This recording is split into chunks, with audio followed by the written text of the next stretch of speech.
very, very exciting edition of the Magic Sandwich Show, 24 hours in support of the wonderful charity Médecins Sans Frontières, or Doctors Without Borders, and I promise to stop getting hate mail. It's the last time I'll say the French pronunciation, because I always get it wrong and people tell me my French accent is disgraceful. I'm pausing now because I've got the video open and I'm getting an error message, so let me just refresh that and see whether I am actually broadcasting. Yes, I am.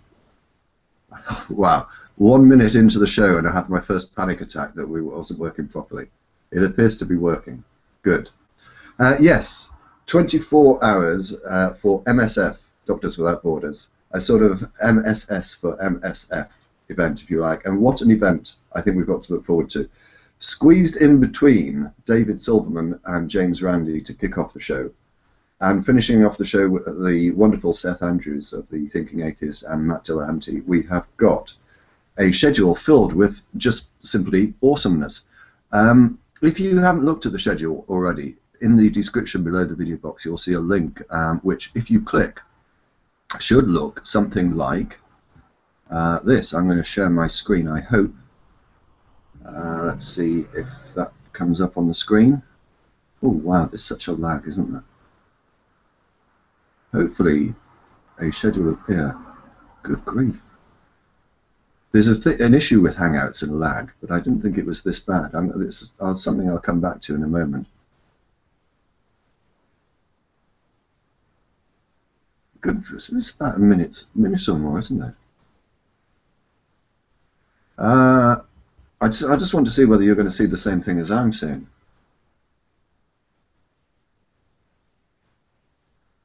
Wow.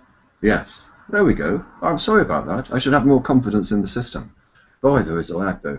So, yes, as I said, David Silverman coming up on the hour for an hour, followed by James Randi. And then we've got, as I say, awesomeness. Lisa Fight, LJ on YT, with a wonderful panel.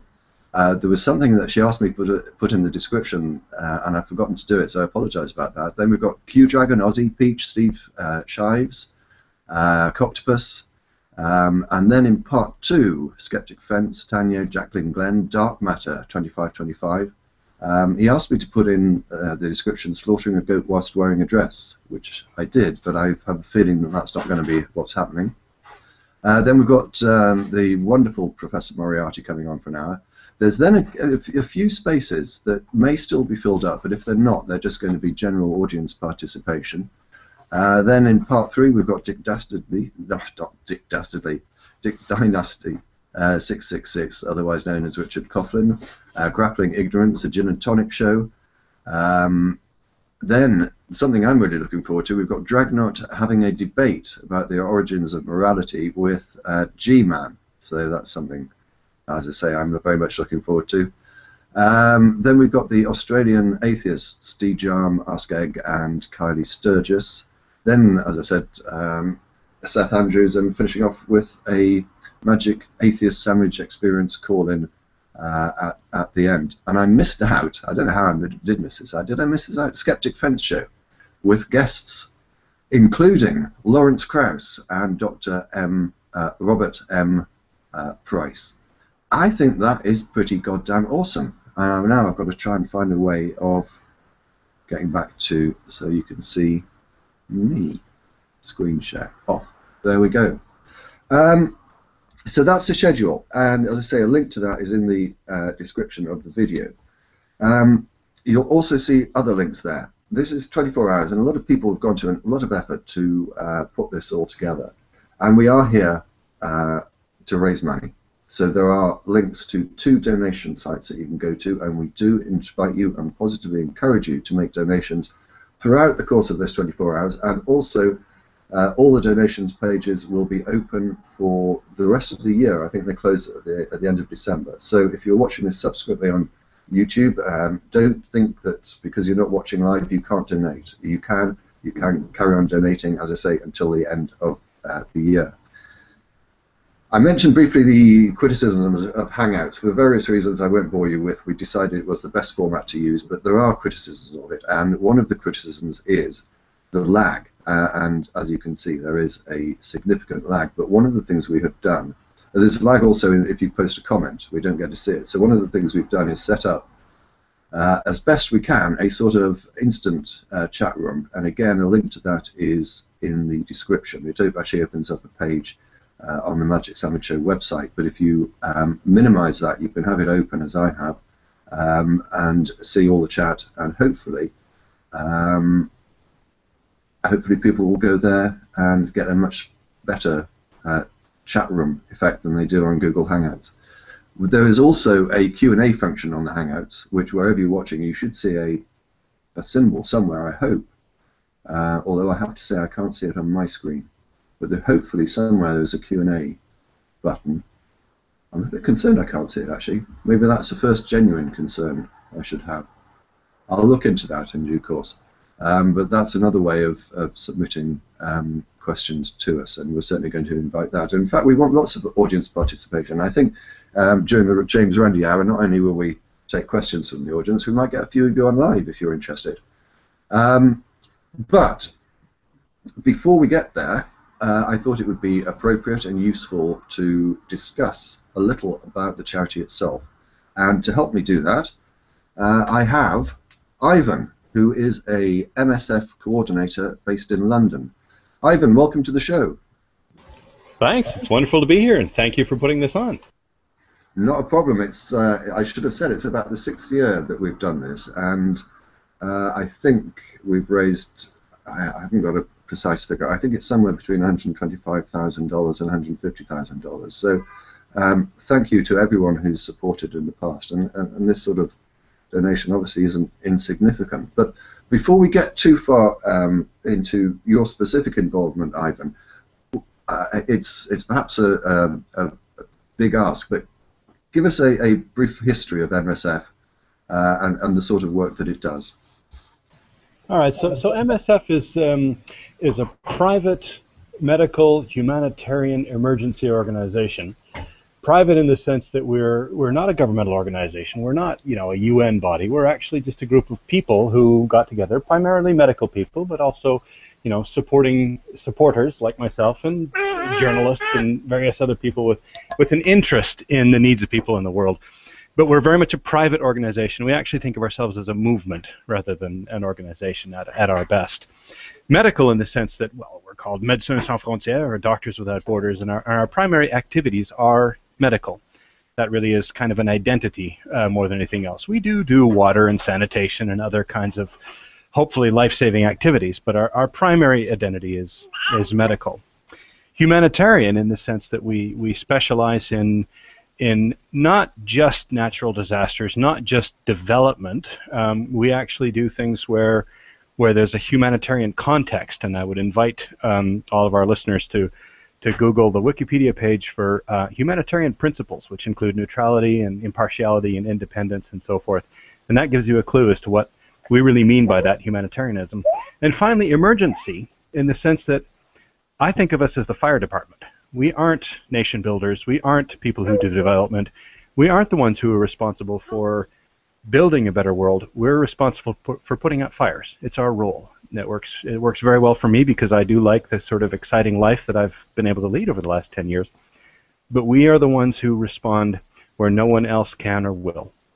So in terms of history, we actually were born out of the Red Cross. I think the very beginning of our movement actually dates back to the battlefields of Europe in 1860 when Henri Dunant founded the Red Cross to neutrally and impartially treat the victims of the European wars on the battlefield. And the grand bargain of neutrality was going to the commanders of these armies and saying, if you allow me to treat your opponents, then I will also treat your men.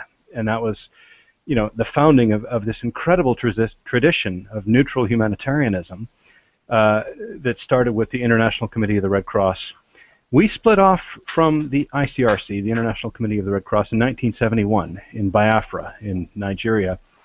And the reason for that really was a discomfort with not being able to speak out. We retain a principle of confidentiality, but during the atrocities in Biafra, we felt, I wasn't there, I was actually not even quite born yet, but the founders of MSF felt that the ICRC tendency to simply try to assist without speaking out when they saw unthinkable atrocities wasn't enough, and they wanted to found an organization that could not only act and try to reduce mortality and alleviate suffering, but could also bear witness and speak out on behalf of its sufferers. Over the 4.5 decades since the founding of MSF, we've intervened in over 85 countries. We've become a global force. We're actually, at this moment, we still think of ourselves as a scrappy little rebel group, but we're actually, at this moment, quite large. We treat millions and millions of people every year. And well, as I said, we're an emergency group. We're not the Ministry of Health for the poor world. We are the ones who put out fires, but I would defy anyone to pick, any place of the worst places in the world where there's need, where people are in desperate need, where we're not present, or at least not trying to be present. There are a few cases where it's simply too dangerous for us to operate, but I'll tell you, if we're not there, not many people would be. We're generally first in, last out. I'm sure you've worked in some interesting places, but you seem to have your hands very full at the moment with issues nearer to home.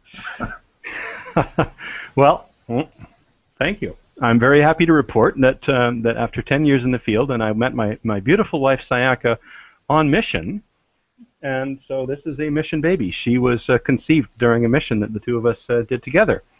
So this little one here is a result of a love story that started in the field in an emergency medical intervention. So, what a romantic story! But before I do want to talk about the work that you've done. But just before we move off the more general conversation about MSF, there are a couple of things that really impressed me about it, and that is its independence. And I think you can speak to this, that it has a serious reluctance to accept any donations from large organizations or governments. Well, almost all of our money comes from private individual donations. So, I mean, the backbone of MSF is the average donation is about $35. I'm sorry, I speak in dollars. I'm North American. I'm Canadian, in fact. Which basically means that what drives us is an enormous community of people worldwide who feel the need to participate in this movement. It's not something where we write a grant proposal and solicit a large block of funding for some group or organization or government that has a specific mandate. Our mandate is our own. We choose based on the principles of universal medical ethics and our humanitarian analysis of the situations of the world where we need to work, and we have the phenomenal, extraordinary luck that people trust us to give us these small amounts of money. I mean, what drives MSF is the $35 a month ongoing donation. That means that when everyone else is writing grant proposals, we are loading planes. When everyone else is arguing about what needs to be done and trying to coordinate with one another, we're diving in with both feet. And I've been in a number of interventions, in particular the Haitian earthquake and cholera response, the war in Darfur back in 2004, where it was absolutely clear that no one else was able to move in so quickly or so effectively or so thoroughly and really adapt their programming to the needs on the ground because of that independence. So you mentioned that you've raised hundreds of thousands of dollars for us, and I just want to thank everyone who's donated to us because we get this money from individuals, from private people who trust us to know what should be done or to make our best guess in a difficult situation. We have the independence to go where no one else can or will, to do the things that would otherwise not get covered. The other matter I'd point out is, again, doing some research before this event, I checked, not for the first time, but I checked on Charity Navigator, which is an independent site which rates charities. MSF does incredibly well in relation to its openness, its limited expenditure on administration, and there was another category which I can't remember. But you're up there, aren't you? Well, you know, the truth is, I'm not sure that we're any more efficient than any other agency. And you know, I was asked actually after the cholera intervention in Haiti, a journalist came to me saying, "How can you assure our readers that your intervention was cost effective?" And I said, "It wasn't. Wasn't in the slightest bit cost effective. It was effective. We saved 40,000 lives. We treated 110,000 people who would not have been treated if we hadn't done it. I mean, the rest of the world's capacity was also right maxed out. So that's 110,000 people, of whom 40% would have died without treatment, and in our treatment center, 0.9% died. So don't ask me about our cost effectiveness. Ask me about our effectiveness. What was the mortality rate in our clinics? How many people did we save? 40,000. So I don't know how many organizations can do that. Okay, that's a pretty radical case, and that's my own back-of-the-envelope calculation. I mean, the numbers are correct. We treated 110,000 people without treatment. Their mortality was 40%, and with it was 0.9.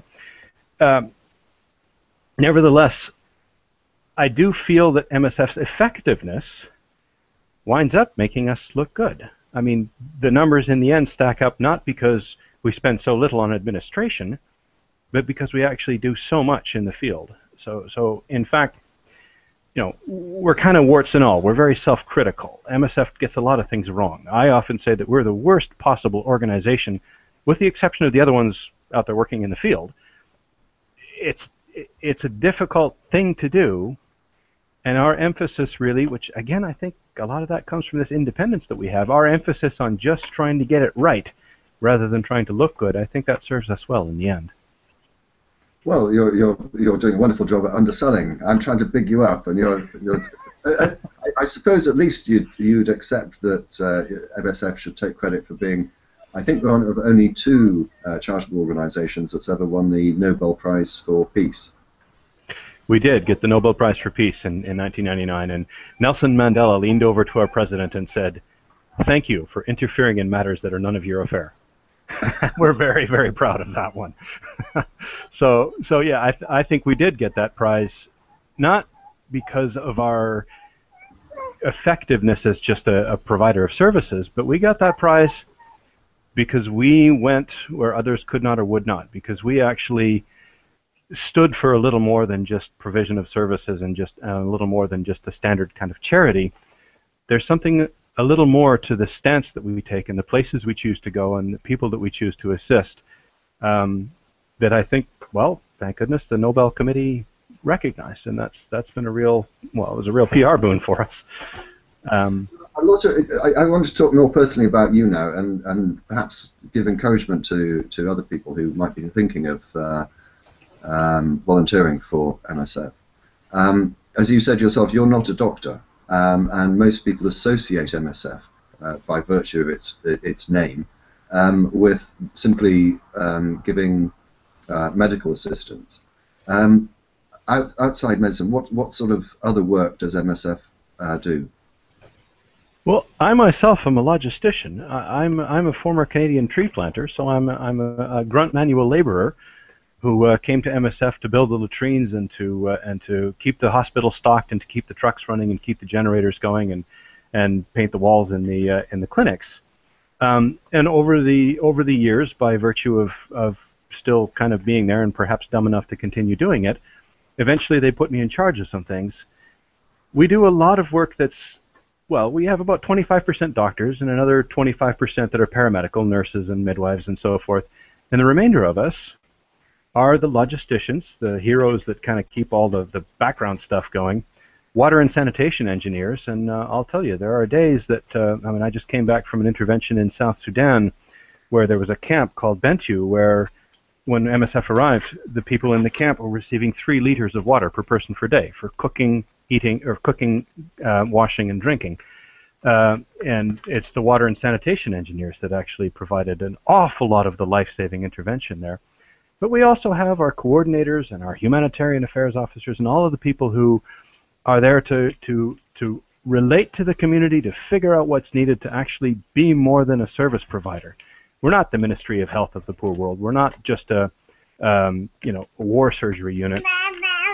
We're intended, our very nature is for even people like me who don't have much of a qualification or skills or utility to get involved and actually engage with some of the most awful things that are happening in the world and make a positive difference and really stand by people. Where in your 10 years have you been then? I have been to Burundi, to Rwanda, to Darfur in Western Sudan, to South Sudan. I've been to Pakistan. I've been to Haiti. I have been to, oh, let me think, Chad, the Central African Republic. Let's see, which one? Philippines. Yes, I was in the Philippines for the typhoon. Congo. I'm not sure I could list them all. I believe I've actually been to over, well over a dozen countries with MSF, and 43 countries all told. So it's hard to enumerate them all. But there's one common thread that runs through the work that I've done for MSF. It's most of the time the forgotten crises. Nobody else cares about. A year in the Central African Republic. Where's that? I don't know. Is that a country or a region or what is that? I was there for 13 months of my life, where some of the most desperately vulnerable people in the world are living, and we were the only team of foreigners within hundreds and hundreds of kilometers. It was really, really gratifying to see that we were the ones standing by those people when no one else was present. MSF just released we're doing an advocacy campaign here in the MSF London office, which is entitled "Where is Everybody?" Which is about, well, in some of these really forgotten crises, the most vulnerable people and places in the world, we're kind of a little lonely out there. In a way, I take great pride in that, though. I know when I asked a similar sort of question to Mark Dubois, who's been on the show a couple of times, who was the head of MSF in London until earlier this year. This question, he was somewhat reluctant to talk about it, but I'm going to ask you and see if we get somewhere further with you. There must have been some places where you were absolutely terrified, or some incidences in your 10 years. Oof. Well, I spent in the Central African Republic 20 minutes standing in front of a nurse. We were coming back from a clinic, and a group of bandits held up our car, and they pulled us over, and they took us out of the car, and they demanded money. And one of my colleagues had actually forgotten to bring his security money, so we usually have a little something to hand over in the case of an armed robbery, and he didn't. They got very, very angry, and we had some local staff with us from the capital of the Central African Republic, and 2 nurses were traveling with us. These bandits said, "You give us $2,000 or we kill 2 nurses." And they lined these 2 people up, and they pointed their guns at them, and my colleague and I looked at each other, and we stood up, and we stood in front of the nurses, and I spent 20 minutes with a man jabbing a rifle into my gut with my hands out in front of me saying, "Please don't shoot that guy." And the guy standing behind me, all of us absolutely terrified. After 20 minutes, they gave up and they didn't shoot anyone. But boy, well, at least metaphorically, I sure needed a new pair of underwear after that one. So, I mean, we do have these kinds of incidents, but that's, I mean, in the end, well, it gave me something in my life. It gave me the ability to know that, well, if it actually comes down to it, could I stood in front of a gun to save someone's life? Turns out, yes, I could, and that's something that I now carry with me. I mean, the fear as well as the knowledge that I was able to do what was needed to be done, and keeping in mind, of course, the protection of just being a white person, being a foreigner, being the outsider in that context conferred a lot of protection upon me. It's not like I'm, some amazing hero. It's unlikely most of the time that the foreigner will get killed. What scares me most of the time more is the danger to my staff. My boss once said to me, "Ivan, don't do anything yourself that you wouldn't send someone else to do." That's made some decisions easier for me. But certainly a time or two, I've had some very close calls with people that, the incredibly brave local people in particular that work with us. There are moments where you really, it's quite frightening sometimes. On the flip side of that, I imagine there are hopefully more moments where you have an overwhelming sense of reward.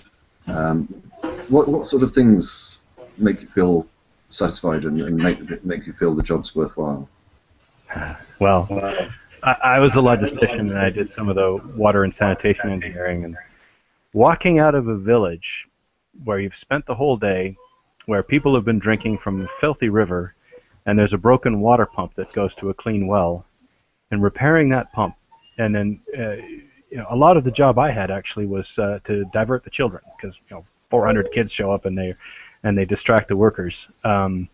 So I stood aside and sang songs to the children to keep them distracted and keep them away from the work that was ongoing. But at the end of that day, when the water pump was working and the entire village shows up screaming and shouting with joy, and the children are playing in the water, and for the price of a couple of hours of my time, an entire village worth of people get clean water for the foreseeable future, that's an amazing feeling. Now, in recent years I've been coordinating, so I have to find my pleasure in knowing that I've made it possible for others to get their jobs done well, which is very rewarding, although it's a little less immediate. I think there's something moving behind you that must give you some reward as well. Well, and that's also an outcome of a field mission, sure. We're running very short of time. I'm going to finish off, if I may, with just one question. If you were addressing the audience here, and were seeking to encourage them to donate, what message would you give them? I would say, first of all, if you can, come work. We need you. We're trying to respond to the Ebola right now. We're massively short-handed. If you're a medical person, please show up. We really need people to take on this incredible life. I mean, to do this for a year or a mission or two or a year or two or a decade or two, please. But if you can't, then take a look at what we do. I don't think you'll find that anyone else is taking care of a lot of the people that we are. Really. I've said it before, but we're often the first in. We're almost always the last out. We really do the things that no one else can or will. In some of the worst and most awful, most vulnerable places in the world, we really are a little bit of light in the darkness. And if you want to keep helping us with that, that would be vastly appreciated.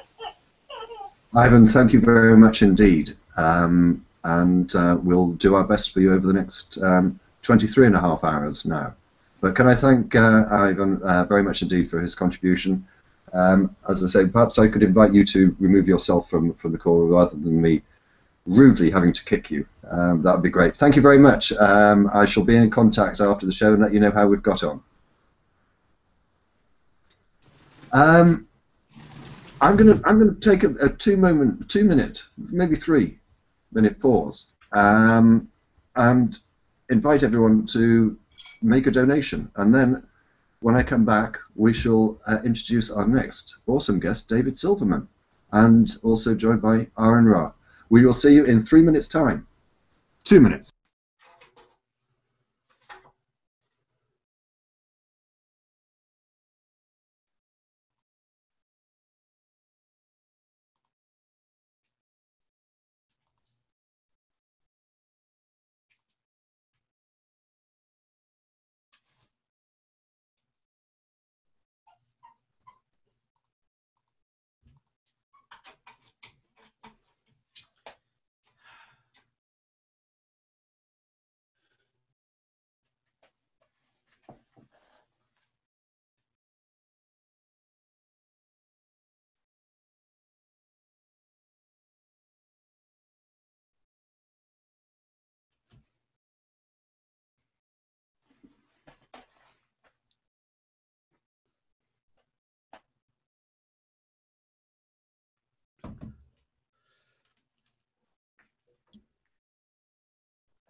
Okay,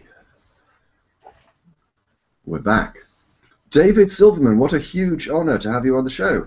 Thank you very much. Nope, no sound. I think you're still muted. There's a row of icons along the top that if you put your mouse up to the top of the screen, you should be able to see them. Nope. Nope. Can you hear me now? No, we can. There you There are. we go. Yeah. Hi, everybody. Better. David. I've been to the last. I've been to the last 3 American Atheist conventions, and I've on each one tried to find a moment when I can have a few words with you, and it's impossible. You are just so busy at these things, and I feel it's a real disappointment. So I'm looking forward in the next hour to catching up on all the moments we've missed. Rock and roll. Let's have some good times today. Talking to me during a convention is nigh impossible. I am running 100% of the time. Between making sure that everything is running and talking to all the press, it's work. It's 24/7 work. Yes, and this is where I wanted to begin, if I may. Obviously, you've been at the helm of American Atheists for a few years now. 4 years, yeah. And how do you think things are developing? How are things progressing? What are the signs of optimism, and what are they? Well, I think we're progressing faster than I had anticipated as a movement. When I first took the helm, I gave my first speech as president in April 2011. I gave us 20 years. I put down a stake in the ground, and I said, in 20 years from then, we'll have atheist normalcy. And atheist normalcy is, of course, a judgment call, but that was my goal, and I think we're going to make it faster. I think when we look at the polls and we see an ever-increasing amount of atheism coming from, especially from the younger generation, the under 30 crowd, I think when we look at the fact that I'm on TV more often, atheists are on TV more often, not just on the talk shows, but actually in sitcoms and in stories, I think we are seeing atheism normalize much faster, frankly, than I had anticipated it happening. We also have that new character, what is it, S.E. Cup, who seems to have been created just as a public relations stunt.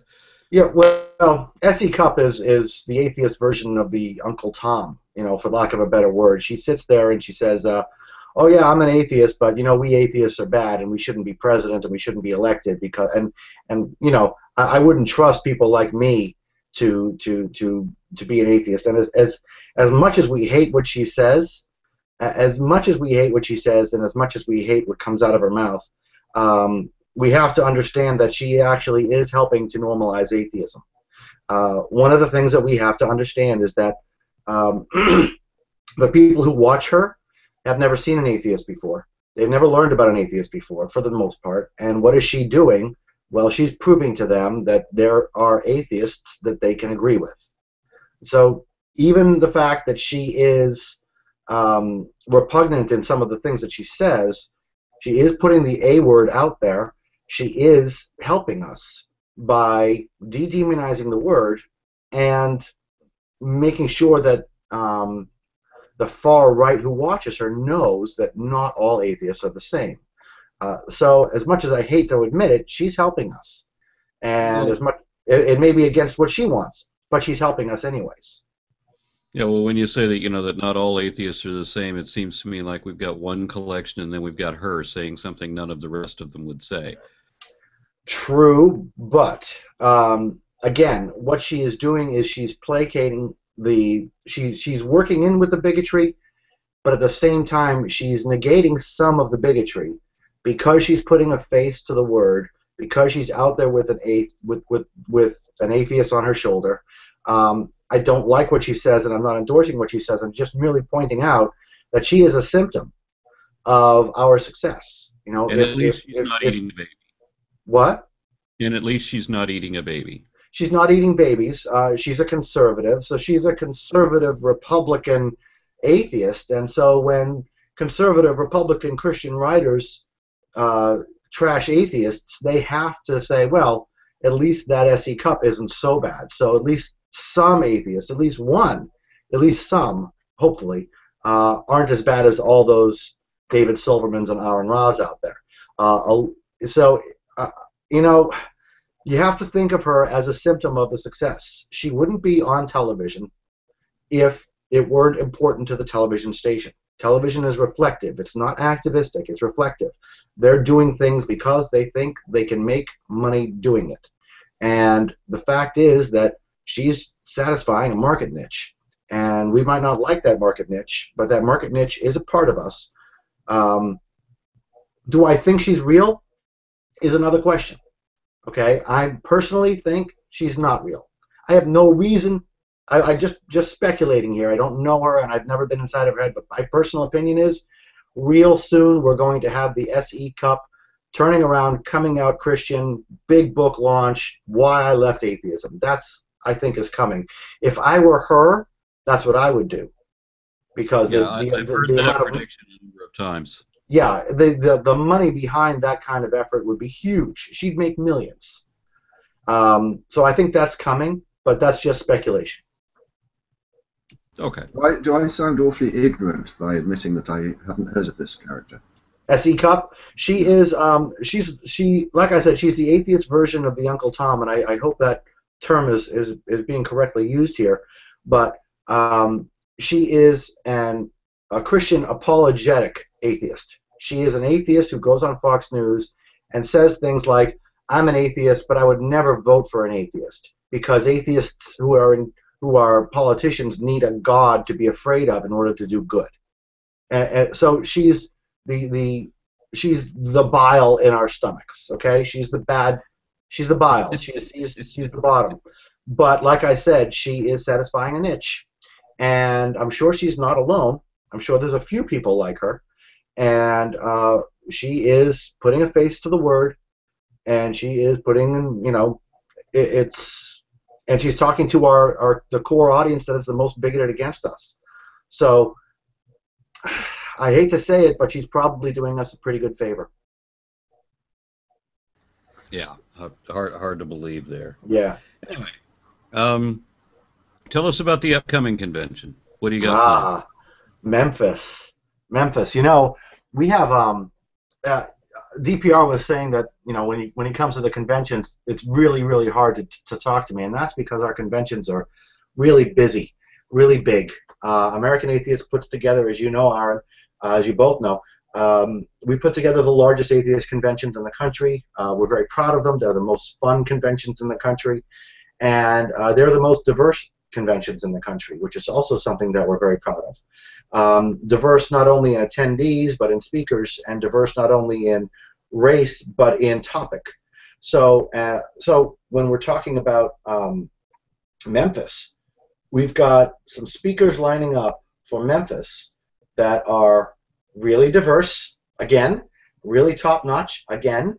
I can't announce all of them, but I can announce a few of them. Our keynote speaker is going to be Ayaan Hirsi Ali, who is, of course, the former Muslim freedom fighter, one of the most famous anti-Islamist speakers out there. She was the person who was about to get a doctorate from Brandeis, and then Brandeis pulled out because she had said anti-Islam statements back in 2007, which was ridiculous. And of course, Brandeis is my alma mater. That's where I went to that's where I went to college. So I called up Brandeis, and I pulled out of the Alumni Association in protest. And the president of Brandeis called me, and we had a nice long conversation on the phone, very cordial, stating that you know, we reached an impasse. He was not going to bring her back. I didn't do it on behest of her, on her behest. I did it because I wanted to. But because we had that commonality, we were able to connect, and I'm really excited to be bringing Ayaan to the stage in Memphis. And the second person that I'm also really excited to bring is Asif, I'm going to kill his name now, Asif Mujahideen, who is one of the Bangladeshi bloggers. And you might remember last year, American atheists had a protest in Washington, D.C. at the Bangladeshi embassy in support of Asif and his friends, who were atheist bloggers who were taken from the streets, beaten, and thrown in prison for being atheists. This guy's got an amazing story. He was thrown in jail for being an atheist, but so were the people that assaulted him. And he met them in jail, and he befriended them. And I asked him, why in the world would you befriend people who beat you in the street? And he said, well, in the end, they're just victims of brainwashing, which is exactly the right thing to say. It's correct. It's a great message. So these two are coming, and we've got a bunch of people more that I'm not quite at liberty to disclose. But the one thing that I'm hoping for is the one thing that we'll get is that people will remember these conventions. People will remember them because we're bringing in people that you've not seen. They're not the same people going from convention to convention. Now, of course, we have some people from the atheist convention circuit, of course, but we also have some really great different people coming. Tony Pinn just confirmed. Jim Morrow, the science fiction writer, just confirmed. So we're going to have quite a bit of fun at this convention, and I'll tell you a little bit about the venue. It's at the Peabody Hotel. I'm sorry, the Peabody Hotel. You can't say Peabody. That's a different thing. It's the Peabody Hotel, and I want you to just picture this, okay? When I first started as an atheist activist back in '96, '97, I remember then President of American Atheists, Ellen Johnson, had to look for a hotel that would allow us to come. She had to find a hotel that would allow us to come, that would allow us to pay retail, and allow us to have our convention there. And they would put the sign up front, and the sign would say AA. It would never say American Atheists. And if you called the front desk and said, "Is the American Atheist Convention there? Is the American Atheist Convention there?" They would say no. Okay, that was the first. That was the way it was. When I went to the Peabody to check out their hotel, they had "Welcome American Atheists" plastered high on their wall for their entire clientele to see. They have ducks. Yeah, they have ducks that come out. This is their shtick. They have a fountain in the middle of the hotel, and they have ducks that come out to the hotel, and the ducks are led by a duck master who wears a really great costume, and he gives a little speech. And when he gave his little speech, then there was a big crowd. He shouted out to me and Amanda from American Atheists. So these people went way out of their way to get us. They are a 4.5-star hotel. It's a luxury hotel, very, very cushy, very cheap rooms, and it's walking distance from Beale Street. So one of the things that we're going to be doing a little bit differently at this convention is we're going to allow free time so that people can just walk to Beale Street. Beale Street is a fantastic, it's the downtown of Memphis. It's where you can go to B.B. King's, Hard Rock Cafe. It's basically a walking street where it's just a great big huge music and party fest, and it's right next to the hotel. So we're going to have a lot of fun with that. And it's just down the street from the Civil Rights Museum as well. So we're probably going to be doing something with that as well. It's something that we're very excited about. It's April 3rd to 5th, 3 to 5, Easter weekend. It's always on Easter weekend, next April. And then after that, we're going to do another first. We like firsts. I like firsts at American Atheists. And we're going to have the first ever atheist convention in Puerto Rico. And that's next August, about a year from just a week ago. The end of August, I think it's the 21, 22, 23 of August. And it's going to be the first ever atheist convention in San Juan, atheist convention in Puerto Rico. And, a lot of people, San Juan doesn't come out easy, you know, when you think of where the places should go. But San Juan is a place that's really prime for an atheist convention, and I'll tell you why. First of all, the assaults on the separation of church and state in San Juan and in Puerto Rico are rampant.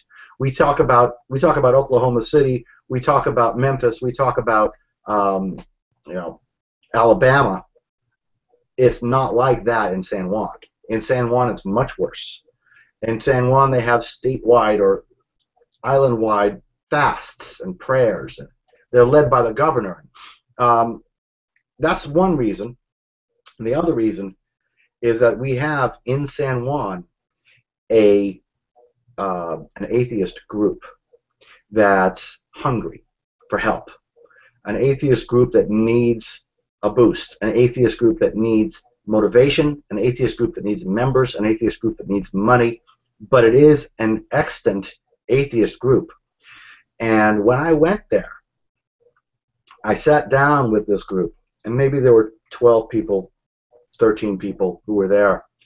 And when I told them that we were bringing a convention there, and that we were bringing billboards, and that we were bringing music and stars, the tears came out.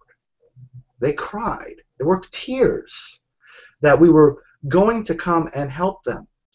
And what we intend to do is, and this is what we always intend to do with our conventions, is go in there, put billboards up and there are two major cities, San Juan and another city that I can't remember the name, and we're going to put billboards up. We're going to bring in the people. We're going to bring in the stars. We're going to have a bilingual convention, and we're going to hopefully leave with a stronger, more thriving atheist organization there that can kick ass and file some serious lawsuits. And since I announced it, they've already filed their first lawsuit against the city. They lost, but they still filed it. And they were very, very excited about the coverage that they got and the noise that it made. So they're really pumped to see us. So 2015 is going to be a really great year for atheist conventions. And I hope that everybody comes to both of them. We really need your help in both of them. So please come. Okay. Well, dprjones and I had a very special trip to the last one out in Utah. We had quite a lot of fun with that. We made it a road trip where I got to drive an Englishman through hundreds of miles of open desert. And we got to see, of course, you know, New Mexico and Utah and Arizona and the Grand Canyon, of course, and Las Vegas, and, you know, went up onto the top of the stratosphere, and dprjones rode the rides up there. We made a really nice week-long trek out of it. And nice. what we decided we're going to do with this one in Memphis is we're going to make it a motorcycle run. Ooh. Yeah.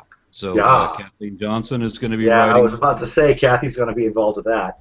Yeah, absolutely. DPR says he's going to somehow accomplish a motorbike, so that he can come out with this.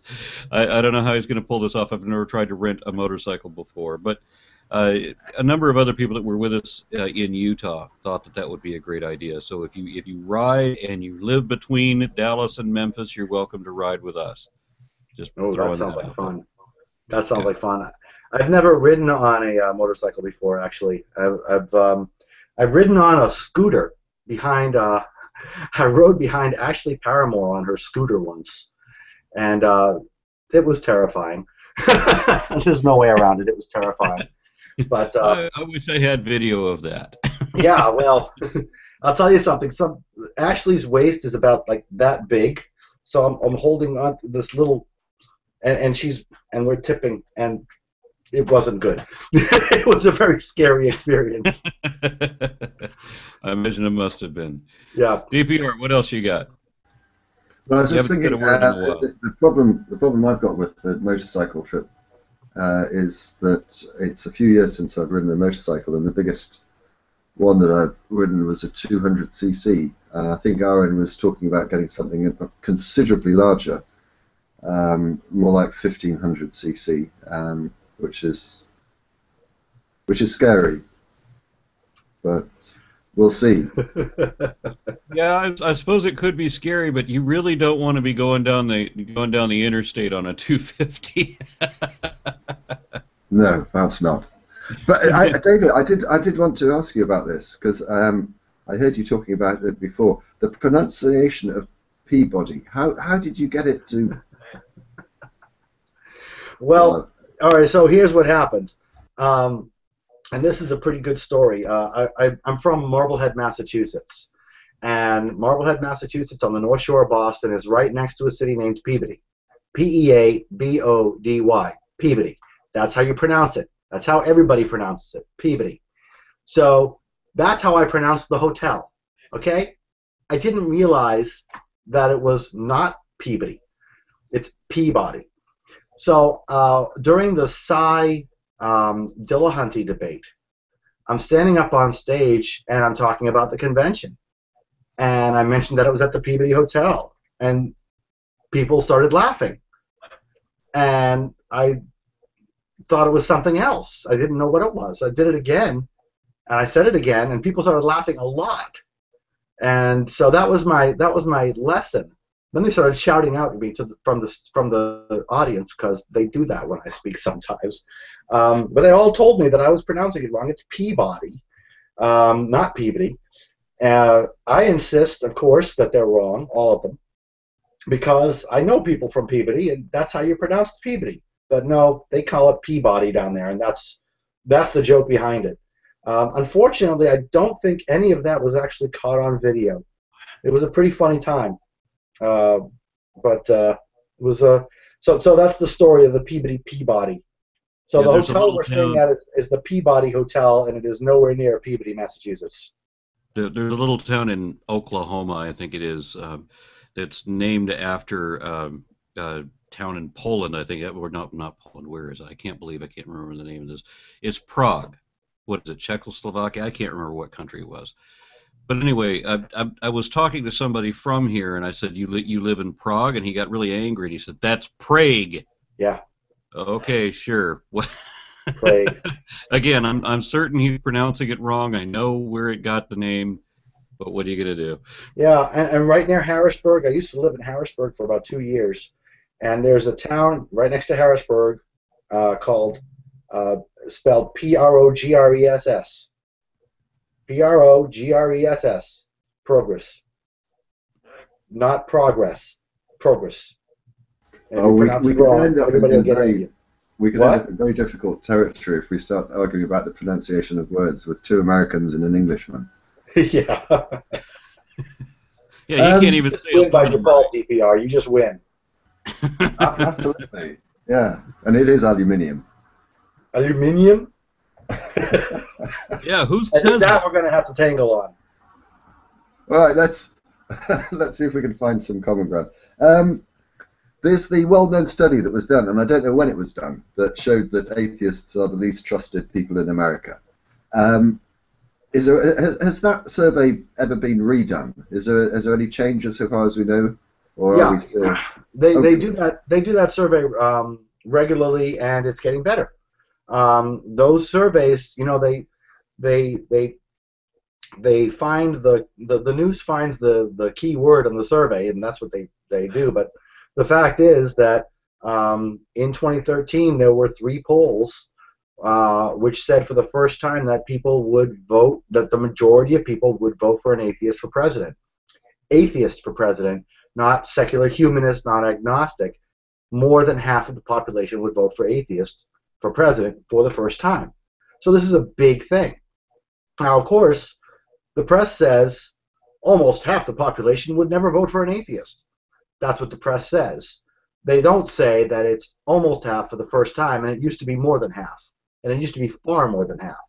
There's no question in my mind that we're making serious progress here. There's no question in my mind that we're making significant strides towards atheist equality. And like I said, I'll just restate it. I think we're going faster than I had originally anticipated. I think we're being more successful than I had originally anticipated. I don't think it's going to take 20 years for us to get to a point where atheists can get elected to Congress. I don't think it's going to take more than 20 years. I mean, think about it. right now, 30% of the under 30 crowd is non-theistic, atheists. Now, they might not call themselves atheists. I know, everybody jumps down my throat. Listen, atheists, agnostics, humanists, brights, secular nuns, they're atheists. Get the frick over it, okay? So if you look at the under 30 crowd, almost a third are atheists. And that means that if you, in 20 years, that's going to be a third of the under 50 crowd, right? Just assuming no growth. But those statistics are growing. But assuming no growth, it's going to be a third of the under 50 crowd. And guess what? There's more stuff, because there are, it's about, I believe the number, I don't have it in front of me, but I believe it's 9% of Christians are actually atheists. And that pushes the number up higher. And then half the Jews are atheists. Half the people who call themselves Jews are atheists. That pushes it even higher. So the amount of atheists in this country is far larger than we all think it is. And the easy ground, the low-hanging fruit to gain more atheists, really, the idea here is not to gain atheists. The idea here is to get atheists who are calling themselves something else to call themselves atheists. That's all we have to do. All we have to do is bring existing atheists out of the closet. Now, the 9%, I think it's 9% of Christians who are atheists, that's 9% of 70% of the country. So that is more than the people who call themselves atheists now. That doubles our number. How do we determine 9% of Christians being atheists? I mean, how do we classify them either as atheist or Christian? Well, I classify them correctly, I think. And unfortunately, I don't have the statistics in front of me. I just wrote about it for my book. But I believe it was a Barna research that said that 9% of Christians think God is a metaphor. Ah, okay. And if you think God is a metaphor, you're an atheist. Okay, as soon as God becomes a metaphor, as soon as God becomes love, or as soon as God becomes the universe or all of us, you're an atheist. Those are atheists, and all we have to do is raise the awareness of that. Yeah, I don't know if I told you this. I mean, there was a couple of people in my class that were Hindu, and I was excited to meet some actual Hindus from India, and I had some questions about the Mahabharata that I didn't think anybody else would be able to answer. So I sat down eagerly to talk to these people, and I'm asking these questions about the Mahabharata, and they said, we are Hindu because our parents are Hindu, not because we believe that. Right. Which, of course, means they're atheists too. So I mean, how many of the Hindus then are actually, and how many of every religion really isn't a member of that religion at all? Buddhists. Buddhism is not a religion. Well, it can be a religion, but it can also be a very, very secular philosophy. And Hinduism is a bit of an odd religion, because you've got your secular Hindus, your atheists who call themselves Hindus. And then you've got your Hindus who are of varying degrees of education. But I had a very long and interesting discussion with an actual Hindu Swami some years ago. And he taught me that the Hindu gods are a means to an end. They are a means to enlightenment. And once you achieve an enlightened state, you dump the gods. And so I talked to this Hindu Swami, who was a full-on, he didn't shy away from being a Hindu, but I got him to admit that he's an atheist. And he told me that high-end, and his words, not mine, high-end Hindus are atheists because they drop the gods after they don't need them anymore. So the amount of atheists in this country is huge.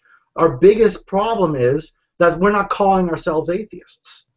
That's the biggest problem that we have. If all the atheists in this country would simply call themselves atheists, we would have a very, very different country immediately. And so people come to me and they say, well, why are you trying to make people into atheists? I'm not. I am not. However, if you're an atheist and you don't call yourself an atheist, I'll get in your face because you're doing wrong. And we all should. Because if you don't believe in any God, if you don't have an active belief in a God, you are an atheist. If you're not sure, you're an atheist. If you think the universe is unknowable, you're an atheist. You need an active belief in a God to not be an atheist. And most of the problem that we have is just getting that message out so that people can understand that they are already atheists, and they shouldn't call themselves Christians or Jews. I got a friend like that. He absolutely hates the label. Too freaking bad. He tried to criticize one of my other friends, saying that you can't really be an atheist because you don't know for certain that there's no God. So I, of course, had to chime in, and I said, a belief is a conviction. And if you lack conviction, if you are not convinced, then you don't believe. And so if you're not convinced that an actual deity that really meets the qualifications for what a deity is, if you're not convinced that thing exists, then you're an atheist. And he tried to argue that vehemently. He says, well, I'm not sure that there's, I'm not convinced there's a God, but I'm not convinced there's not a God either. I said, I'm sorry, there's no middle ground. Not convinced equals not convinced. That means atheist. And he really fought against it, really hated that label. What can you do? Well, you're going to have to keep pushing it, because you're right, of course. And this is, when it comes right down to it, I talk about indoctrination a lot.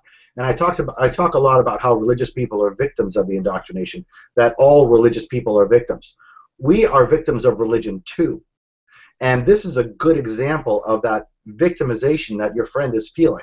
He is a victim of the indoctrination that being an atheist is bad. And that's probably, and I'm just going to speculate now, that probably dates back to his religious indoctrination as a child. He may have ditched most of the religious indoctrination, but that piece still sits in there. And that's what that is. When they say, oh, no, I'm not an atheist, I just don't believe in God, that is indoctrination working. That's a mental poison in their mind. And so when I say that religious people are victims, I'm right, but also in a very real sense, we're all victims of religion. And your friend is a very good example of that. That indoctrination, that revulsion against atheists was probably drilled into his head as a little child, and he can't get past it. Just pausing there a moment, Aaron, if I may, because there's something I want to come back to you in relation to that, David. But what I had hoped is that I'd get a question and answer application set up so people could actually post questions, and it doesn't seem to be working. And I'm sure there are some people out there who may have questions for you. Are you happy to take live callings, David? Sure. If anyone wants to join us, then send a Skype contact request to Magic Sandwich Show. Include a short summary of the point of question that you want to ask David or the topic that you want to raise, and we'll see if we can get you on. That is a Skype contact request to Magic Sandwich Show. The point that I wanted to raise with you is, you want to get the atheists, those atheists, to come out and say that they are atheists. Right. But the obvious reasons why they wouldn't want to do that. Some people would fear losing their friends and family, and it seemed that you were suggesting a sort of confrontational, to use your expression, in-their-face approach. Do you think that is the most appropriate way of trying to get people to face up to what's going to be a difficult position for them? On an individual level, no. On an individual level, you can't do that on a micro level. On a macro level, yes, the confrontational approach works best on a macro level. When I say get in their face, it means I act exactly like Aaron did. Okay? No, you're an atheist, and don't let them, call themselves Christians or Jews or Muslims or secular whoozy-whatsies. Tell them, educate them. I do not mean insult them. I do not mean call them names. I do not mean anything like that, and I wouldn't do that in a person. A lot of people find that revulsion, and I get that a lot. In fact, this afternoon, after this show, I'm going to a party where one such person just like this exists. Actually, 2, 3, 4 people that I'm going to see this afternoon are atheists but refuse to call themselves atheists because that's stigma, because they find a revulsion to the word. They think the word means something that it doesn't mean, and they're afraid that there are going to be consequences. And as atheist activists, we have to be aware that everybody has an individual situation. It's important for us to realize, really to internalize that. We all realize it, but really internalize the fact that people know their own situations far better than we do. So when somebody says, I could never come out, what I like to do is just to prod them a little bit to see if there's been, to see if that belief has validity, to see if that opinion has validity. A lot of times, for example, I'll get, oh, I could never come out, my mother would freak out. Well, has anybody else come out in your family? Yeah, my sister came out, she's an atheist. Well, did your mother kick her out of the house? No. Did your mother freak out? No. Well, why do you think your mother would freak out for you? That conversation has to take place so that you can actually find out if their fear is, in your opinion, valid. And in your opinion is a very big phrase. And then you just say to them, I don't know your situation, but from an objective point of view, it sounds like your mother would be just fine for you because she would be just fine for your sister. It's important for people to take a step back from this mentality that may have been present 10 or 15 years ago and realize that people evolve, people change over a decade or two, and maybe now it's not as bad as it used to be. Maybe it is. It's got to be up to them. It always has to be up to them. As we come out as a nation, there will be leaders, and there will be, well, I don't like to use the word leaders, but there will be first responders, or the people who come out early and the people who come out later. Put words on those as you see fit. I'll just use leaders and followers now for this example. The leaders will pave the way for the followers. The leaders will take away that brunt, that harshness, and pave it for the followers who come out later. And they're all going to come out in stagnation, and everybody who comes out is going to pave the way for the next person. It's going to be a process, but what we as atheist activists have to do is keep that process going. Make sure that people understand that the process is happening, that people are coming out, that your mother might not be as religious as you think, your mother might not be as anti-atheist as you think, your mother might not be as anti-atheist as she once was. So pushing this and getting those wheels turning will get the atheists who are in the closet to really consider whether or not they can come out. And using this kind of methodology, many atheists that I've spoken to have come out to their families, and almost universally it's been fine. I get a lot of that. I get a lot of people who come out and say, I finally came out to my mother or father or whatever, and it was fine. It was, and maybe even she's one too. I get some of those. I came out to my mother, and instead of going crazy, she said that she agreed. That happens. It happens because people evolve a long time. Over time, it's you know, when I think about my mother, who died recently, I think about her when I was a kid. I don't think about her when she was 83 years old. I think about her when she was in her 50s and 60s. So I'm kind of stuck there. I'm kind of stuck in that mentality. People do that. And what people have to realize is that just like my mother changed over those 30 years, so does theirs.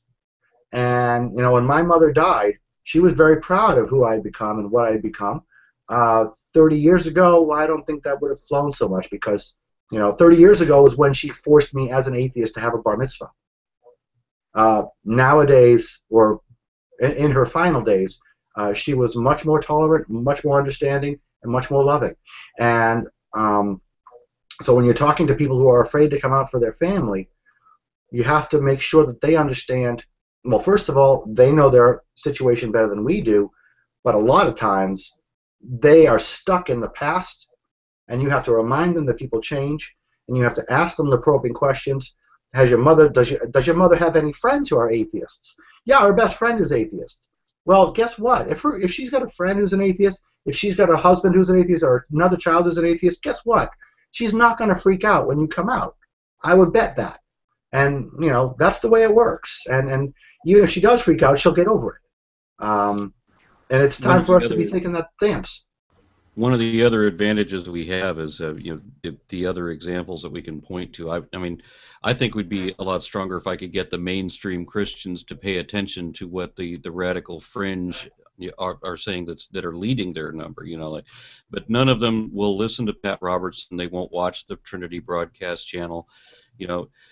How about asking a poll question? Would you vote for a bearded radical fundamentalist duck hunter who says convert them or kill them? Yeah, exactly. Well, before we compare that go too far down that path, I think we're joined by a caller. Are you with us, sir? And how would you like to be referred to? I wish I knew. Google does something new every single week. All of a sudden, I'm not stop spamming, but now I'm suddenly Fred. I don't know where they pulled this from, but why I'm suddenly somebody else. I've got no idea how to do this. Okay, but I'm not here to complain about Google. I should be happy that they're providing this platform that we can all sit together and chat together. So I bow towards Google and all hail Google and all this. Exactly. Google is as close to God as we'll ever get. Yeah, this is true. David, I've got a quick question. Well, actually, it's not a quick question. It's something that has been burning inside of me for the last, how long have I been involved now in atheism? I don't know, 3 years. I never knew I was an atheist, okay? I've never believed. I was sitting like as a 12-year-old, okay, God, smite me with the best you've got and wait for the hail and the bullets and the lightning. Nothing happened, and that's been 20-odd years. But I never knew I was an atheist, all right? And people have told me, yeah, but you need to believe in something, and I never did. So now for the last couple of years, I've been an activist, and what I've noticed, and I think this is horrible, I've talked to atheist experience, I've talked to all sorts of people, and nobody can come up with a coherent definition of what an atheist actually is. Oh. So I always go around and say, look, let's keep it very simple. Do something everybody agrees about, and that is, I am an atheist. There is no atheism because I don't have any doctrine, there's no dogma, there's nothing that I follow. It is just the lack of a belief, and that is it. I don't make a claim. This is a belief statement. I don't know anything for sure. I believe something. It's not based in, because I'm having this very discussion at the moment with somebody, is it based in naturalism or not? And I maintain it is not. It is just a neutral stance, not saying anything about anything. What do you think we can do to have a common ground here? Well, one of the things that we have, the big problem that we have when we're talking about the word is back to that indoctrination. The indoctrination that we've all received as children makes theists fear atheists, and it makes atheists, as a result, fear using the word atheist. So we've got people we've got people like the secular humanists, the Brights, the agnostics. They call themselves a whole bunch of words, and they will refuse. And what's the one word we can all get behind? There isn't one. The Secular Coalition for America and the Secular Student Alliance obviously picked the word secular, which is wrong, because you can be very, very religious and have a secular organization. So that's not the right word. The right word, the correct word, is atheist. That's why I push it. It's the true word. It's the right word, and it's the word that everybody knows what it means, or at least they have a pretty close idea of what it means. When you say, that's the point. People don't. This is the whole thing. A lot of people tell me, yeah, but all you atheists are saying, there's no God. You are rejecting God. You hate God. And I stand there and I say, how can I hate what doesn't exist? No, right. I'm just saying I do not know, and until you don't provide me with evidence, I will not believe. Yeah, right. If I can jump in with my definition, because that's kind of what I do. An atheist is one who is not convinced that an actual deity really exists, and there's two important parts of that. Because some people, like my friend, for example, that doesn't want to call himself an atheist, he says, well, I believe there's something. Well, that's great. We all believe that there's something, but is it a God? So you have to determine what a god is. Now, for my own purposes, I figured out that a god is a magical anthropomorphic immortal. So do you believe that there's a magical anthropomorphic immortal? That's what a god is. That's a deity. And if you're not convinced of that, that it's not that you hate it, it's not that you believe God, it's not that you're claiming knowledge that there is no God, you're simply not convinced that that magical entity really exists. It puts the burden of proof back on your critics, and most of these people will not be accountable and do not like the burden of proof. They want to push that as far away from themselves as possible, and that's the best thing you can do, is push it right back. Right. And I don't use magical immortal. Oh, never mind. I don't use what your words are because I can't even pronounce your words. What I use is, do you have an active belief in an intelligence, a living, thinking thing that is outside of the nature of the laws of physics and mathematics which govern the universe? A thinking entity that has any sort of control over the universe, that is not inside the universe, that is not subject to the laws of physics and mathematics that govern the universe. Do you think that, do you have an active belief in such a thing? And you can always tell right away the difference between an atheist and a theist. I have a husband and wife pair of friends, which is a great example of this. The husband is an atheist who won't call himself an atheist. The wife is a theist. So when I ask my atheist friend, do you actually have an active belief in an intelligence, a thinking thing that is outside the laws of physics and mathematics that govern the universe? He hems and haws and says, well, what is thinking and what is outside and what are the laws of physics and da-da-da-da-da-da. And that's an atheist. Okay?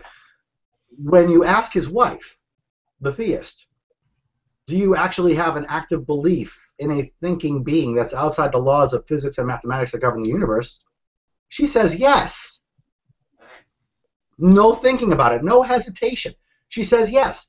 If you don't answer these questions, I mean, it's a real clear thing. There's no hemming and hawing. When she says yes, it's yes. So that's how I define it. But I think going back to the question, how do we all agree on a word? Afraid, I don't think we can. I think we just educate each other and we make each other understand that secular humanists are atheists. So when you ask a secular humanist if they're an atheist, they say yes, but I'm also a secular humanist. That's a great thing. Yeah, we have to understand that the vast majority of the population has been taught what an atheist is by people who want them to hate atheists. Okay? They have been taught what an atheist is. The dictionaries will say somebody who rejects or denies, which is horrific. Yes, yes, the dictionaries can be wrong. Dictionaries are wrong. I had to, again, for my book, I had to go through the definitions and find a lot of wrong definitions. If you look at, I believe Yahoo has a wrong definition of atheism. And that's something that we have to fix. But it's also something that it's going to be a long-term play to do that, because there's so much damage that has been done by the people pushing ignorance in the name of religion. Okay, but you're right. I mean, it has been, this damage has been done, and to fix it now without a common understanding by ourselves what to call it, when half the people can't even say anthropomorphic, then don't worry, David. It's Saturday morning. You've got me. I shaved for this thing. It's Saturday morning. This is what you get. Okay? I can't say the word. I'm wearing a collared shirt. You're lucky. That's why I think we should have a very easy one, and this should be propagated throughout. And then I wonder if this would be like somebody like you who can go and call up, because I've tried. I've gone to these dictionaries and I said, listen, you idiots, this is wrong. Please fix it. It's wrong. Do something. They will not, because it's on their agenda to keep atheists as negative as possible and somebody who is in denial. And that's so stupid. But unless we can provide something to replace it with, which is easy, catchy, and yes, it is true, I think we're not going to get anywhere. So I was hoping that you might have some input on this. I did exactly the same thing that you just did. I wrote to 3 different dictionaries to show them what the definitions were between abiogenesis and spontaneous generation, and to explain to them that they are not the same thing. That abiogenesis was not disproved by Louis Pasteur 150 years ago. That's still the current leading hypothesis underway now. But they will not change it for the reason that you said. I suspect they have an agenda to adhere to, and they're not going to undermine it with corrections. Interesting. Let's let me think about that. I think maybe there is some sort of a campaign that we can undergo to get those definitions changed, to find definitions and change them. I think that's a pretty good idea. Let me think about that one. Every time I hear people talking about dictionaries in recent years, it's been that dictionaries don't provide definitions, they provide examples of usage. And for some people, the definition that's contained in the dictionaries is the way in which they consider the words to be used. Yeah. I don't know the answer. If you look up the word animal, for example, you will not find a definition that gives a dictionary that gives the correct definition. Now, if you go to a specifically biological resource, then you'll get one. But Webster's or dictionary.com or what have you, those are not ever going to provide that. Good idea, though. I like the idea. I just wanted to bring this up, and I just wanted to ask if there is something along those lines. That's it. David, thank you very much for all the good work that you're doing. Really appreciate it. Cheers. Thank you, Fred. I appreciate that. Thank you. Bye, guys. Bye. Fred. I would never have thought of Fred. No. David, we're quickly approaching the end of the hour, and there's a couple of topics that I want to raise with you, if I may. We're going to have to do them in a fairly short form, I think. You mentioned at the beginning, when I asked about the progress of the atheist movement in America, that there was more television appearances. I presume you're talking about atheists in general rather than you personally, but just sticking with you, have you had any interesting appearances with, I don't know, Bill O'Reilly recently? No, I haven't been on O'Reilly since December of 2012. I almost went on. Yeah. The tides thing. No, the Christianity is a philosophy thing. That was the last one, and that was a great show. And after that show, if you've seen it, we really got into each other. He started putting his finger in my face, and I started leaning into his finger, and it was a pretty great show, frankly. I haven't been. You did a couple of really good ones after that too. You were interviewed by a couple of people when there was one that Englishman, I can't remember his name, and a woman together, and when they tried to tear into you using the most atrocious comments imaginable, I thought you spoke very well, and you took advantage of the fact that they spoke really appallingly badly. They set up a situation for you beautifully, and I'm proud that I can send text messages to Silverman and say, way to go, dude, because that was great. I do like them, and a lot of people ask me why I go on Fox News so often. First of all, it's because they invite me. It's just know that I don't choose to go on Fox News and not CNN or whatever. But one of the things that people have to understand as to why I say yes to going on Fox News and being interrupted mercilessly and being bullied and being put into a 3 against 1 or even sometimes a 4 against 1 is because they talk so stupid sometimes. Okay, they miss so much, and if I don't go on and let them make fools of themselves and act well and make the points, our people aren't going to watch Fox News. Okay, I mean, when was the last time you watched Bill O'Reilly? Well, when was the first time I watched Bill O'Reilly? Well, my point is that. Again, let's go back to that last appearance on O'Reilly, okay? Christianity is a philosophy. It's not a religion, it's a philosophy. Obviously, this is a lie. Obviously, it's a lie, and if you watch it in context, what he was doing is saying, it's okay if the government chooses sides for Christianity because Christianity is not a religion, it's a philosophy. All those other religions are religions.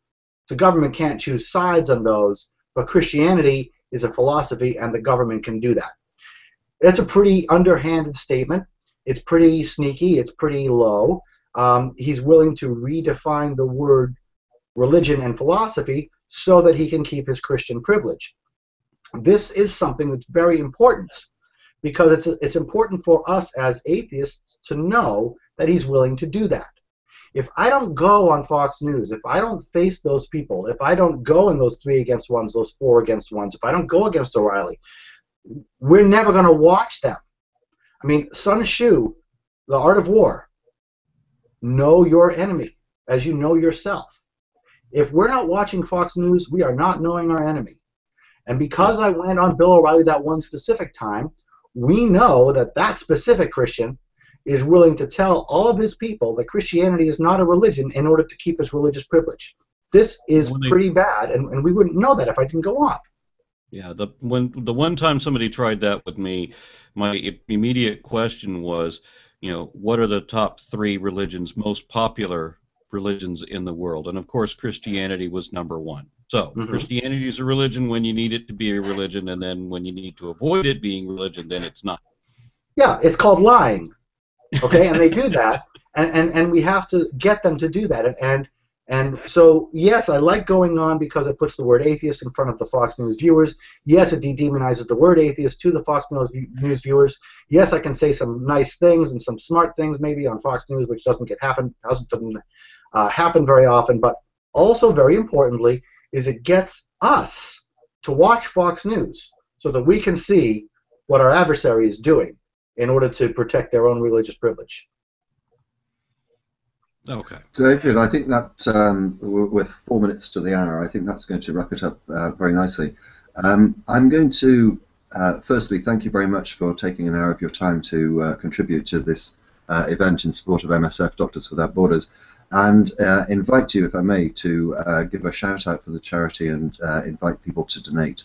Yes, it's hard for me, and Aaron and you will both know it's hard for me to get to participate in something on the weekend. I work really hard during the week, and I try not to do things on the weekends, but for Doctors Without Borders, I would do it. Doctors Without Borders is a very important charity. I personally support them out of my pocket, and I hope people who are watching this will seriously consider donating to Doctors Without Borders because, after all, we have to help our fellow human. And Doctors Without Borders is a great way to do it. It's a secular alternative to all of the crap that's out there. They don't preach. They don't hold back any sort of treatment if you don't do the right prayers. They don't hand out Bibles when they help you. They just help. It's an important charity. It's something that needs to thrive, and I really hope that everybody supports them as I do. Thank you very much indeed, David. And again, thank you very much for your time. And thank you for doing this. By the way, I want to say thank you for doing this charity run. This is important activism for you, and I appreciate both of you doing this out of your time for Doctors Without Borders as well. Thank you very much. I just got word from Randy. He apologizes. He's not going to be able to make the show, it seems. Okay. Yeah. So we'll have to do the next hour without him. I apologize. I know that he wanted to make it. So I don't. Okay. Yeah. That would have been a real interesting show. Yeah. And I don't know how we sort of like fill in for someone. It's amazing. But we'll come up with something, I'm sure. I'm sure it won't be the first. It won't be the last issue that we have. But there we go. David, we will let you get on. I'm going to take a short break in which I will going to invite people to take a moment to go to either one of the donation pages, which you'll find linked to underneath the description of the video on YouTube. I'm also going to try and figure out why it is that the Q&A function is not working, because I had rather hoped and was relying on that working quite well. David, thank you very much for that. Do you want to end the call, or do I get the no, let me do it. Okay. David Silverman, you're done. Thank you. There you go. Until the hunted Silverman. Wow. Right, well, we need to fill in an hour. Okay, this will be interesting. Let's have a live call-in. Let's get people involved. All right, well, let's see. There was one question that was posted for Silverman. I think he answered. Where did you see the question? In the chat? Yeah, in the Q&A. You can see the Q&A? Yes. I can't. Yeah, it was asking about do they have any new projections, and Silverman did answer that one. But yeah, I do see that one question, and there was a previous one that was just a comment for your prior guests, thanking him for what he does. I'm surprised that you can't see it, but it's probably just because it's new technology and you're not. Yeah. Hang on, someone's just messaging. Please check the Q&A chat in the Hangout. In the Hangout. You see, I haven't got it there. I've got a showcase in the Hangout. Old men in technology. How do I don't know. Anyway, I'm gonna pause for let's say 5 minutes, and then we shall get up and running. And 5 minutes. I need to. Okay, fine. Try and sort this out. It might be a bit less. Time to go to the bathroom and have a cigarette, and then we'll. That's what you want to tell your viewers. Yeah, very professional. Right, bear with us. You can carry on talking, Aaron, if you like. I still need to go to the bathroom. Yeah, so I don't know how DPR is going to get a motorcycle for the Memphis run. I don't know how many other people are going to ride with us. But I'm looking forward to that. It's not going to be quite as interesting a ride as going to Utah, because that was spectacular. That was a great deal of fun, by the way, taking DPR Jones and the True Puka, who's from Manhattan, taking these two people through hundreds of miles of Southwest desert when neither of them, to my knowledge, had ever been to a desert before. We stopped lots of places so that DPR could shutterbug away, and especially in Utah, where I don't know what it is about the Englishmen in geology. Anytime you get in interesting geological formations, they get all ecstatic about it. And then when we finally got to the point where you could see glimpses of the Grand Canyon through the trees, DPR was almost wet himself. He was so excited. It was a good deal of fun carrying these guys along on this. However, we spent entirely too long at the Hoover Dam, which was something we were supposed to just drive over in a moment. I think we were there for an hour, and consequently we did not make Meteor Crater because we ran too late in our schedule, and I ended up having to drive 95 miles an hour between the Grand Canyon and Meteor Crater. We kind of did the Grand Canyon like they did in one of the vacation movies. Oh, there it is, kids, let's go, and then rush off to the next venue. And I had to bring this thing into the show with me because he was screaming just before we came on, singing songs and being ridiculous, and I know that you could hear him. Even if I were to put him in he has a little carry cage, and I sometimes will put him outside by the duck pond, let him flirt with the ducks so that I don't have to listen to him when I'm trying to do broadcasting. But I didn't have time to do that today. I may end up doing it afterwards because he's going to be acting like this all day. All right, so do we have any other questions? Good. We'll see a grid of. Okay, you're giving it. I was just looking at the Q&A, and apparently they're trying to reason with DPR. Good luck teaching him. All right, and one more message from Randy. Okay. All right. Yeah, he was having further issues. Just let me answer him back. One moment.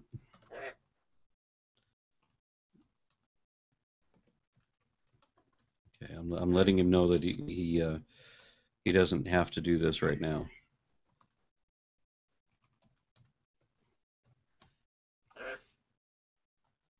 Okay. All right, so let me see, where are we at? Let me check the schedule. Who have we got coming up on? Lisa Fight. And Lisa, you are welcome to join in at any time if you're already listening. Anybody that really wants to can kind of chime in if you've already got the link. And I think DPR has already sent it. If not, I'll make sure that he does as soon as he returns from having a fag, as it were. And let's see what else we got. Any more comments? Good. Thank you so much. Thank you very much. Evitable. Okay. All right, one moment. I've got more messages I'm trying to run through here.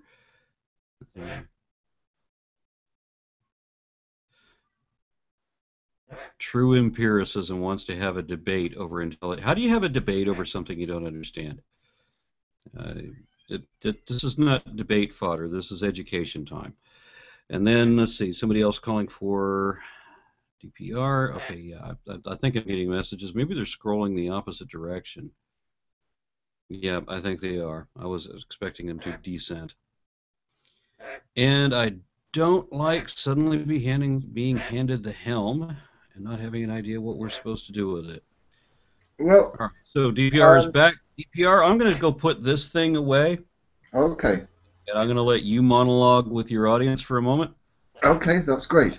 I'm probably going to put him out with the ducks.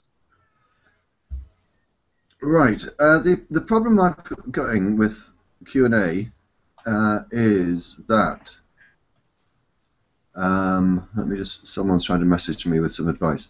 So I've got my Google Hangout window, and down the left-hand side there's a whole stream of icons: Pro Studio, Hangout Toolbox, Cameraman, and whatever. And then you've got the Q&A, and I click on the Q&A, and I get it appearing on the right-hand side, and it says there was a problem connecting with the server. And it's then got questions and a little arrow, which if I press on that, I can then click on questions. I click on questions, it says loading, and nothing loads. So if anyone knows what I'm doing wrong, send me a Skype message to Magic Sandwich Show. We've got someone else here. Well, we're going to be joined by Dragnauct to fill in an hour. It's the best. It's the best that we have as a replacement for James Randi. I mean, how do you replace James Randi? All I can say is that he seemed certain that he was going to attend. Everything had been set up. He'd been sent a link to the Hangout. Aaron had been in contact with him as recently as an hour or so ago, I believe. So I don't know quite what's happened there, but I would think that it's something of some importance for James to pull out of an engagement. Right, I can close that down. Well, let's just remind people of what's coming up. This function does work, screen share. Let's have a look. Share screen.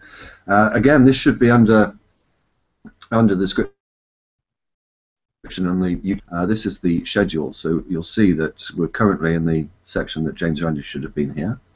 So I'm sorry he's not. And coming up in just over 50 minutes, we have Lisa Fight, Zaunstar, Ben Blanchard, and Conor Robinson. And it lacks a description because I forgot to put in what she asked me to.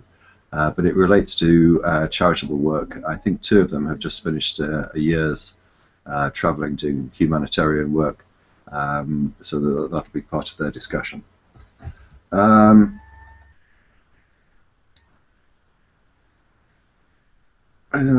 tried to call in, possibly, Nathan Bailey. I don't know what you're going to call in about, but hey, why not get you in as well? But we've been joined by Dragnauct, and if you look at the schedule, what is it? It's midday for me tomorrow. Dragnauct was having a debate with a well-known theist, G-Man. So I've got too much open here. Let's go back to this and do that. We're back. Right. I was just going to ask Dragnauct to tell us about it, but now he's gone. Oh, wow. Nope, I have a wireless headset.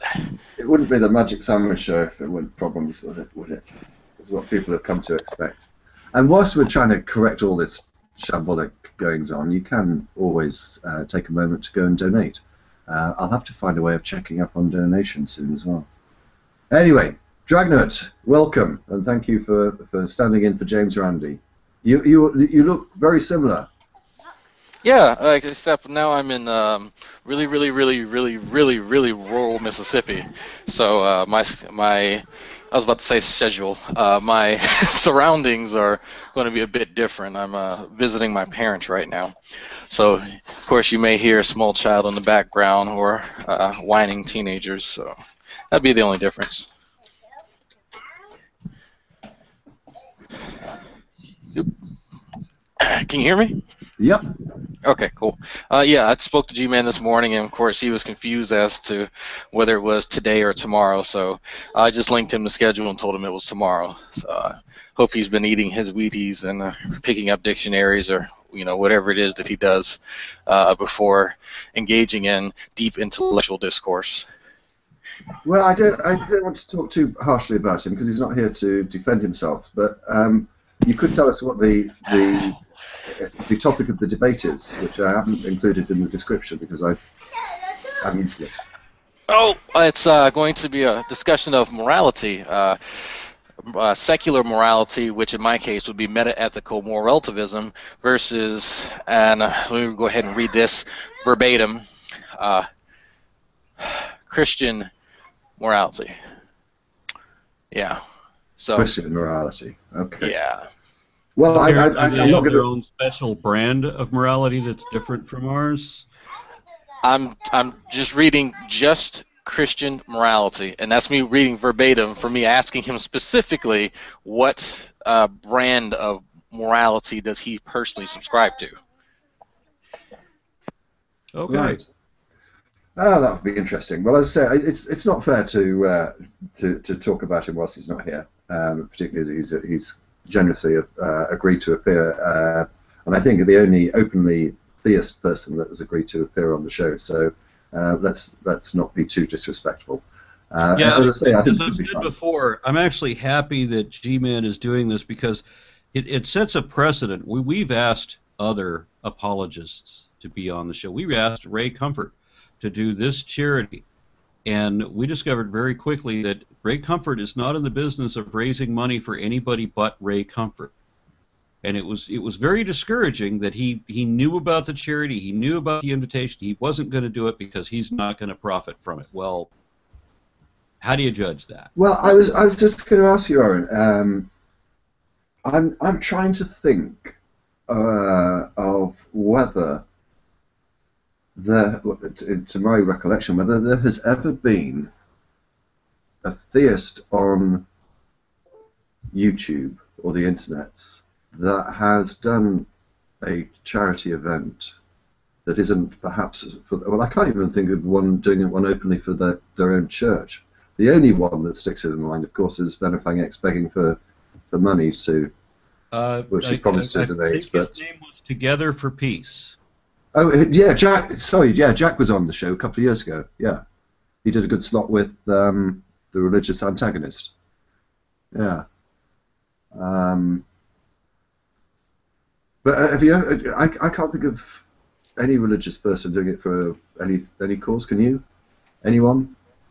No.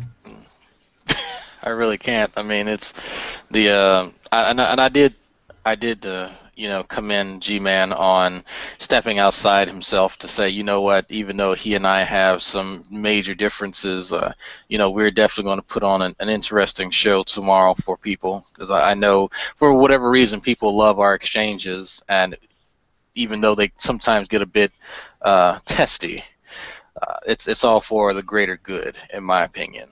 So. I got a question in the panel I want to address just because it's easy. Someone, if I'm reading this right, the name is You Ain't Shite, and he wants to know the bird's name. My bird's name is Max. That parrot was originally Matt Dillahunty's parrot, and apparently sometimes when you raise a parrot from an egg and then you get married, that parrot sometimes has issues with your wife. So the bird ended up with me. So that's how that happened. Okay, go ahead. Didn't mean to steal your limelight. Go ahead. Oh no, it's fine. I had to reprimand my son anyway from destroying property. But yeah, it's oh geez, stop. He's chasing me. Okay, so he really understood, even though I had literally told him to go F off the day before, that we should set aside our differences and actually come together to provide a good show, so people will donate to this organization, because there are people out there who don't have the luxury of living in a first world country, and they don't have the luxury of saying, well, you know what, I don't like this person, and having that person not kill them the next day with a machete. So, it's some things that we all take for granted, many things. And I think doing something like this type of event really puts things into perspective and humbles many of us who are very, very fortunate. Yeah, I want to throw something in about that.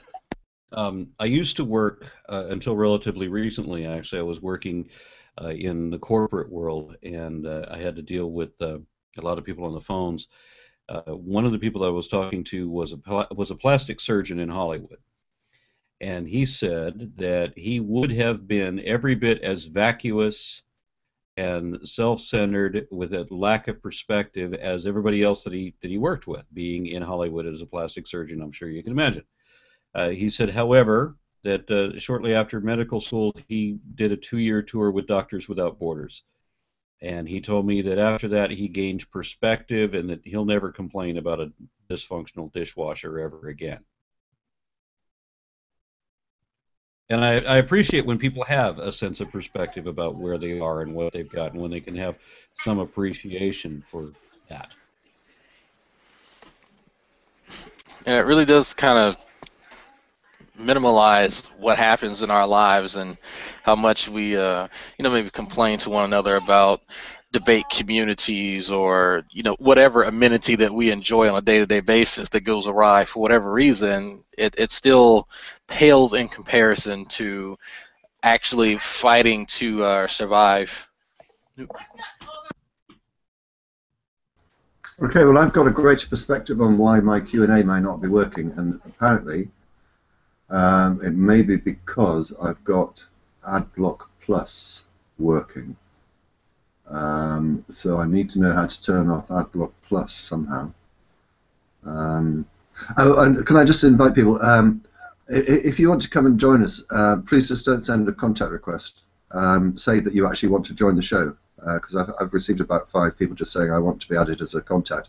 I'm not going to give out answers to all of them. Just if you want to appear, just say I would like to appear. We'll bring you on, but not just add you as contact. So yes, how do I turn off AdBlock Plus? Turn off any add-ons in there that don't. I don't know if it looks like this to you. Somebody else posted that if you look at the top right corner of your screen, you will see a grid of 6 squares. Click on that and change it to Q&A. I don't know if it looks like that for you. It doesn't look like that for me.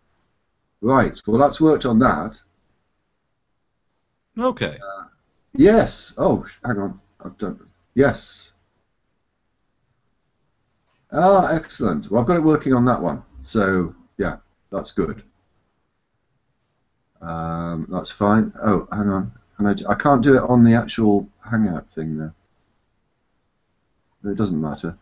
Yep, this is riveting.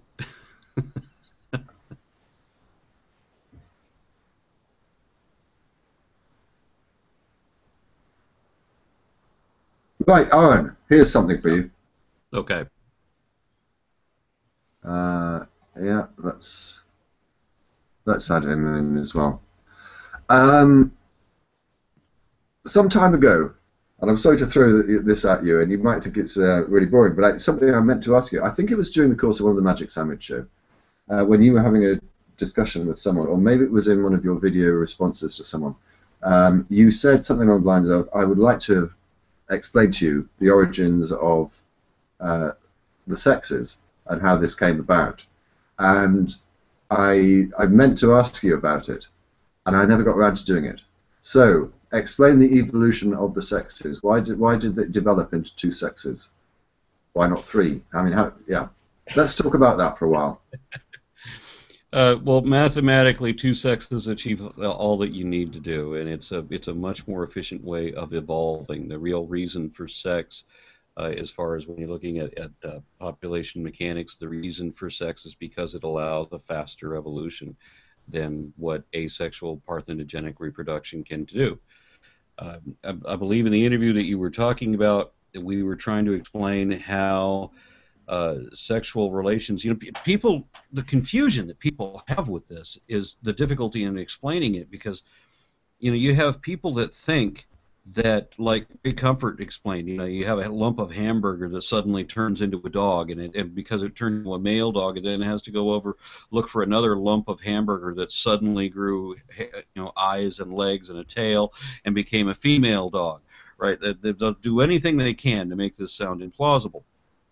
And of course, what you have at the onset, or initially, when before you had sexual reproduction, you had parthenogenic reproduction. You have organisms that either divide or reproduce within themselves. Parthenogenic reproduction occurs with some vertebrates still today, and some vertebrates, some fish, some lizards will switch back and forth between sexual reproduction and asexual reproduction. But when you're getting into the origins of sex, then you're talking about single cells.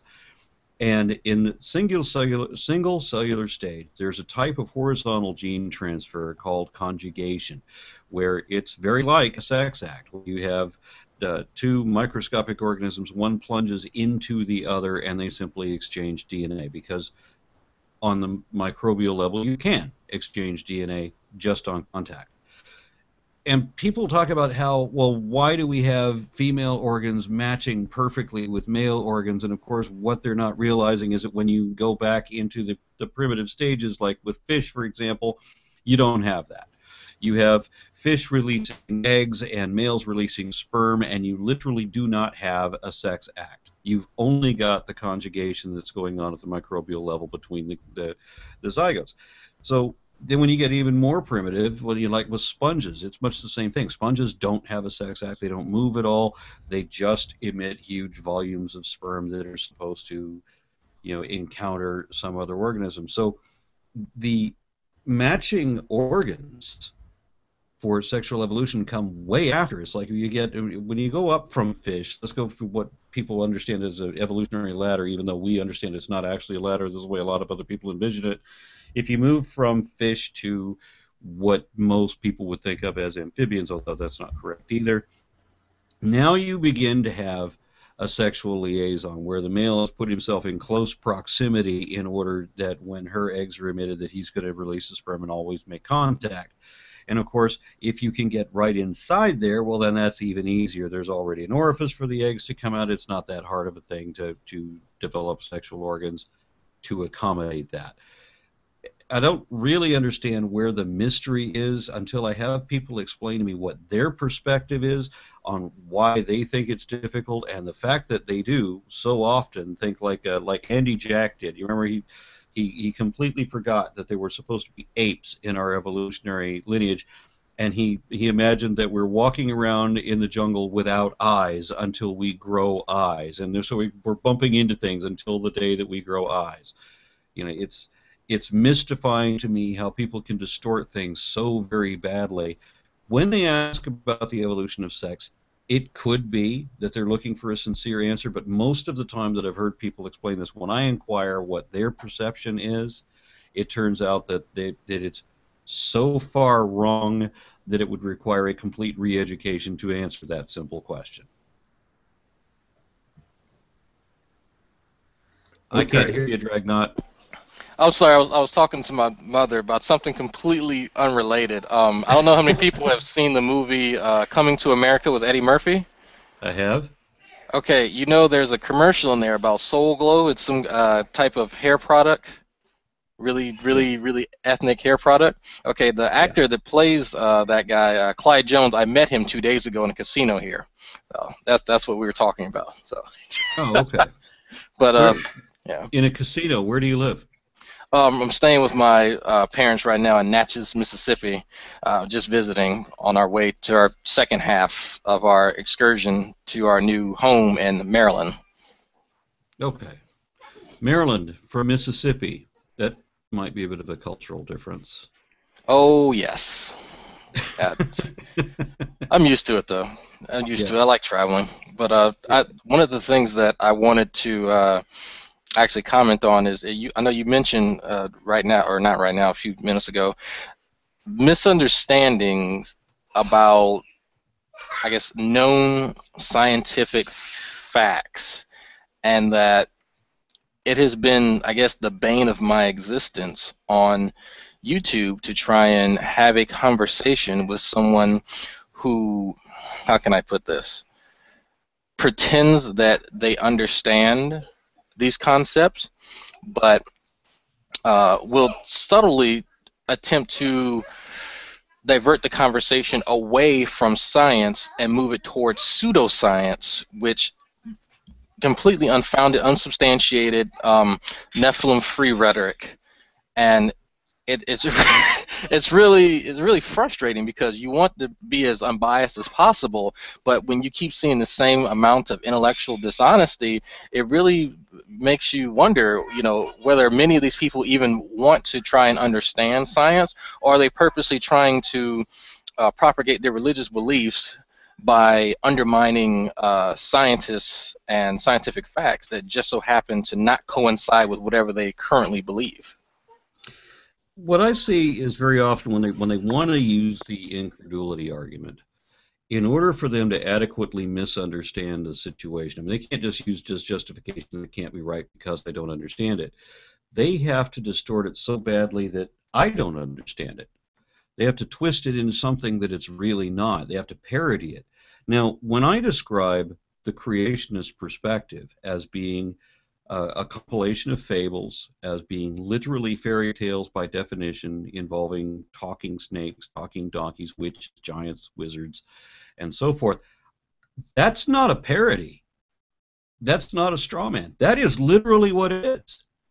But when they're talking about evolution, then they have to try to parody it into something else. The from goo to you via the zoo, or molecules to man, right? And the only evidence that they would accept of evolution is when you have a handful of, or a petri dish full of bacteria, and it turns into a human, right? So they want to make sure that they distorted it as much as possible, so that no real evidence could ever be presented. They will reject anything there ever was. And I remember was told all my life that you've never had the emergence of a new species. No one has ever seen that. No one will ever see that. And so when I grow up and I start studying biology, and I start realizing all the different times that new species have been directly observed under controlled conditions, and we know that these things happen, then I present these to these people, and of course the argument, again, a huge distortion, because if you get a new species of fruit fly or a new species of fish, because that's what evolution is, it's biodiversity, it's producing a new species, like where one species becomes two species, or or through anagenesis you have one species transform into the next species and the original one isn't there. Usually that's not what you get. You have the original species still there, and then you have a new sister species emerged with that. But they won't accept that, because it's still a fruit fly, or it's still a fish. It didn't turn into an oak tree.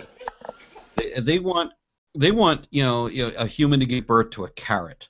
They want something where the descendant is somehow no longer related to the ancestor, and somehow that's supposed to be evidence of evolution. So anytime you want to disprove or falsify evolution, just provide for the creationists whatever it is that they're asking for as proof of evolution, because that would undermine it. And this is something I don't understand, Aaron. If I mean, it shows just how disorganized their understanding of evolution is. If a man did give birth to a carrot, well, let's use a less extreme example. A cow gave birth to a pig or something. That would utterly disprove evolution. But this is what they're looking for, as if that is what was needed to prove evolution. They've just got it so backwards. And it's intentional. Yeah. It's intentional. I don't believe that these creationists, that many of these creationists, you will have people who believe what they do because everybody believes that and because they never question it, because they don't understand it, and so they sincerely believe it. But a large degree, the people who argue this with you, I think they know that evolution is true, and that they simply refuse to admit it because they have to do this mind over. They have to convince themselves of this other thing instead, because that's what faith is all about. So they believe on purpose in something that is not true. My two favorite quotes are from contemporaries, Mark Twain and Friedrich Nietzsche. And Nietzsche said that faith is not wanting to know what is true. And of course, Mark Twain said that faith is believing what you know ain't so. And I believe that both of these statements are 100% accurate. Hello, small person. Yep, that's my son. He wanted to say hi. He's waving to everyone. Hello, small person. I actually had a hangout with Fiona Robertson, a molecular biologist with a PhD in molecular biology. So she knows evolution pretty well. And we went over many of the misunderstandings or intentional distortions that a lot of other theists will portray as, this is quote unquote goo from goo or you from goo or whatever it is that they want to use for the adage. Something that I mentioned to Fiona is that what they're looking for is not evolution. I've come to that conclusion. They're looking for Pokemon evolution. When you really think about what they're asking for, they are literally asking for a fire lizard to turn into a dragon at some point in time, and that we have some type of recording of it. So, so I always expect that they have an idea what I'm talking about, that we're talking about population mechanics. And so the analogy that I have to give to people, and they really reject this because this one starts to make sense, right? You have Latin was the ancestral language, and then from that you get Romanian, French, Spanish, and then you eventually other languages like Portuguese. So you don't ever have the Ray Comfort scenario where you have your first person speaking French. Like somehow once upon a time you suddenly have this guy who's speaking French, and now he has to go find a female to speak French with, right? It doesn't work that way. Everybody knows how languages evolve. And everybody knows that you can trace the evolution of languages, and that then all these other languages come from Latin. And this is the same way that biological evolution happens. It's on a population level. Can these people still communicate with each other? Would translate in the analogy to whether or not they can still interbreed and have viable offspring. Whether they can communicate. But people, when it starts to make sense, then they get scared because they don't want to believe that. They have to believe the Book of Magic Fables because they were told to, and they've been threatened with a fate worse than death if they don't believe that. And so they very often will pretend to believe what they know can't be true. And somebody asked me a question here. Let's see. The deficiency of the United States Congress, their House of Representatives, and everything associated, is drastic change needed? Yes. I don't know how else to put that. I tried to arrange an interview with Louis Lessig for the Raw Men podcast, and he unfortunately declined. He says he has way too many obligations right now to come on the podcast. He apologized, couldn't do it. Upsetting there. But yeah, he would have been the great person to talk to about that subject. Letting go. Okay, Dragnauct, go ahead and take over, please. Okay, I got the comment tracker up here, as well as the Q&A. DPR, did you ever get your Q&A to work? I've got it to work on the other computer, which is just watching this Hangout. Someone said, unfortunately, turn off ad block. I can't go through the comments and delete those that have been addressed or irrelevant. I can't see which ones are coming in new. So I don't know what's going on that one. I think I'll have to just. Well, I don't know. I haven't had to Q&A. Somebody said it's AdBlock Plus, Yes. which I do have on, but I can't. There's nothing on the actual Hangout that I can change now to stop AdBlock Plus working. So I thought you could see the questions now. I can see them on the other computer, but I can't go through them and see which ones are coming in new and go through, rate them and remove the ones that have been addressed. I think I've caught you up, and the newest one should be the top one. Grappling ignorance. Yeah, somebody's asking you. Are you telling me that the more sex I have, the faster I will evolve? Yeah, this is a good example of what we were talking about. The faster I will evolve, as is an individual evolves. Yeah, that's grappling ignorance. He's a joker. He and I realize that's a joke, but it's a perfect example of what we were talking about. This is the way that they would twist the argument around in order to preserve a misunderstanding.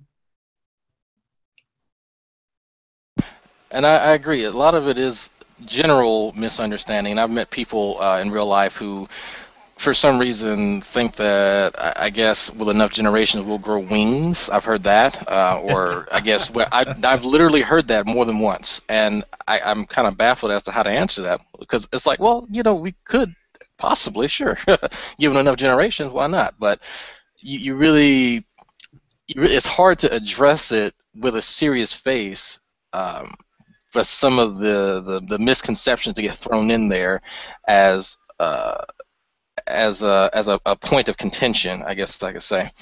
But yeah, I'm gonna see if I could try and also go through some of these comments and as well as the questions, even though I cannot do anything with the Q&A.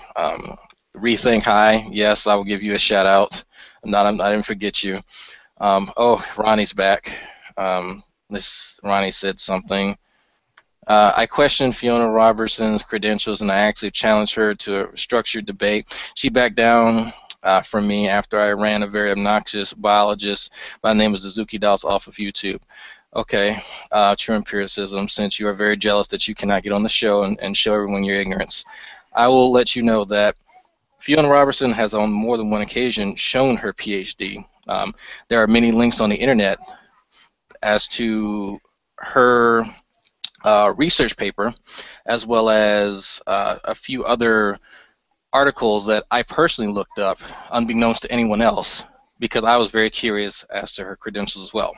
If you had actually taken the time to research her background, it becomes very apparent that yes, she is a molecular biologist. Yes, she does have a PhD, and unfortunately for you, she knows much more about this subject than you do. She's been questioned on more than one occasion by your brethren in Christ as to her background, and she's shown it. You have not. I, on the other hand, have shown everyone where I'm going to school, where I study. I've even shown the books that I have. So there is not this e-posturing that needs to happen. If you're upset that she won't have a debate with you, it's because she has a PhD in molecular biology. You have a chair and Google. Her having a conversation with you is not going to be a debate. It's going to be her correcting your misunderstanding. So when she doesn't want to debate you, it's for good reason. You don't debate someone that you're really not on the same level with, not leagues apart, in fact. Yeah, the idea of doing a debate on abiogenesis, I mean, is, I don't know, it's laughable to me, because you don't have anything to structure to begin with. What could you possibly form a debate on? I mean, I don't know anything, and therefore I don't believe you. That is what I imagine my opponent's position to be in its entirety. Now, I am going to be doing a video. One of the educational series does cover abiogenesis, and I'm trying to arrange a brief interview with Craig Venter to include in that, because he's one of the leading researchers in that field right now. And so far, I've spoken to a number of his assistants, but haven't gotten a confirmation yet, so I'm crossing my fingers on that one. I would really like to have his involvement in that video. But I've got a lot of substance in the abiogenesis research, because there's been a lot of breakthroughs lately. None of it would make sense to somebody who's determined not to believe it and not to understand it. But if you are interested in actually understanding what the science is really showing, then yeah, there's going to be a lot of good information in that video. Yeah, I was actually going to mention something, Aaron. I recently was in a skeptic group over in California back when I was in the military that just started up as I was exiting, and many of them weren't keen on a lot of the great debate topics that go on YouTube. So I mentioned many of your videos, and I was going to suggest that for you to continue, please, making the educational videos, because they were very well received. I wish I could have recorded the reactions that I could view from them just watching a snippet of your educational videos, because many of them have children who are interested in science. Especially, there was a few young girls who wanted to be biologists.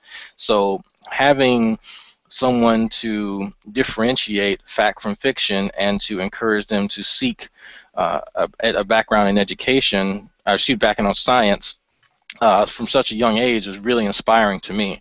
So I was going to actually, commend you on that, and I would hope that I could also get Dark Matter too to make some cartoons geared toward, a younger crowd, as you're doing, to kind of incorporate skeptical thinking, rationalism, and I guess more of a a clear line in the sand between superstition and scientific fact. Thank you very much. I'm really excited about the projects that we're working on now. And each one, we're trying to raise the bar on our own production values with every one that we do. So, Alan, can I ask you a question about your videos? Sure. Are you going to maintain the Ian Juby, thinking man's Ian Juby look with your safari jacket? Because I saw that, and I almost had to stop the video. I was pissing myself laughing so much. What was going on in your head? I own that vest. I have a safari vest. I very rarely get to use it. I did a block walking campaign for the political group out here, and it was so handy to be able to carry everything that I need in that vest. I liked having it. But I can't wear the damn thing because even Ian Juby has one, and he likes to use it whenever he wants to dress up like a scientist so that he can pretend to look legitimate. Well, we've got someone that's joined us who wants to ask you a question, Aaron. Nathaniel, are you with us? Hey, yeah, I am. Can you hear me? Yes, perfectly. Okay. Hey, Aaron, I was just listening to. Oh, by the way, great series. I just watched them. I just got around to watching them. Thank you. You're welcome. I was listening to you just about 5 minutes ago or 10 minutes ago when you were talking about belief, and I think it's much more complicated than that. I think you really do have a lot of people who go around really do believing all the crap that they say that they believe. I think it sort of depends on the culture and where they're from, but I do think that it's more than just they're afraid to say that they don't believe. I do think that there's an aspect of that, but to bring the news into it, people who are going off to join ISIS, I think, really do believe what they are saying they believe. I think it's more than just they're just afraid to of hellfire and damnation sort of thing. Well, I'm sure there are, sincere believers in that group, but when you're arguing about creationism, there comes a point very soon. You don't have to argue creationism very many times. All you need to do is one or two people that have an idea what they're talking about, and then you come to a choice that you have to make, whether you're going to remain honest or whether you're going to remain creationist, because it's not possible to defend creationism honestly. And so if they have to maintain their belief, they're going to find themselves lying in order to do so. I agree. I mean, I'm an atheist, and I've spoken to you before. But I think that some people really do live with this sort of dichotomy of using the internet, using scientific advances, using cell phones, etc., and at the same time denying that any of it is true, etc., especially if it goes against the word of their God. I think it's just a dichotomy. They live in this sort of split personality that they have, and maybe I mean I've been thinking about it quite a lot recently with what's going on around here. Maybe it's some sort of psychological damage from this kind of thinking, from this kind of dualistic thinking. But I definitely think that many of them who espouse, especially the extremists. I can't really comment to, your lay Christian fundamentalists, if you will. But I think the extremists certainly do. I don't think they even think of it as lying to themselves. I think they just, anything that contradicts what their God says is wrong. I think they believe that. Yeah, I gave a speech recently where I was quoting from the movie Questioning Darwin, and in Questioning Darwin there was a couple of people that said some very disturbing things from my perspective. One of them said that any scientific fact which contradicts the Bible is wrong by default, because the Bible can't be wrong. Even when you prove that the Bible is wrong, it can't be wrong. And to further demonstrate that, the next person interviewed said that if the Bible said that 2 + 2 = 5, that he wouldn't question that. He would simply find some way to believe it. And I've read comments like that many, many times, where people have described it to me. One of them was said that eating the word, and that was where you just force yourself to believe whatever absurdity you read out of the Bible. It doesn't matter how ridiculous it is. You just make yourself believe it, because that's the goal. And I don't understand it. Certainly, this isn't a pursuit of knowledge. I mean, there's no kind of critical thinking. It's quite the reverse. They approach everything in the opposite way that science would. I mean, when you say, for example, I had this conversation with a dear friend of mine once upon a time, who he and I came from the same school. We came from the same background. We were really good friends in high school, and yet today I'm an atheist activist, and he is an ordained fundamentalist minister in a Christian school. I've seen your speech about that, actually. Very interesting. Yeah, it's a little disturbing to me. He and I had this conversation. For those of you that didn't hear the speech, I'll give you the conversation we had real briefly. I went through this I guess the typical reborn in Christ ceremony that a lot of people go through. And I remember questioning, and I felt this elation, and I realized that all of this could have been charged within my own imagination. You set the ambiance, and you get psyched up for it, and you could actually create this effect in your own mind. So I remember asking my friend, how do I know that this is real? How do I know that I'm not, hallucinating? How do I know that this isn't, some other effect that's taking place? And he grabbed me and said, just keep telling yourself it's Jesus until you believe it. Yeah. And the way that I've heard this paraphrased by other Christians is fake it till you make it. So it really is a matter of pretending in order to convince yourself, and then once you're convinced, the goal has been achieved. You just have to continue to believe. Belief becomes an act. For me, what I believe is not a matter of choice. It certainly isn't a matter of will.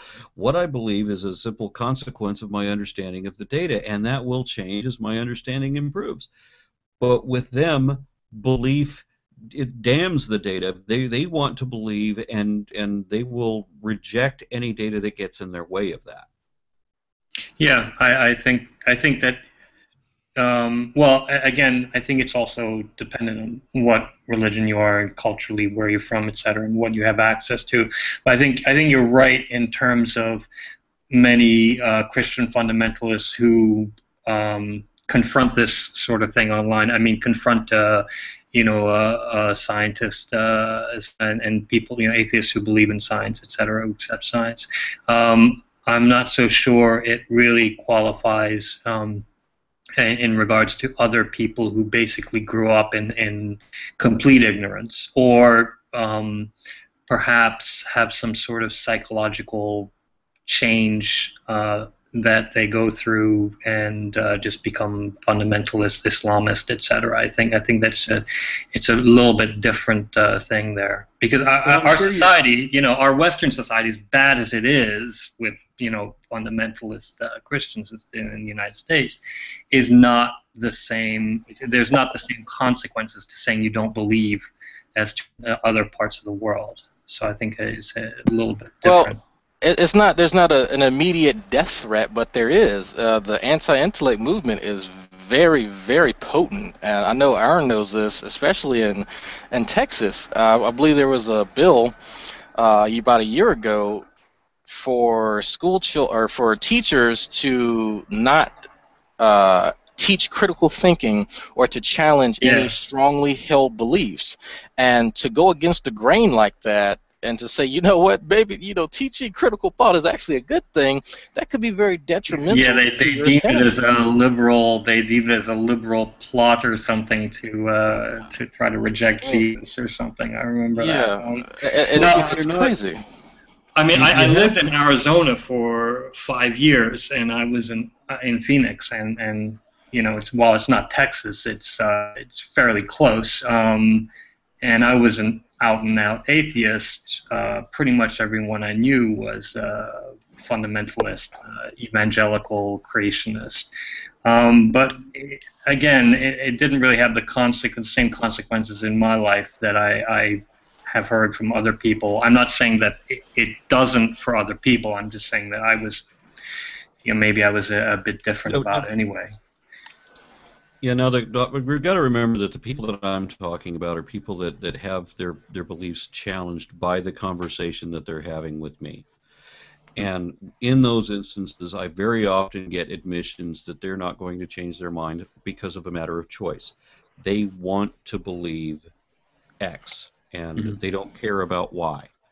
I've had people tell me that they believe because they have to believe. They have some need to believe, regardless whether it's true or not. I was in a movie, I can't remember the name of it. Somebody was doing a documentary film where he's a Christian interviewing atheists at a convention. But I went and looked at his website where I saw him on stage at his own church describing to his own congregation that what he describes as a delusional perspective. He's admitting that his perspective is delusional because he said all the facts imply A, but he's going to believe B. Although everything points to A, he's going with B, and he's not going to change his mind. This is how you define delusion. That your mind isn't going to change just because you get facts to the contrary.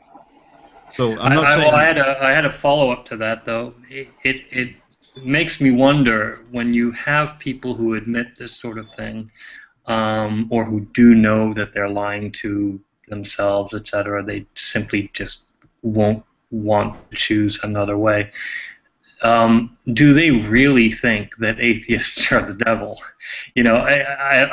I'm just wondering if that's a sort of display that they put on in the groupthink, or is that something that they individually actually believe? Somebody told me that if I ever make sense, that the reason that I make sense to her is because the devil is the master of lies, and if I start to make sense, then that's how she would know that it's the devil talking through me. And so I have to wonder, how does she I have to wonder, how does she reconcile the fact that her preacher never makes sense? Because she came from a church where they taught that dinosaurs never existed. Oh wow! Okay, that is really extreme. Yeah, I mean I know there are some out there, but yeah, that is really been my experience, frankly. I've actually met people who thought that all fossils were created by Satan, or that they were created by God. In either case, to test our faith. I've actually had a roommate similar to that. He believed that bones of like Homo habilis and Australopithecus were, and I quote, the dead bones of retarded people. That I know is one of their excuses. That one I know. Yeah. I remember that the Neanderthal man was supposed to be an old man with rickets, and I said, well, that's interesting because we at that point we had 250 confirmed Homo neanderthalensis fossils found, or individuals found, and they represented men, women, and children. So how are they all, including the children, an old man with rickets? And all of them with matching DNA, distinct, so that you know this is a Neanderthal. Yeah, the devil's tricky, he's a tricky one. Yeah, and another interesting distinction is that they had bigger brains than our own ancestors did at the time, and that Neanderthals, instead of having the highly developed forebrain, they have more development of the hindbrain. But in terms of CCs, theirs were larger on average. So how does that work in this retarded person idea, just because they have a heavy brow? There you go, making sense again, Aaron. I'm really just I'm That's shocked. just Satan talking through me. Yeah. I'm just There you go. Well, anyway, thank you for the answers. I just figured I would ask you about that. And thanks again for the shows you're putting on. I'm gonna log out because I see some other people are coming on, I suppose. Oh, very good. Well, thank you. And very you've got another guest coming on in less than 7 minutes. So thanks, guys, and have a good one. I'll be watching. All right, thank you. Thank you very much indeed. And yes, you are correct. The lineup for the next hour is taking place. I know that Lisa is hosting it, and she's sitting in the background waiting to come on. And I think that one of her panelists is already with us. So. Again, so 5 minutes before the hour, but let's wrap this hour up. Give people a few moments to settle in for the next panel and take the opportunity to donate. And the links to the donation page are underneath the YouTube video. We get $100. I'll do naked push-ups. I'm just kidding, maybe. Well, it'll give the an opportunity for the panelists to come on for the next hour, and also, as I say, take that opportunity to donate. I see that some donations have been coming in, so thank you very much to everyone that's donated so far. Apologise for not having James Randy on. That was a real shame. I was looking forward to. I know he was looking forward to it. He was looking forward to it as well. He apologized a couple more times in email, and I said, we understand these things happen. Don't worry about it. Yeah, I'm sure he would have been here if he could have done. But again, you might want to check out the schedule and pick your potential favourite moments in the next 20 hours or so. But for the moment, thank you, Aaron. I will see you again. Oh, do I see you again before the end of the show? You're going to be around, aren't you? We've got a few hours to fill in the middle. I'll be flitting in and out, as it were. Good. I will try and sort out before I open up the next hangout this Q&A issue, which is really irritating me. And DPR, make sure that your phone is on, your ringer is on, because I want to make sure that this time when you fall asleep, I can wake you up. It's a fair point. Well made. Yes, it is. Yeah. Thanks for reminding me. Anyway, Owen and Dragnauct, thank you very much. Let's clear out of here. I'll stay around for a few moments just to introduce Lisa, and then I'll be handing over to her for an hour. Okay, go ahead and I will be back. When am I coming back? Hang on, let me. When am I next back? I'm next back. Oh, I've got a bit of a break, haven't I? Yeah. I'll be lurking around in the background, but I'm not back on until, for definite, until 5 o'clock in the morning for me, with Professor Moriarty, where we'll be discussing the science of Doctor Who, which I'm looking forward to. I'll appear. That'll be amusing because DPR Jones doesn't watch Doctor Who. What? What? No, I'm going to watch. How's that even possible? I'm going to watch lots of back episodes in the next Isn't few that like hours. mandatory? No, you're British. TARDIS and the electric screwdriver and electric screwdriver. The electric screwdriver. What is it? A sonic screwdriver? Yes. Oh, okay. Yeah, I'll be up to speed. I've got a few hours. Anyway, thank you, Aaron, for now, and thank you, Dragnauct. I'm very much looking forward to when I will next be seeing you.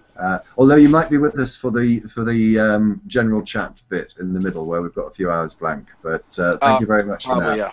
I don't have much scheduled this weekend, but hey, let me know. Just as well. Do you want to throw yourself on your swords, gentlemen, rather than me kick you? All right. Good night. I'm worried if I kick them, I might never get them back. Okay. Bye. Bye. Welcome everyone to the next hour segment with Lisa. Huge pleasure to have you on, Lisa. And as I say, I'll be lurking in the background, but cameras off, mics off. It's all over to you. Well, hello everybody. This is Lisa, LJ on YT, and I am joined by the amazing Conor Robinson and Ben Blanchard, and Zaunstar should be appearing shortly. I'm very excited to be here for Doctors Without Borders. I was getting a little bit of echo, and then I realized I was watching the show and had myself in the Hangout, and I was going, oh geez, what's happening here? Yeah, you might want to end the video, so the feed. So this is Ben Blanchard. If you'd like to introduce yourself. Let me tell you a little bit about these guys a little bit. Let me brag about these guys. I met them about a year ago. They did a humanist service project all last year. It was called Pathfinders Project. It was actually, I believe, the first project that Foundation Beyond Belief did kind of on its own, as opposed to what they did in the past, which was select 5 different secular charities and then donate to them. So Doctors Without Borders would be an awesome example of something that Foundation Beyond Belief would have been contributing to. So these guys have some great stories from places that they've been all over the world as humanists that have been working in the field with organizations like Doctors Without Borders, or I'm not sure if you guys actually did work with them, but I know that in the future that's probably a potential, isn't it, Conor? Yeah, definitely a possibility. Is my video not coming through? Conor's around. Okay, Ben, I know you're around, so I'm going to let you talk, okay? Yes, Doctors Without Borders is a wonderful organization, and I'm sure that in the future we'll be collaborating in some way, if not others. For instance, when we were doing latrine work in Haiti, Doctors Without Borders has a wonderful reference that they did together with the World Health Organization. And I was very, very engrossed in their materials in order to learn more about that sort of project. Wonderful, wonderful. And Conor is actually having some technical difficulties. So, but Zaunstar just arrived. Hey, how's it going, guys? Greetings to you. I often refer to Zaunstar as Mr. World Traveler.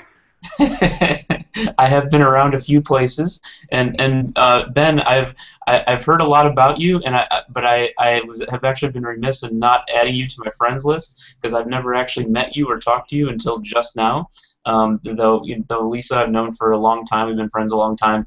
Conor I've known for, well, I met him about a year and a half ago or so. But yeah, so I'm just meeting you. So hello, and I'm curious to hear more about your world travels as well. I get the impression that our world travels have been, if we were to compare countries, like I have 24 countries, you probably have about that many too, but I would say that there's probably not a lot of overlap between the countries we've been to, if I'm getting the right impression. Well, yep, so I'm unique in that I'm one of the only people that has been to every country except, or sorry, every continent except Antarctica and Europe. Now that is hilarious because pretty much I'd say 16, 17 out of my 24 countries have been in Europe. So you definitely have. I've been to 4 continents. I've not been to Africa or South America yet. I've been to Central America, but not South America.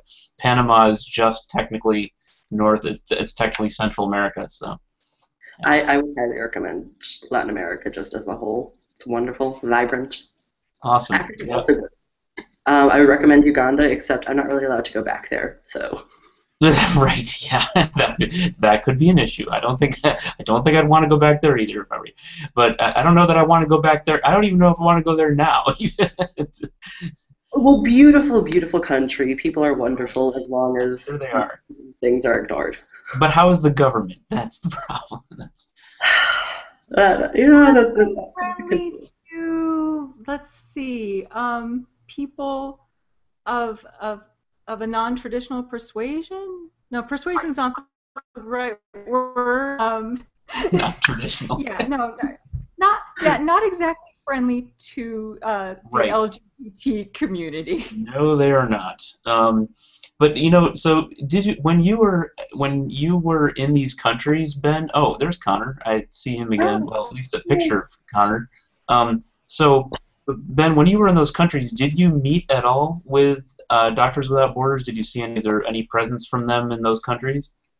I didn't, unfortunately, which is a shame because I really, really love the organization. After I get my MD, I'm planning on being a Doctor Without Borders. Awesome. Probably just one border, but. Oh, well, that'll take a little work. I wish you best of luck, sir. Oh, and I should probably get my my first pumpkin beer, because I said in my video that I was going to sample 1 or 2 pumpkin beers. So I've got a couple options here. Actually, I have 6 options, but I only took 2 upstairs with me in front of my computer. There's Blue Moon Harvest Pumpkin Ale, and then there's this, which has a snappy little label, Pumpkin Hunter pumpkin beer. So I think I'm gonna try the Blue Moon first. But yeah, so continue. Well, now I'm really curious. What is a pumpkin ale like?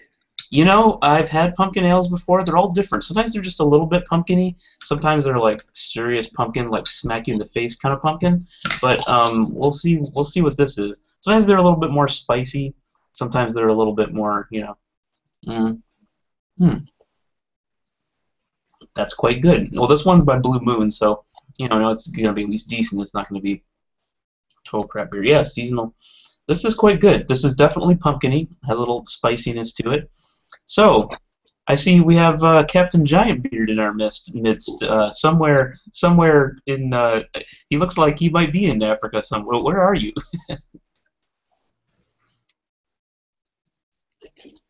He's muted. Can't hear you. Cannot hear you. I can. I see your mouth moving, but all I hear is blah blah blah.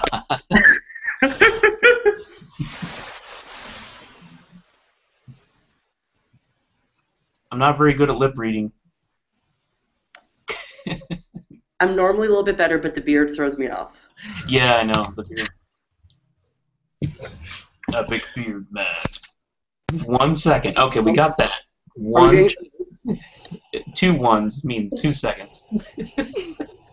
This might take more than 1 second. It might take 2. Yeah.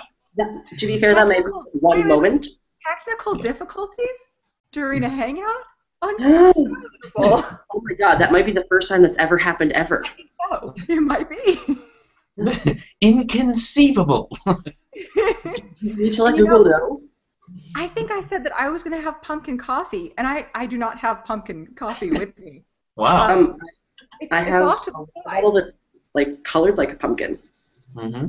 Well, I have this, but it's purple, and I'm not sure I would want to consume purple pumpkin. That seems like that might be problematic. Odd. It might have eggplant in it or something. Well, actually, eggplant's that's only purple on the outside. But anyway, so this whole thing is a charity. So those of you that are just coming into this, or maybe they saw my video, or maybe they saw DPR's video, or LJIYT's video, or somebody's, definitely come on in and donate to the charity. Like I said in my video, if you guys can donate, if I get at least, I'll be matching 50% of all donations up to $100 of my money. So if you guys donate at least $200, then I will donate at least $100 of my own money.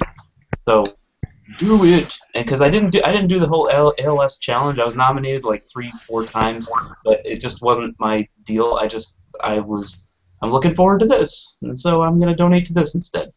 So it's all good. It's all charity. And Conor appears to be back. So can you hear me? Can anybody hear me? Yes, we can. Yay! Touchdown, Jesus! We can hear you. All right. So I think at the CFI Student Leadership Summit, which was in New York maybe about a month ago, James Croft, whom I'm sure some of you know, said that the pictures that Ben was showing from our trip made me look like an avatar from Beardlandia. I thought that was pretty fitting. I enjoyed that. Beardlandia. See, and I remember when you shaved your head and your face at the very beginning of the trip, and then decided you weren't going to shave at all for the entire trip. And I think you've decided since you got back, like, I'm just going with that. I don't know how long this is going to go. I don't know if you're going to be like waiting until the beard is like dragging on the floor. When does it end, Connor? When does this Rip Van Winkle. Yeah. Is there a beard limit? Clearly you haven't found it yet. Well, there is something called terminal beard, which I've learned, and I've actually learned a lot about beards over the course of the last year. But yes, there's something called terminal beard, and I have not reached my terminal beard yet. I'm not sure how long I'm going to be growing, but I'm still enjoying it. I'm still enjoying it.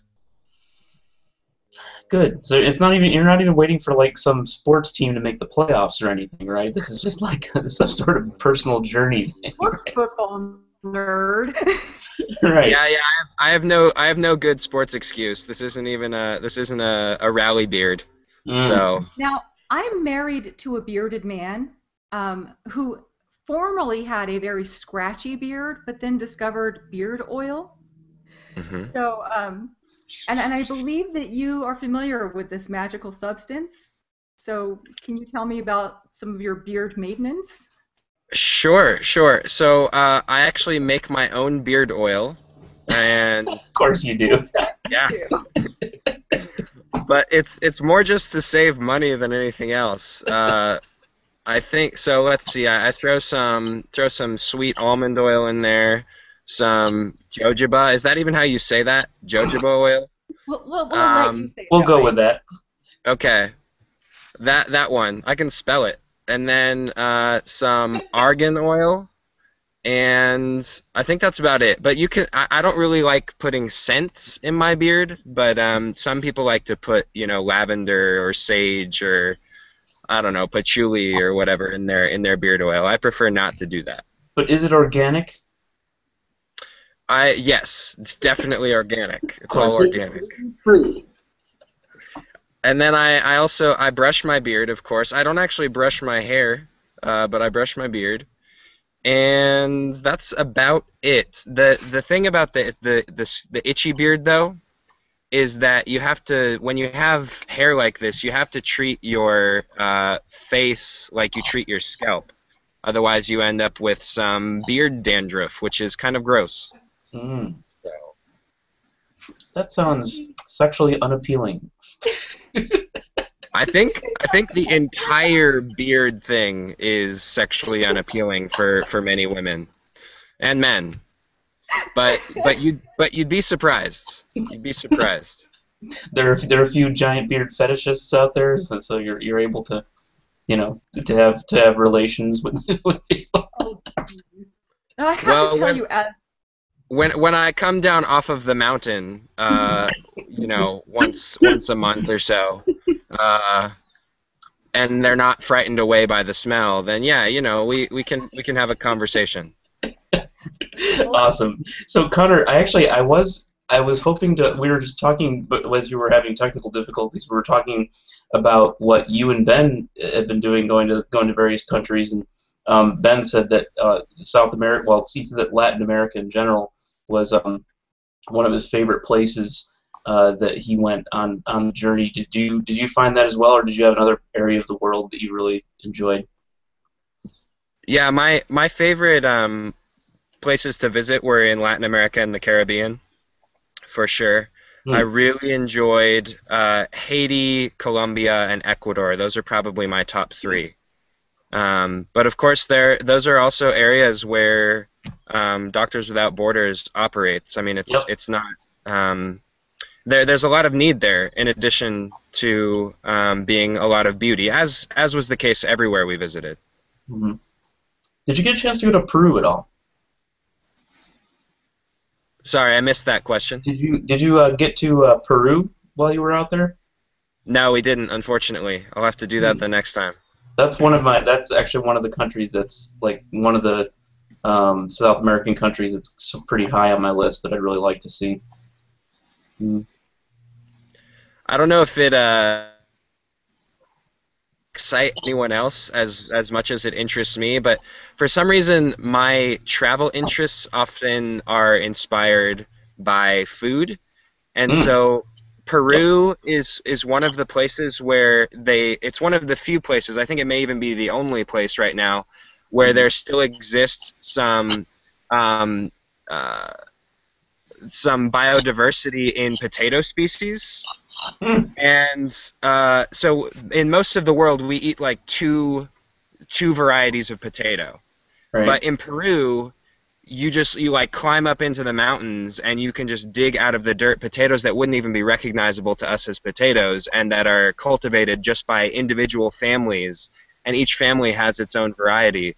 And I don't know if there's a way to actually like go on this like potato pilgrimage, but I don't know why. That just really fascinates me. I think I want to try and do that. I would totally do that. And we were also saying too, we're talking a little bit also before you got here about the differences between, because like I've been to a lot of countries, Ben's been to a lot of countries, you've been to a lot of countries. Lisa's starting to build her list too. She's getting some countries in.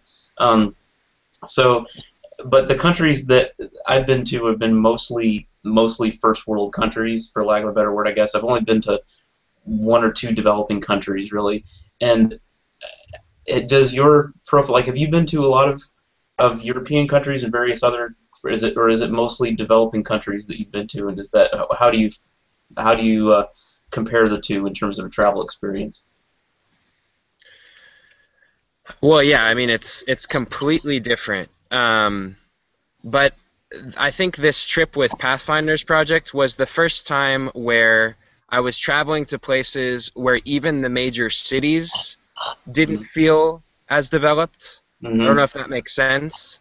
But even when you're traveling to many third world countries, their capital cities and their largest cities are thoroughly developed. I mean, they're developed sometimes beyond the standard that we would even expect in most places in America. Yep. But with Pathfinder's Project, we were actually traveling to places where either the development had occurred so rapidly, or where strife in the more rural areas had driven people into the cities at a rate that the cities couldn't handle. Such that the cities themselves just didn't have that first world feel. So it was the first time where I'd really traveled even outside of that. And I think before, when I'd traveled, I'd pretty much stayed in the cities, in the tourist areas. And so this is the first time I branched out from that. Yeah, that's really cool. I mean, that's certainly, I'm sure it's such a different travel experience when you're staying in a hotel that's like a Western branded hotel. You're staying at a Hilton in Panama City, which is essentially what I was doing when I was there for work. Whereas if you're out in the countryside and you're just living with the people, and I'm sure that's a totally different experience. So Lisa, this is your panel, so I don't want to totally take this over. What do you want to talk about? What do you got any thoughts about travel? Oh, your microphone. I was in the background pulling up our show, trying to see if there's any comments. So there's comments. Yeah, so I was trying to pull that up and do that. Sorry about that. Now, part of the reason why I wanted Conor and Ben on was because, when I think about Doctors Without Borders, to me that's one of the most recognizable charities that's a secular-based charity. And when I met these guys last year, they just got me really excited about service. And so I just automatically thought about them when I thought about, who would be great people to be on this event. As far as my world traveling, I just got started a couple of years ago. I went to Ireland. I actually got to go to Ireland with Eric because he invited his subscribers.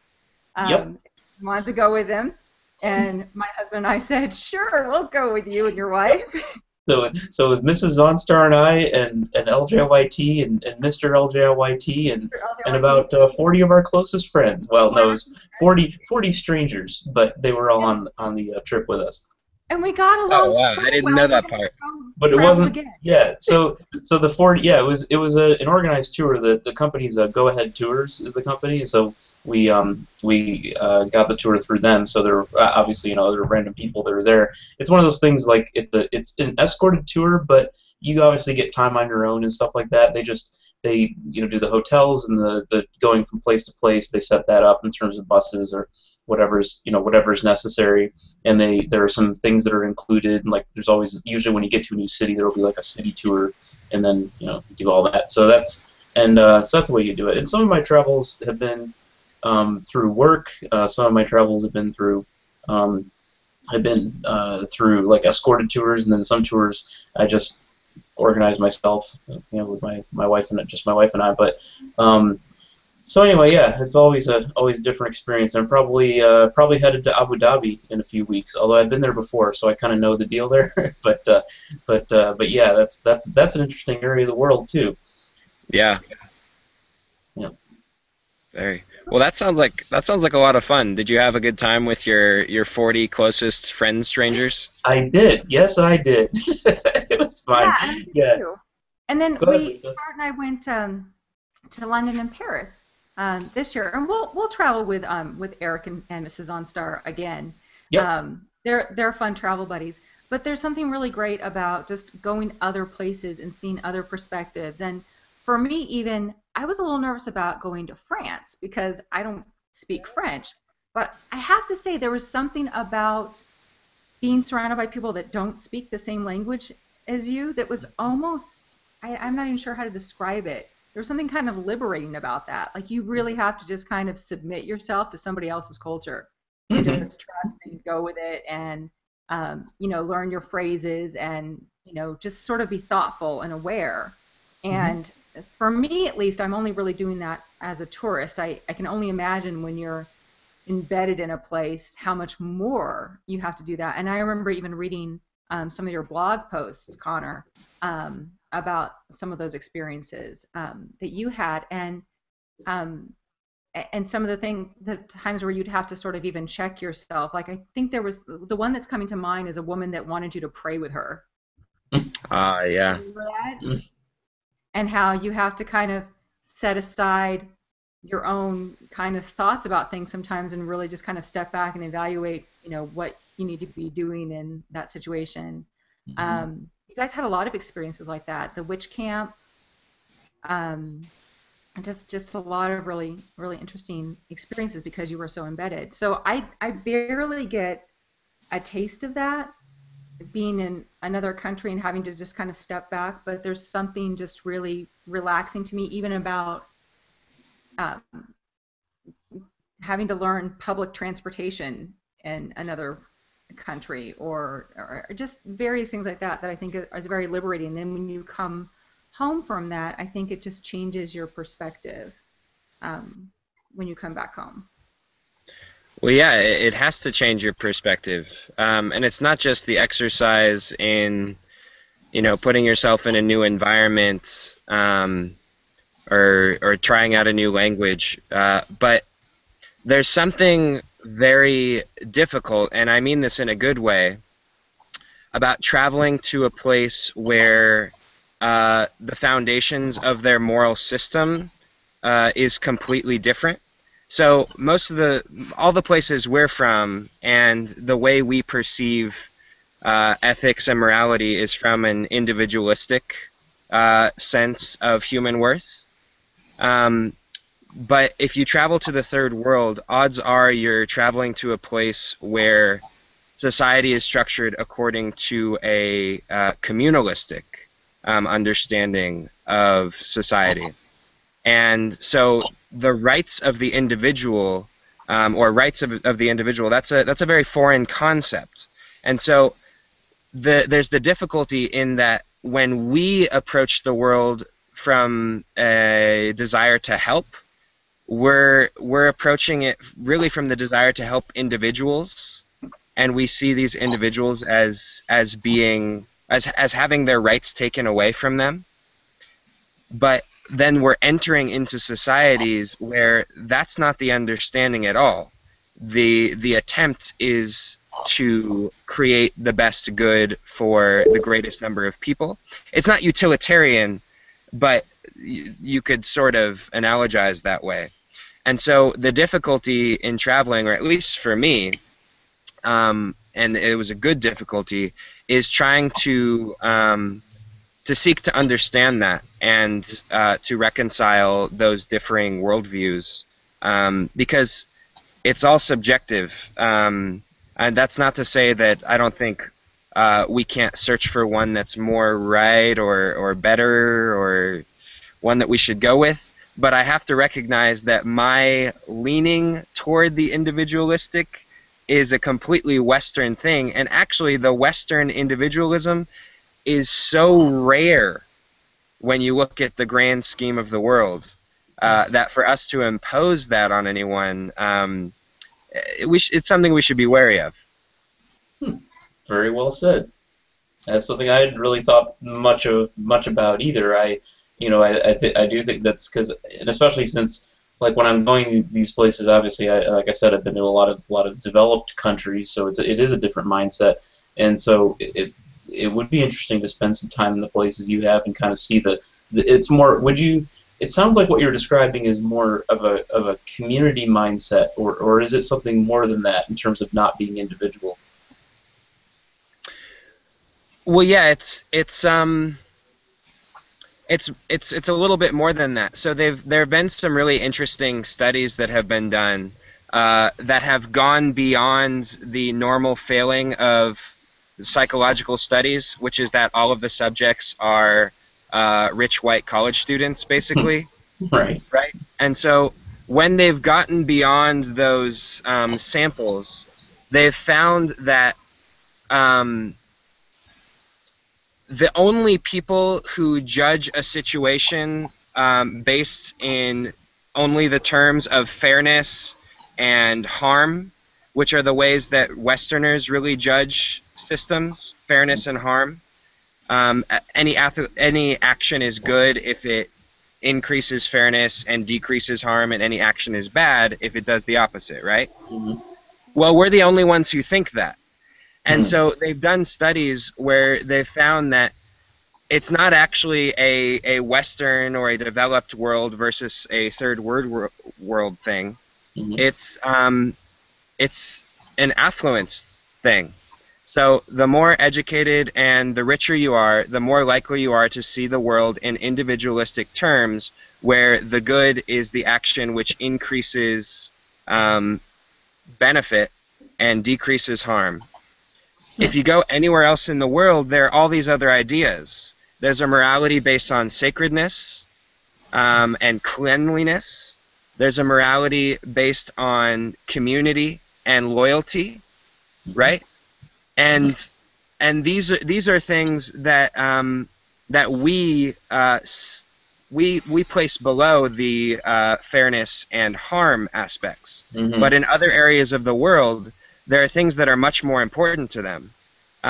Respecting the family, buying into your place in the hierarchy, into the social structure, and protecting the sacred, keeping yourself clean and keeping yourself separate from things that are seen as unclean, even if they're not, like, physically unclean. They can even be psychologically unclean. Like the haram halal kind of stuff.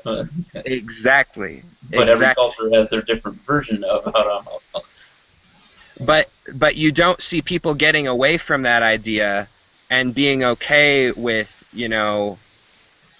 I mean kink is one way to look at that, actually. I mean, like, you don't see people becoming more okay with transgressing in those terms until they move into, or out of rather, the middle class into the upper class and are more educated. And I'm not saying that makes it right or that makes it wrong. I'm just saying we need to understand that if we carry those values into other places, we're going to be imposing something that's almost completely alien to the people we're trying to help.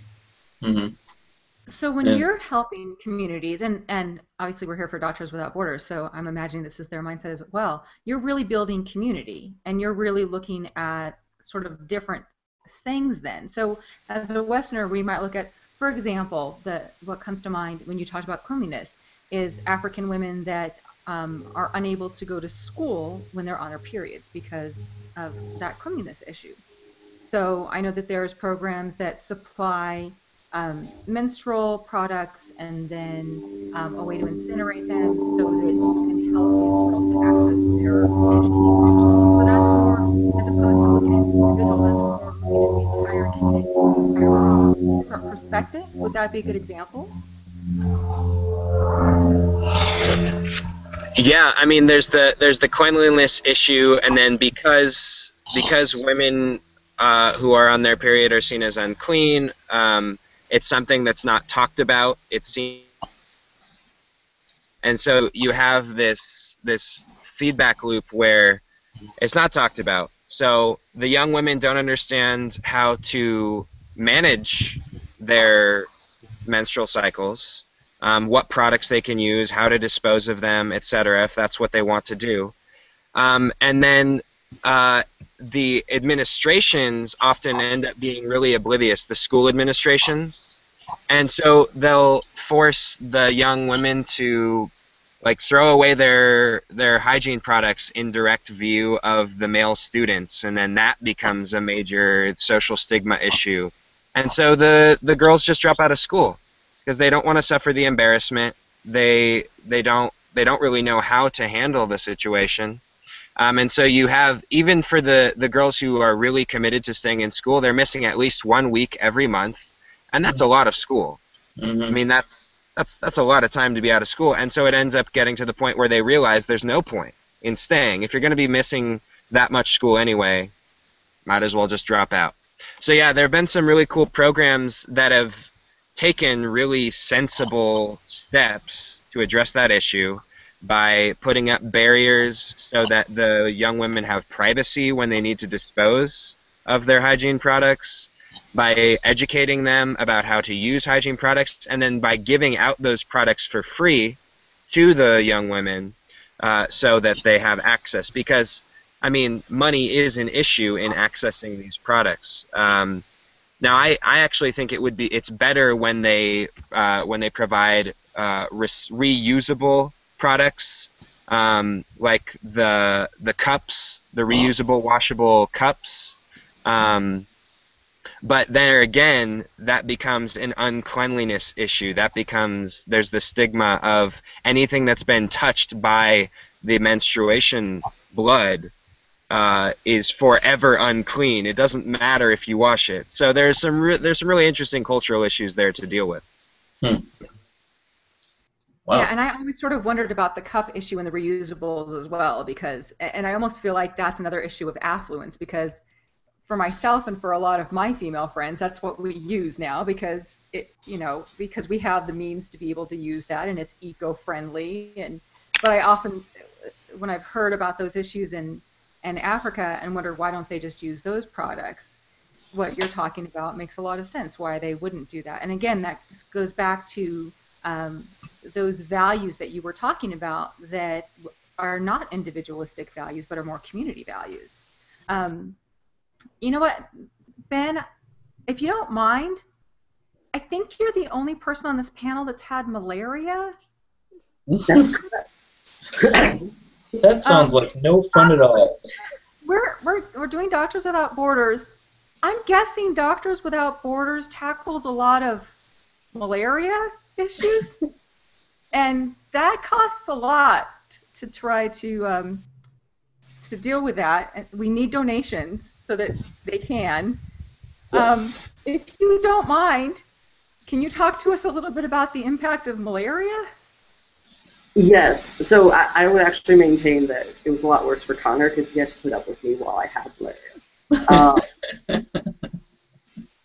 And I was not necessarily the chipper, upbeat person I normally am. Because, I mean, primarily you have high levels of blood toxicity and lower blood oxygen levels.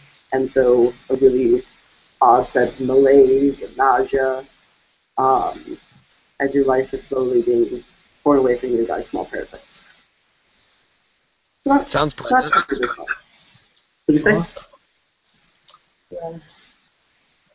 And so you just get bit by the wrong mosquito, and that's it, huh? Yep, well, so I was on an anti-malarial and was lucky enough to get a resistant strain. Yay! Yay! And that was part of the reason why I even brought it up, because I know that in part of your preparation for the trip, and again, we're talking about costs and fundraisers, I know that one of the big costs in preparation for your trip was those anti-malaria drugs. I believe you had to pack, what, a year's worth of anti-malaria drugs and still got a resistant strain of malaria. And that's a huge issue in these countries where Doctors Without Borders is serving.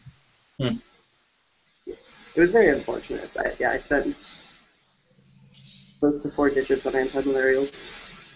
Didn't work out for me. But it's all a numbers game.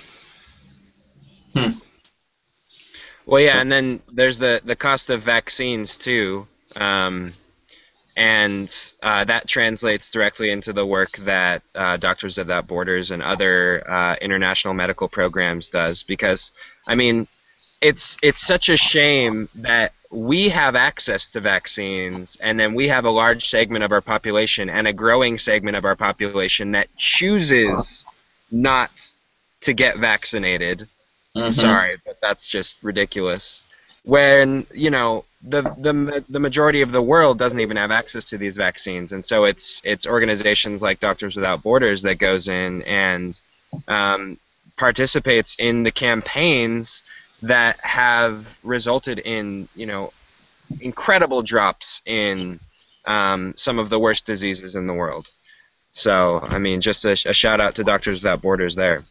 Mm-hmm. Yeah, that's one of those. That's one of, when you were talking about the vaccines. You're like, yeah. So that's one of those sorry, not sorry things when you're like when you're addressing people who are not vaccinating their kids. And I certainly have. I even have some friends that are in that camp, and that kind of spans both sides politically. But it is one of those things where they all get together and go on to Natural News and Mercola and all these, you know, all these places, and they all get together and talk about the various mercury isotopes or whatever, and it's just it's difficult to get past all that, and you know, we can thank Andrew Wakefield in part for some of that, but you know, it's deeper than that, and unfortunately, with the internet is such an awesome tool, and it spreads so many great ideas, but it also spreads really crappy ones too, and so it's a bit of a double-edged sword, but. Gotta keep fighting that, but yeah, malaria sounds like no fun. Yeah. It was not. Then it got treated and the world just became a brighter place. The what? After treatment, though, the world became a much brighter place. Oh, I'm sure, and it became a much greater place for Conor too. I'm sure. So Ben, after you got home, did you just check yourself into the hospital for a few days? I actually still have to do that. Oh, Ben. Well, so I got the blood tests, and there was not a noticeable level of parasite. Well, that's good. But that was standard. Everything's in the okay. They got directly off the plane, and then, was it 12 hours later, went to have sausages with me. Yes. That's right. Nice.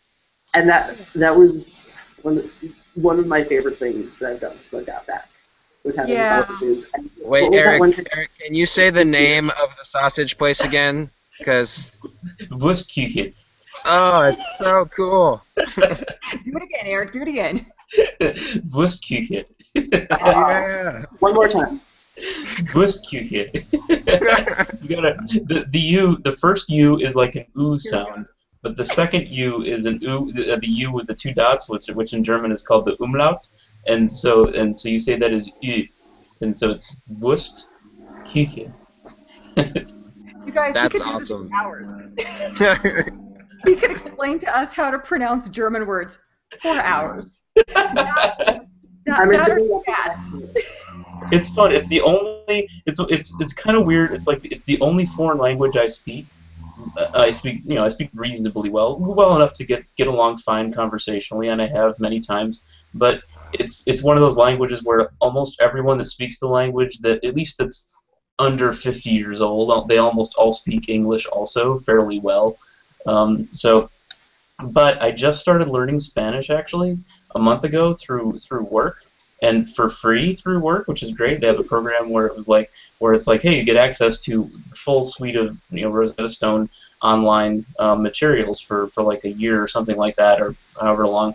And I got it approved, and I'm learning it, even though I don't technically need to know it for work. But we do have a couple Spanish-speaking clients, but we have a client in Mexico and a client in Panama, as well as others. But yeah, but that's a different language to learn too, and I'm only just starting on that. I can only say the very basics, but yeah, languages are fun. I like it. And we're just about to start my. So I just finished my first pumpkin beer, and now we're going with this Pumpkin Hunter beer, which says it's ale brewed with pumpkin and spices. Devil's Backbone Brewing Company. Yeah, that's perfect for this hangout. Awesome. We'll see how this is compared to the other one. Is that a ranged beer? A what beer? A ranged beer? Oh, ranged. Yeah. Oh, it's definitely ranged. It's gonna fly right through the screen. Okay, here.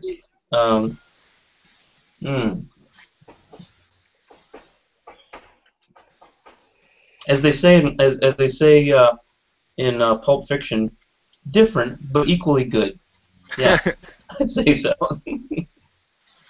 So are you gonna make it through? Are you gonna make it through all 6 during this hangout? No, not a chance. I did one the first half hour, one the second half hour. Although in the AIDS charity thing that I do every year or whatever, I always drink a whole bottle of wine during that one. So that one's always a little bit. But no, this one I'm going with 2 beers, and that's it.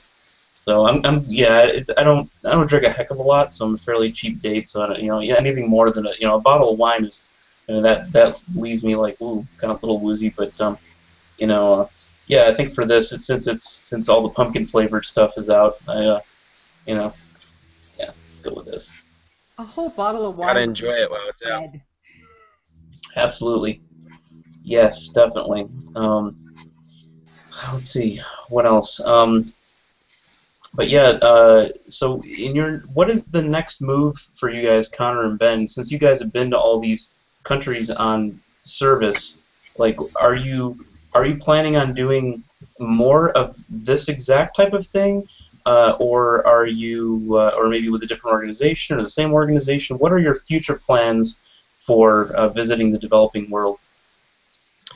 Well, the one of the purposes of Pathfinder's Project, which is the name of this trip we just went on, was to research locations for launching a permanent humanist service corps.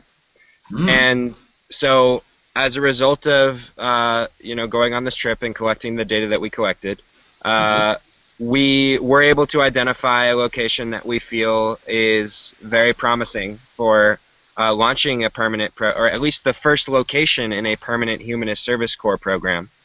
And that's what we're working on right now.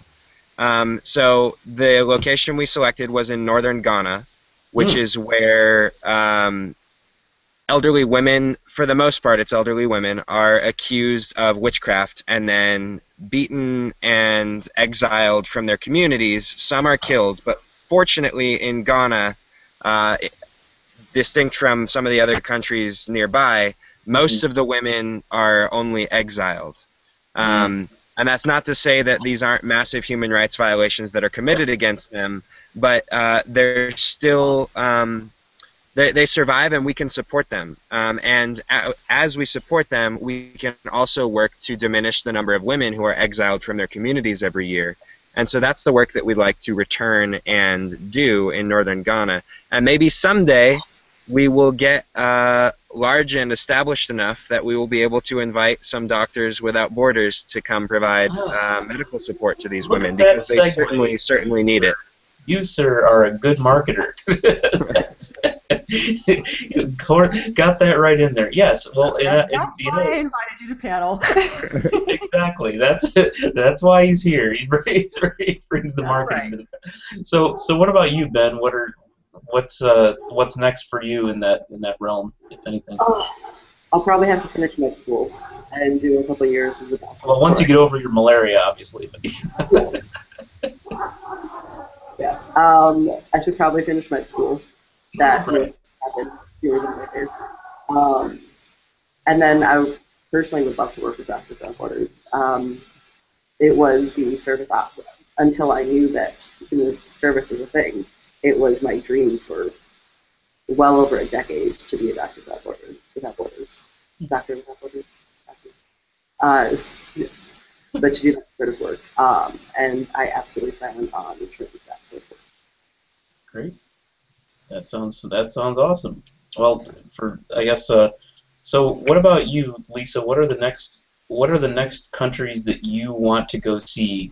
Well, I mean, I know, and obviously and we again are going to be traveling together next year with our spouses to we're going to Amsterdam, Brussels, and Luxembourg.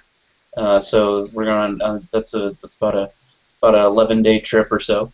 But so that'll be exciting. But what about after that? What are the countries that are high on your list now? Well, I have a long list, and actually, there's plenty of places within the United States that that maybe I've been to and my husband has not. So he'd like to go to New York, and I'd love to go back to D.C. I love D.C. It's one of my favorite. Hooray, D.C. Yeah, my next places. But I'd like to go to Denmark. I'd like to go to Germany. I would like to go to Spain. I would like to go to Morocco, which is right next to Spain. Yep, all of those awesome countries. I've been to all of them except for Morocco. And I would like to go to South America as well. And, you know, when Conor establishes everything in Ghana, you know, maybe I can go visit Conor in Ghana. Visit. You know, because Conor's going to need hugs. And for sure. And also, what was it that you were lacking at that point? Vegetables, right? There was oh my goodness. Where you were lacking vegetables. I have to say, Ghana was very difficult in terms of cuisine, and that's not because there weren't particular items that we found delicious. And Ben and I, we were the two most adventurous in terms of food. Ben even more so than I was. Although I was coming off of being vegetarian, so I would say that's pretty adventurous. He was coming off vegetarian. It's like, well, I was drunk for a while. I was vegetarian, but then I came down off of it.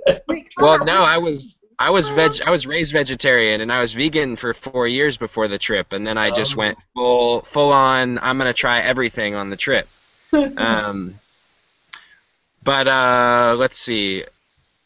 Yeah, they don't really eat vegetables in Ghana. And of course, you know, I say that jokingly, but unfortunately some of that's an access issue, which is the downside of that. But yeah, there's a lot of roots eaten, so like cassava and yams, and then a lot of meat and fish eaten, and spices, and that's really the majority of what's consumed.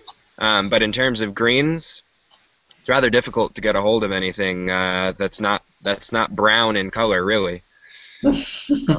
Brown and with a sauce of unidentifiable origin. Right.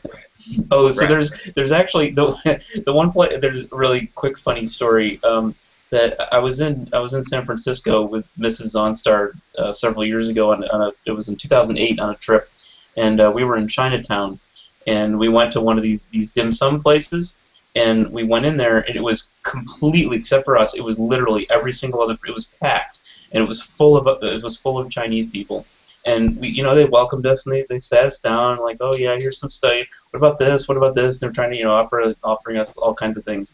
And then so we started eating, and like about 10 minutes into it, we were like, oh yeah, we finished these couple dishes. Let's see what else they have. And this lady comes by with some boiled chicken feet and offers them to us, and she's like, oh, do you want some of, and then the manager sees her offering them to the gringos, and he goes over there, he's like, oh, no, they don't want that.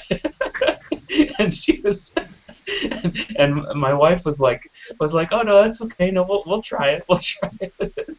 So we tried boiled chicken feet. And it tasted kind of like pork flavored gelatin on a little wire. It was not great, but I can now say that I've had boiled chicken feet. Yeah, I think and that your wife is really adventurous, so I can She's imagine. very food adventurous, even more so than I am. Yeah. that was one of the items that I couldn't bring myself to do. But I mean, Ben's actually eaten chicken feet before, and he says, I mean, that's a pretty normal thing, right, Ben? Yeah, it tastes like chicken. But don't say. Really? Nope. I remember that in the South, chicken feet are, especially in the lower socioeconomic class, it's pretty common. Right. Well, I can understand it in stock. I mean, that's one thing. I mean, you put it in for flavoring or for, whatever, but I wasn't used to the whole actually just chowing down on the little, the little talons or whatever. So I remember in Cambodia when we had one of our days off and we went to the lake, and we ordered a whole chicken. Mm. And of course, this was not an American chicken, so it was a lot. There was not nearly as much meat on the bones, a lot smaller breasts. Mm. And Conor, that was the first time he had neck meat, right? Yep. He was eating this, and he loved it because neck is delicious. It is, but it's so much work. It's so much work. Like there's the meat to bone ratio is just not favorable. But yeah, it's good. Now the thing about traveling though to fish eating countries is that if you're a guest of honor and if you're traveling, and doing work in those countries, you most likely will be considered a guest of honor. That means you receive the head. Like the head of the fish is considered the best piece, and that's very different, I think, than the way we perceive fish. But yeah, you just got to know that, and if you're the guest of honor and you receive the head, you're gonna eat that head because you're not gonna disrespect. So that's a food adventure for people traveling into especially Asian countries. I've heard the eyes especially are good. They're supposed to be. Yep. They're delicious. Keep telling yourself that. Yum yum. Not my favorite kind of meat. It's just it's a psychological thing. Once you get it in and start chewing, it's okay. Like we were in Cambodia and we were having this delicious like spicy papaya salad in this part. We were just at some house party. One of our colleagues in Cambodia had invited us to come meet some of his best friends. Mm-hmm. And so we're sitting there. Only a few of them spoke English. We hadn't really picked up much Khmer. And we're passing around the food. And I'm eating this salad and it's really good. And then all of a sudden I see my chopsticks and I realize I have a crab, like a whole land crab, just like in my chopsticks. It's only about like that big. Mm-hmm. And they're watching me, and they see me hesitate because I've never eaten crab before, and certainly not with the shell on. The shell's still on it. You're supposed to eat it whole. And I was just like, okay, popped it in, and once you get over that threshold, once you make the decision to do it, then it's not bad. But famous last words. I think you just said before. You said something about once you get it in and start chewing, it's okay. I'm gonna quote you on that next time I eat something very bizarre. That's gonna be like a food mantra. Once you put it once you get it in there and start chewing, it's okay. I'm a mom to 2 small kids. Maybe I'm going to say that to them now. Once you get it in your mouth and start chewing. Right. With the kids, we do a try it bite, a taste it bite, and a make sure. So they've really They have to give it 3 tries. You have to give it 3 tries. And so they've really kind of learned, like with edamame, my daughter, it was like, she'll go, okay, here's the try it bite. All right, now I'm going to taste it. Okay, one more to make sure. Oh yeah, I like edamame, but on the try it bite, not quite so sure. So, no, but I like that system. Yep, that's a good mom right there. Yeah, because I remember I would get in fights with my mom over the first bite. You know, just like, it's not happening. I see what that is. I've just decided I know I'm not going to like it. And so I'm not even going to take a try. And now, I mean, last night we had Brussels sprouts and cabbage, two things that I never would have eaten as a kid, and I think they're so delicious now. I was such an idiot. So I like this 3-bite system. I agree with you on the Brussels sprouts. See, I grew up with my mom made them like boiled a couple of times, so they were mushy. And then I think I was watching Food Network and they roasted them and put like bacon and something like that. And I thought that looks delicious. I'd like to try this. And then I made Brussels sprouts and went, oh dear, I've been missing out for years on Brussels sprouts. So all of you out there that are watching that are still skeptical about Brussels sprouts, just roast them. Roast them. They'll thank you later. They'll thank you later.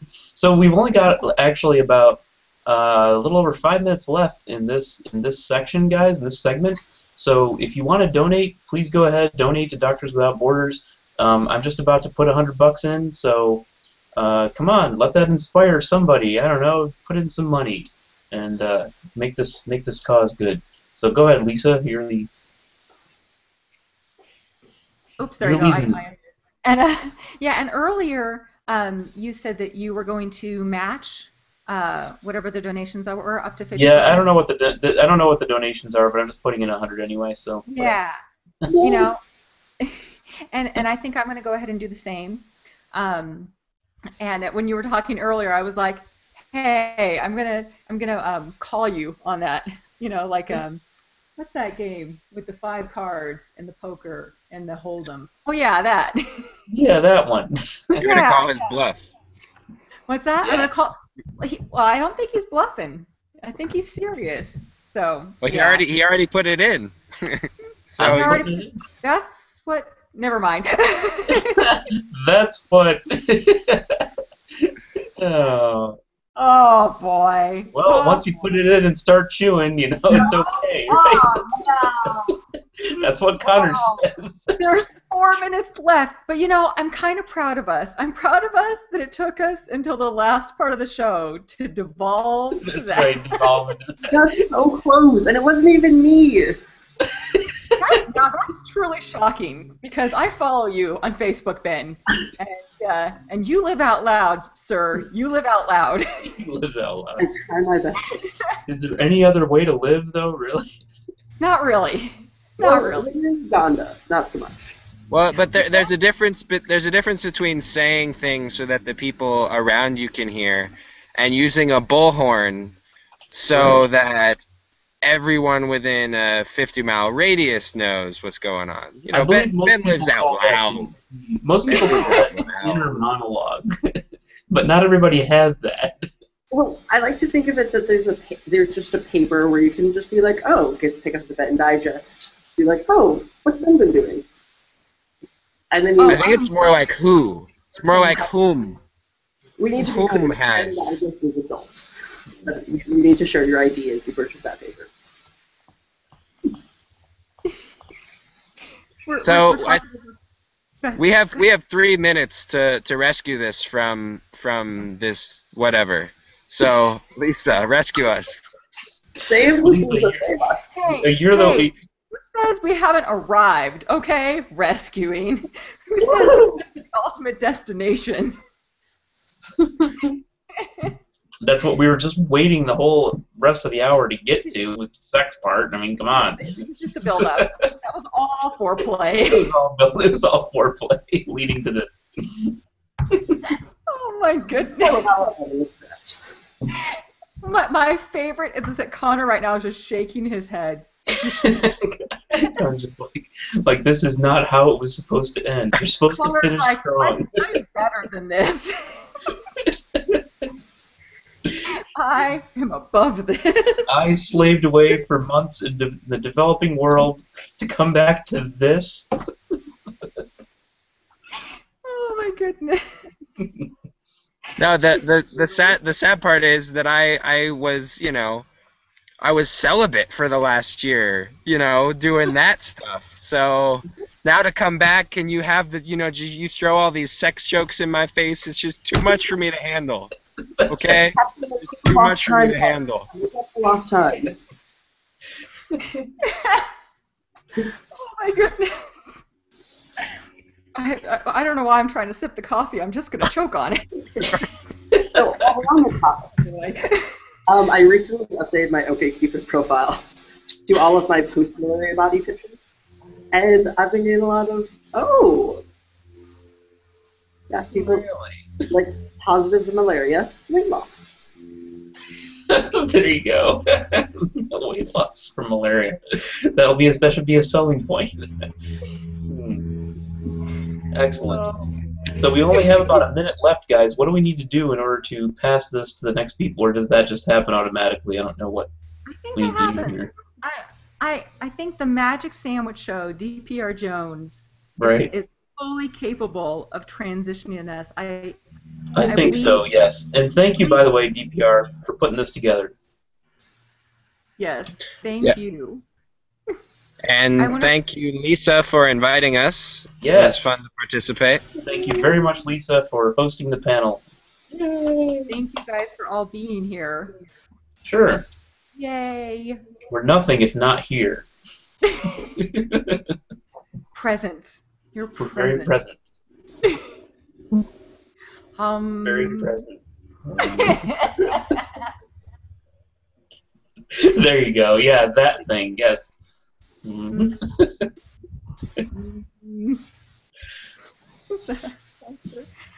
Okay.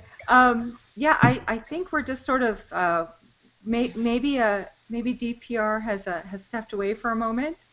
We're just riffing until he's done. I want to see how much we. I can't figure out how much we earned in this hour. I'll figure that out after we're done. But so, did you say people were commenting? And are there any comments we should respond to? I don't know. So I saw some comments, but not a lot. Let's see. Someone says, finally these guys are going to go away. Oh, no. I think that was a critic. Single tear. Single tear. Wait, regress. I have the small silence.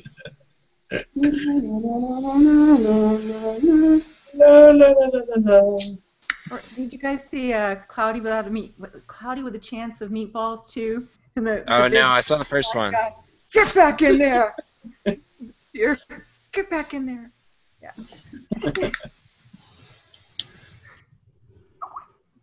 Okay, so DPR is messaging me now. Let's see what DPR has to say. Oh, there he is. I'll snap in. There we go. Well, firstly, thank you all very much indeed. You obviously all taken some time and consideration, so I appreciate that enormously, and thanks for the shout out for the charity. I appreciate that as well. We'll bring in our next host then, I guess, with our thanks to you. I hate kicking people, so I would invite you to throw yourselves on your sword, but again, with my thanks. I'll catch up with you soon. Righto, DPR. Later. Thank you. Bye. Oh. There we go. Thank you very much indeed for that. But we have lined up, I hope, ready to go. It should be Q-Dragon and at least one of his two co-hosts. Q-Dragon, are you with us? Hello. There we go. That's Q-Dragon. How are you, sir? Hey, I'm good. I'm good. Excellent. Have you been watching the show so far? Yeah, I've been able to catch some of it. Yes. Good. All right, and all right, here we go. I'm just telling my other co-hosts to come and join us. All right. Well, whilst they come in, perhaps people could take a moment to donate to this wonderful charity that we're supporting during the course of these 24 hours. And Q-Dragon, I shall leave you to it. Your guests are appearing. I'll be lurking in the background. I'm not sure what help I can offer if things go wrong. You're always lurking, so. Absolutely. I'll catch up with you soon. Have fun.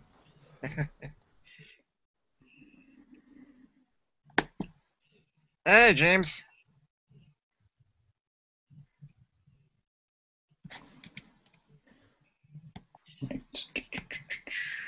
How you doing, James? Yeah, there we go. I can hear you now. All right, good. There we go. Hi, David. How are you? Hey, we got the Very whole well. gang here. Excellent. Right. Are we about ready? I think so. Well, we are currently live, so we better be Okay. ready. Right. So what are we talking about? We're talking about Ebola. Yeah, that's sort of thing. That's one of the things we talk about because, Thank as you you much. know, we're raising money for Doctors Without Borders, and I believe they are currently doing a bunch of work with the Ebola crisis. Yeah. So. Yeah, no, in fact, they've been some of the more vocal people involved in that, right? Basically saying, like, governments, get off your butts, get moving. This is not just a little thing happening in Africa. This is, like, a serious issue. It's incredibly serious. So for people who don't know, obviously, I think everyone knows who you are, probably David, and most people know who you are, Q. I probably don't know who I am. I'm James Gurney, Jim Neville. I am an evolutionary microbiologist. I make YouTube videos and explain diseases, I suppose. So Ebola. Sorry, James. Quickly before we get started. Yeah. I tweeted out the link for people to watch the stream, and David, I'll also send that to you over Google to share it out so that people can find us on Twitter and. Yeah, I should probably do a little tweet about it, shouldn't I? Because I don't actually have the link. Not the link I sent you, but I'll send you the new one right now. Very good. As always, Q controls the world from his bed. Yep, pretty much. There we go. That's the YouTube link where people can watch the stream, and if you are currently watching the stream, there's a secondary chat in the video description, and there's also all the donation links in the video description. Yeah, there's also a Q&A section as well where people can submit questions about anything, I suppose, from Stargate to my favourite, the Cube, onto Ebola. That's not back away. It is, isn't it? I'm just putting my tweet up now, and of course, I'm the worst multitasker in the world, so everything shuts down as I try to spell things like, live. Yeah. So I'll ask people to come and help us out. Okay, that'd be good. So yeah, we're raising money for Doctors Without Borders, or Medics Sans Frontières, I believe it is in French. Medics Sans Frontières. There we are. I'll bow to the Canadians about French. Yeah, because we got stuck doing French for God knows how long in school. Did you have to do school? Do you have to do French as well, Q? Yeah, I dropped it like a hot potato as soon as it wasn't required. So I remember literally no French. No, I'm exactly the same. I actually failed this. I feel bad for now. Anyone watching from France or from Quebec for that matter. But I got our passing marks were 60 in school, and I got 51 in French. And they sent me to summer school, and I got 50 in the summer school. I did worse in the summer school than I did. So there you go. That's my French. And, but while we wait for some people to get in, why don't we? Well, James. James is chomping at the bit to go to Ebola here. I know, but James, you're going to have to brush up on your French. Yes, I am. Yeah, I've just accepted a job in France. So. Congratulations! That's amazing. Yeah. How long is that going to be? It's for 18 months. So I start in January 1st. Wow. Is the start date. So yeah. And France is a rather large country. Where in particular are you going to be? Oh, the Frenchy bit. I'm going to be down in. So James will be in the French bit of France. Very good. That's the most apt description. I'm going to be down in Montpellier, down on the south coast, just slightly west of the Riviera. So very nice region. I'm really looking forward to the wine and cheese and the science. But, So no one's going to serve you though with that accent. You're nothing. You're gonna get Gonna nothing. get nothing. You just get spat on as a British tourist or something. I lived in a French-speaking country for 2 years, and this is where when I was a child. I lived in Mauritius, and Mauritius is one of the most gorgeous places I've ever been. Yeah, so beautiful. Yeah, it's so beautiful. And tiny. You can basically walk around it. Can you? Yeah. Well, it'd take you like most of the day to walk the circumference, but it's gorgeous. It really is. Lovely, lovely country.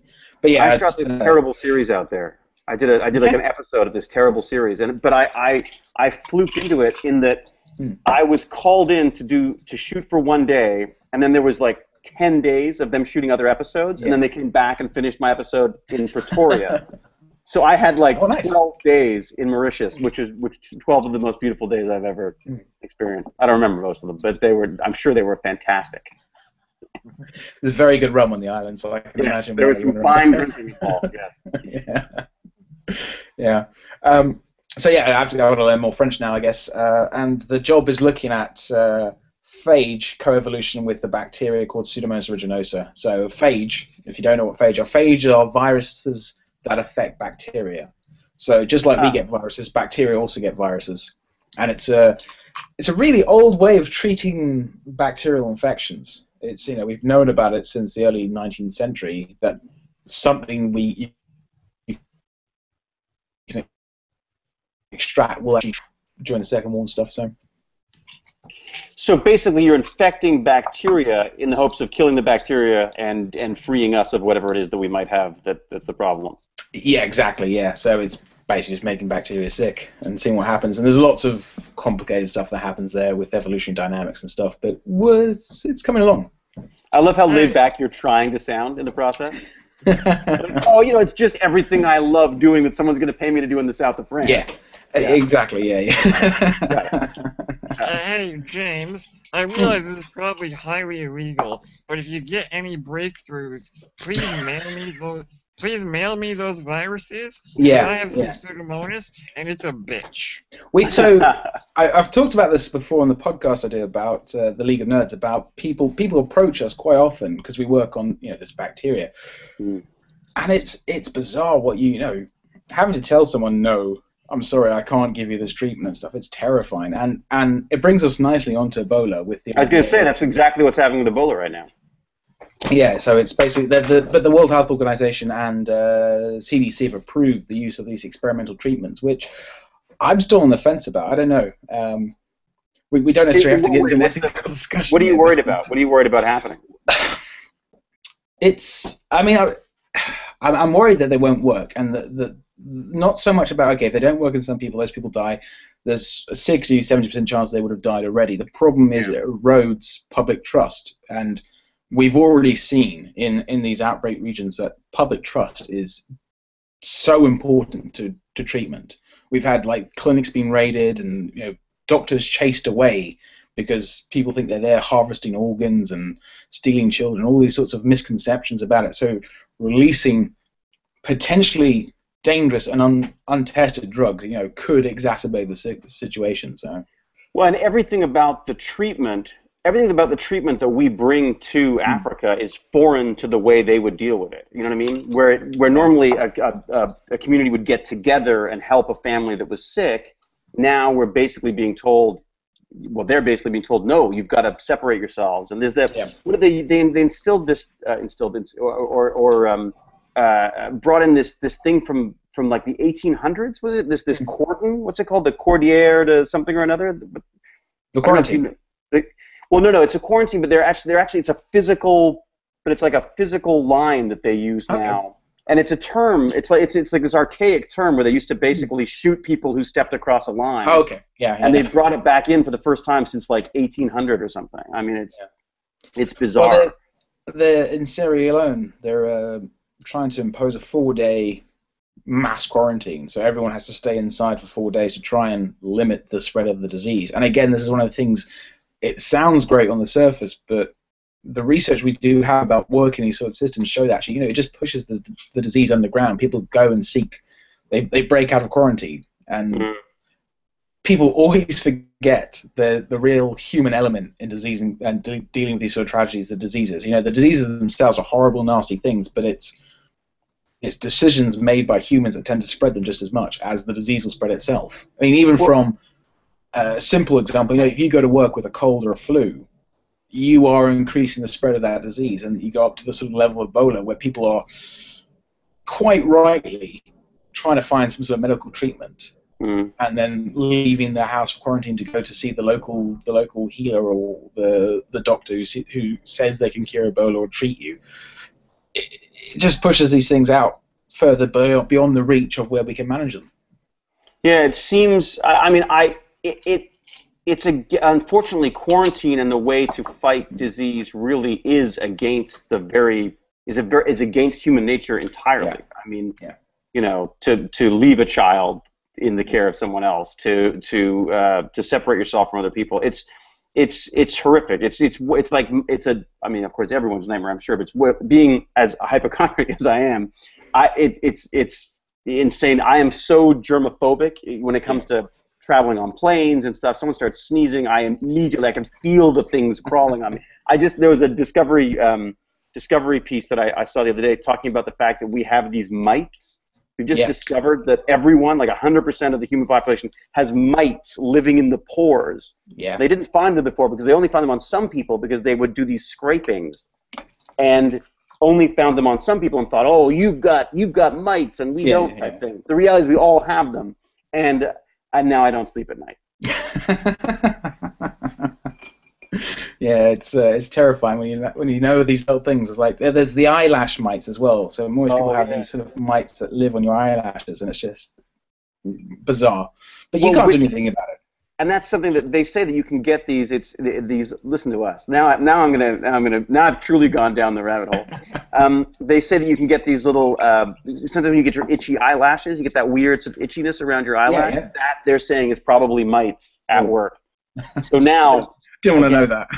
Yeah. I basically now just, those, when you walk into a building now, they have these antibacterial things now. I just basically soap down the entire, So you would rather have just like a shower where you just pull a big handle and it's just Purell just dumped on your body. I would be, if I could do that, I would do that in a second. The idea of just being completely free of all, of any kind of living thing on me, I'm totally fine with that. Even though I know we're sort of made up of living things. I mean, that's one of the things I discovered was creeping myself out with with that ridiculous molecular and cell biology for dummies, and they start talking about viruses and all this stuff. Well, because I find it fascinating. That was another one. You think I did badly in French?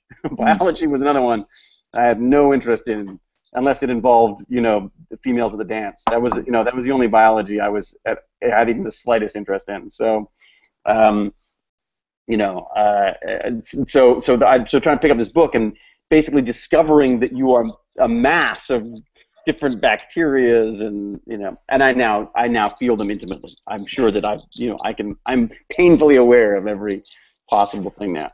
But now Q, you were saying pass on the infection for the bacteria that you've got.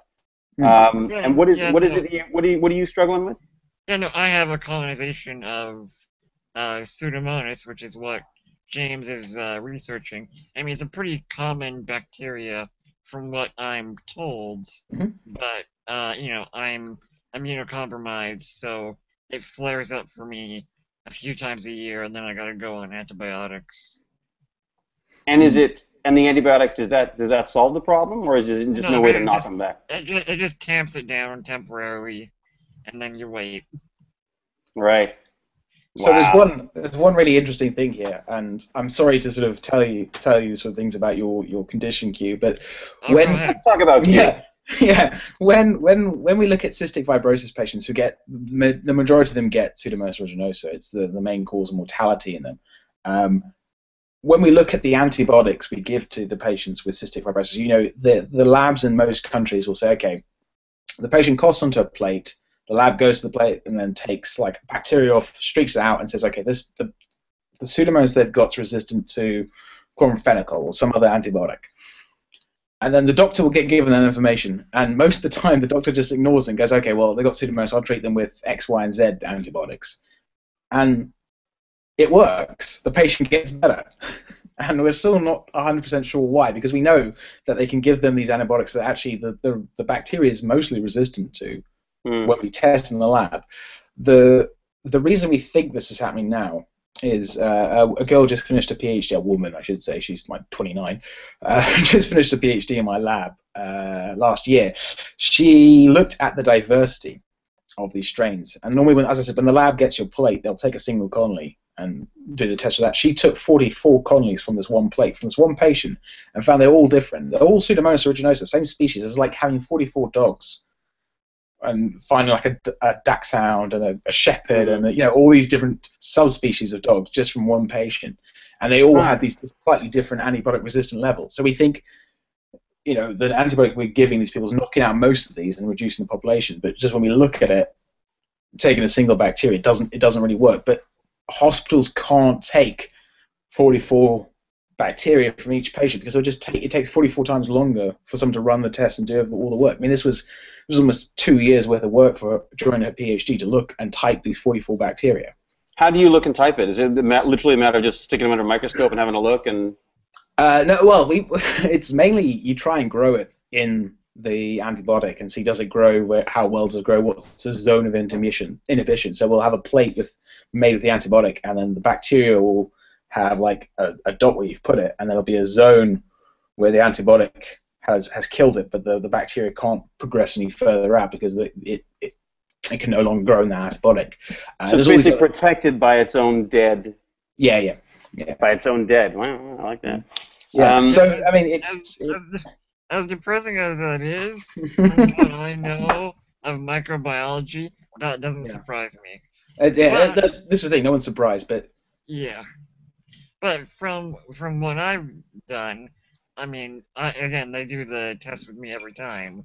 No, I think there's like 3 common antibiotics that they prescribe here, and so far, none of my samples have been resistant to it. That's good. Yeah, that's very good. Yeah. Well, there you go. So what you got to do is you got to get 44 different samples done. Although I have to admit, sometimes it does feel like 44 dogs in my lungs. But that's now okay. So here's a question. So we basically just dose these suckers with antibiotics. But is there something? Is anyone doing anything like, I hate the term, but sort of out of the box? Is anyone trying something completely different? Like, well, basically that's kind of what phage would be if we got to really work successfully. Would be this infection that would kill the bacteria itself. Yeah. I remember, sorry to interrupt, on Brainstorm like years ago, I did this one story about another species of bacteria. It may have been E. coli, actually, that they were engineering to seek out Pseudomonas, fill up with toxins, and then basically kamikaze the Pseudomonas. Yeah. So the idea is called, well, one of the names that's been given is Trojan horses. Right. And my supervisor for my PhD is actually one of the people who came up with this idea. Oddly enough, that you mention it. So the idea is, this is quite a complicated case. So let me start at the beginning. Bacteria are not individual. Well, they are individual cells, but they don't act as individual cells. They release these signals into the environment, and they use the signals in the environment to coordinate. They all come together to act as one big mass of cells. It's a process called quorum sensing. And there's a whole bunch of groups around the world trying to work out, can we trick the bacteria using quorum sensing? So basically, you can inhibit the enzyme that makes the signal. You can break down the signal. You can make a signal that's kind of similar, but just then breaks the receptor that it binds to. You can make it produce loads of signals so it turns on at the wrong time and the immune system comes and wipes out. There's all these different avenues that are now opened up from understanding how these signals work. And the other thing was to sort of say, okay, if we put the sort of the network signal system into E. coli, and instead of it following on and saying, okay, when I get the signal, I turn on my virulence genes and I kill people, I'm going to turn on a toxin that kills Pseudomonas. So you put this into an infection, and it divide and divide and divide, and then once the infection got dangerous, when it turns on its virulence factors due to the signal, the E. coli would also produce this toxin which would kill the bacteria. So it's only dependent on when the infection becomes bad for you, when it becomes virulent. So there's all these problems with the system, though. Obviously, it's massively questionable. You know, are we actually going to help people by doing this? It could be a massive, massive drawback. You know, you could end up killing hundreds of people by. We assume it'll work, but just as we assume, you know, all these other drugs will work, they have problems. You have to test it. This is 10, 20 years away from being in the clinic, as it were. But when it comes to something like Ebola and an outbreak like this, they've changed the rules pretty damn quick, right? Because normally this would never get to, not to market, but this would never get into the public as quickly as it has. Yeah. I think the Canadians were sort of leading the charge on some of that too, weren't they? Didn't they have one of the first, just to get Canada in there again? But wasn't, I thought there was somewhere out of, I can't remember where it came out of now, but I seem to remember the Canadians being brought up every so often because they were saying why are these what is the world's responsibility around these drug sort of testing stuff, because the people are, Africa doesn't have this stuff, but Canada does. Canada doesn't have, touch wood, doesn't have an Ebola issue right now. Africa does. So what the hell are we doing stockpiling stuff that just in case for us when there are people literally already dying? Yeah. I mean, it's a very good ethical question, because it's sort of like, well, why would you in Canada get any different treatment from someone else in the world, especially if that treatment's been offered for free or given away? Why is your life suddenly we can go, okay, ethically David Hewlett understands the situation we're asking of him. Why can't you say someone who's in Sierra Leone can be given the informed consent about what it entails? But it's difficult, and I don't envy for a moment the decision the World Health Organization has had to make on this issue, and I honestly hope it works out. Well, it better. I mean, it keeps coming back to my one planet thing that I'm obsessed with now. The idea that, this is not an outbreak in Africa. This is an outbreak on our planet. Yeah. You know what I mean? I don't understand why these pretend geographical borders are somehow going to protect us from something like this. This is the planet is infected with Ebola. Our civilization is literally it stands in, it sort of holds it held in the balance, and we're arguing over who should get the medication. It's crazy. But it's also, it's also fascinating, honestly. I find that this whole, the number of things that have come out of this Ebola crisis, the number of, and just even the amount of money that needs to be spent. You listen to one of the things I do very much love about Doctors Without Borders is, first off, that no borders part of it is a big part of it for me. Yes. Yeah. That there is they don't care who they're helping. They're just helping humans. It doesn't matter where they're from or even what they've done to some extent. But it's also the fact that they've said the money that we've got so far is enough to handle our Ebola crisis management. Any money that comes into that now is of no use to us, because it's not. They've got systems in place. They know what the funding is, and they're very smart and I think classy about saying, like, you want to donate money now, that's great, but it's not going to be going to this hot topic right now. It'll be going to something else. But they're saying that that these NGOs will not be able to manage this. This is an outbreak that needs to be handled by governments around the world. I think that's interesting. That may be something that I don't know what, again, Doctors Without Borders would tell us to do on that front, like whether I should be bugging Canada about it, or whether what we should be doing. But it's a difficult situation again, because obviously the government, say in Sierra Leone, their best action doesn't necessarily equal the best action of all the governments around that area that say, okay, Sierra Leone, you really have to contain this. You have to take extraordinary measures to contain this. But obviously Sierra Leone's government goes, well, that means treating our citizens in a way we're not comfortable doing. They'll never get reelected if we kill them all. Exactly, yeah. There's that line saying about the line and shooting people across it. That's political career suicide.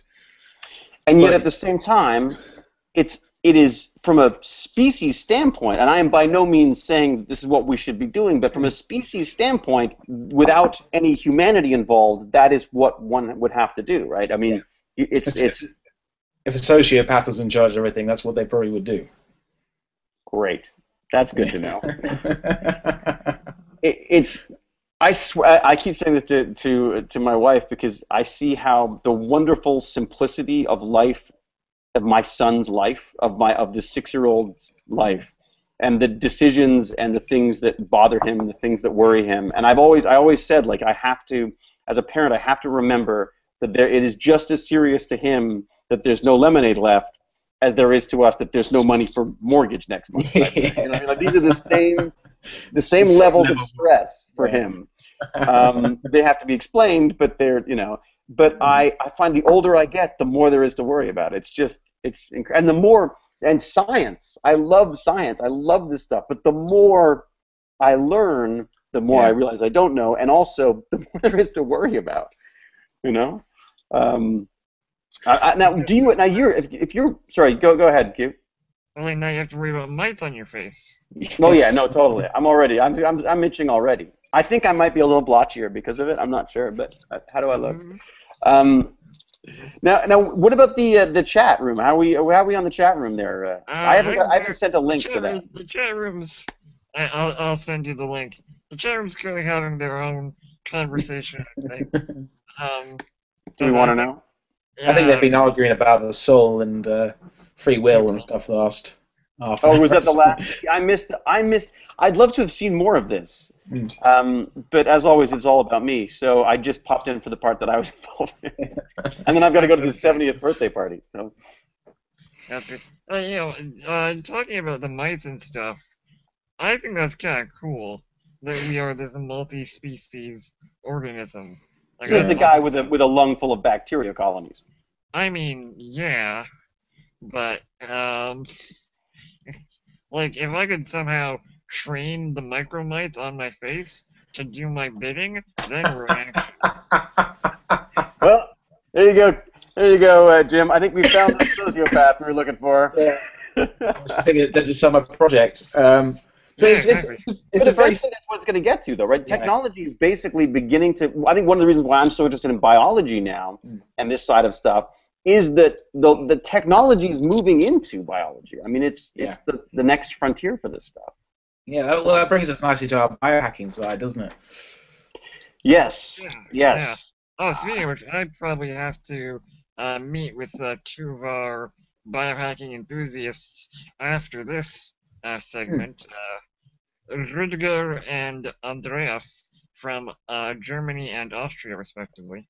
Oh, wow. And what are they up to? Well, I mean, they're doing biohacking where they are, but they've, showed interest in helping us plan and write the biohacking series. Oh, fantastic! Oh, great. So we got some biohackers to help us out. Now, there's so much confusion. Like my audience, we're horrified. Basically, the general consensus when I mentioned biohacking, because first off they're watching Stargate, which you start biohacking in science fiction, it never turns out well. Yeah. I was going to say, one solution for the Ebola crisis would be some replicators. What could possibly go wrong?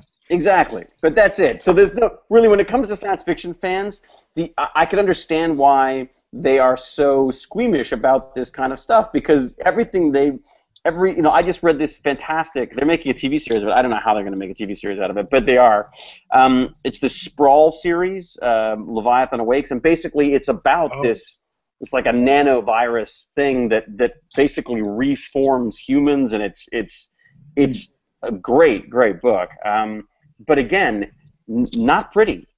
It's pretty as a whole, like as an incredibly complicated, or maybe not even complicated, but just incredibly sort of advanced type of alien being. It's beautiful, but what it does to mankind, and I guess what the fear with everyone is that they're going to do something that they can't take back. But see, I'm not sure if this is a good thing, but all that science fiction stuff that most people are afraid of, especially with biology, while that's completely unrealistic, when I look at biotech, that's not the fear for me, that's the goalpost.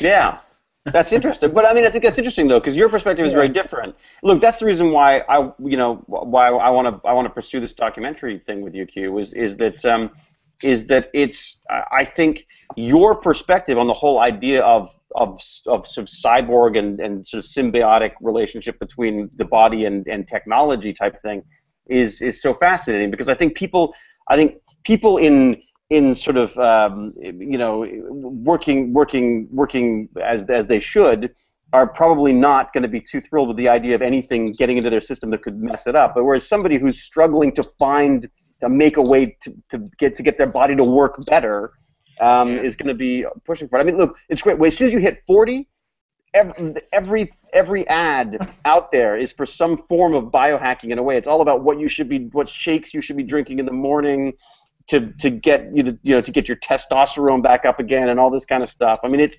it's basically no one wants any biohacking until something goes wrong with them. Yeah, it's like, we will never be at the level, at least in like 100 years, to like drastically change human physiology on a biological level. But like in Stargate and other science fiction, when there was episodes and people like metamorphose into like an alien hybrid or whatever, most people, that would be terrifying. I watch those episodes and I'm like, that would be so cool.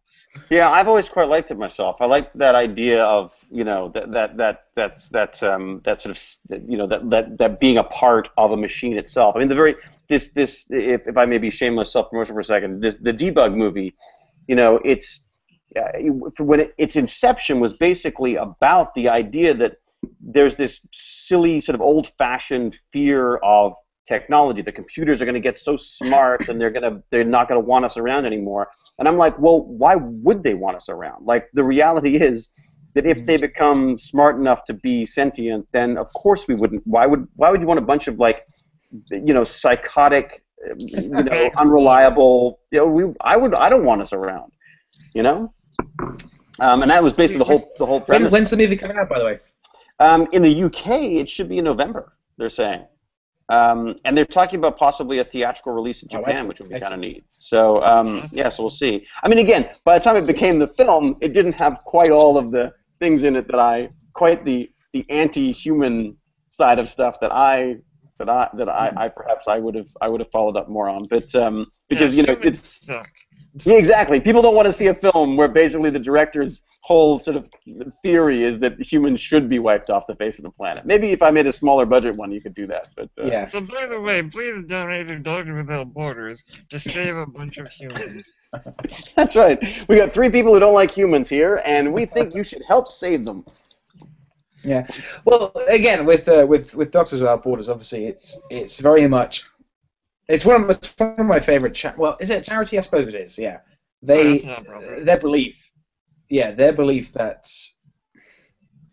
anyone deserves medical treatment, and the reason why I make my YouTube videos and things like that is I've had 24 years of education.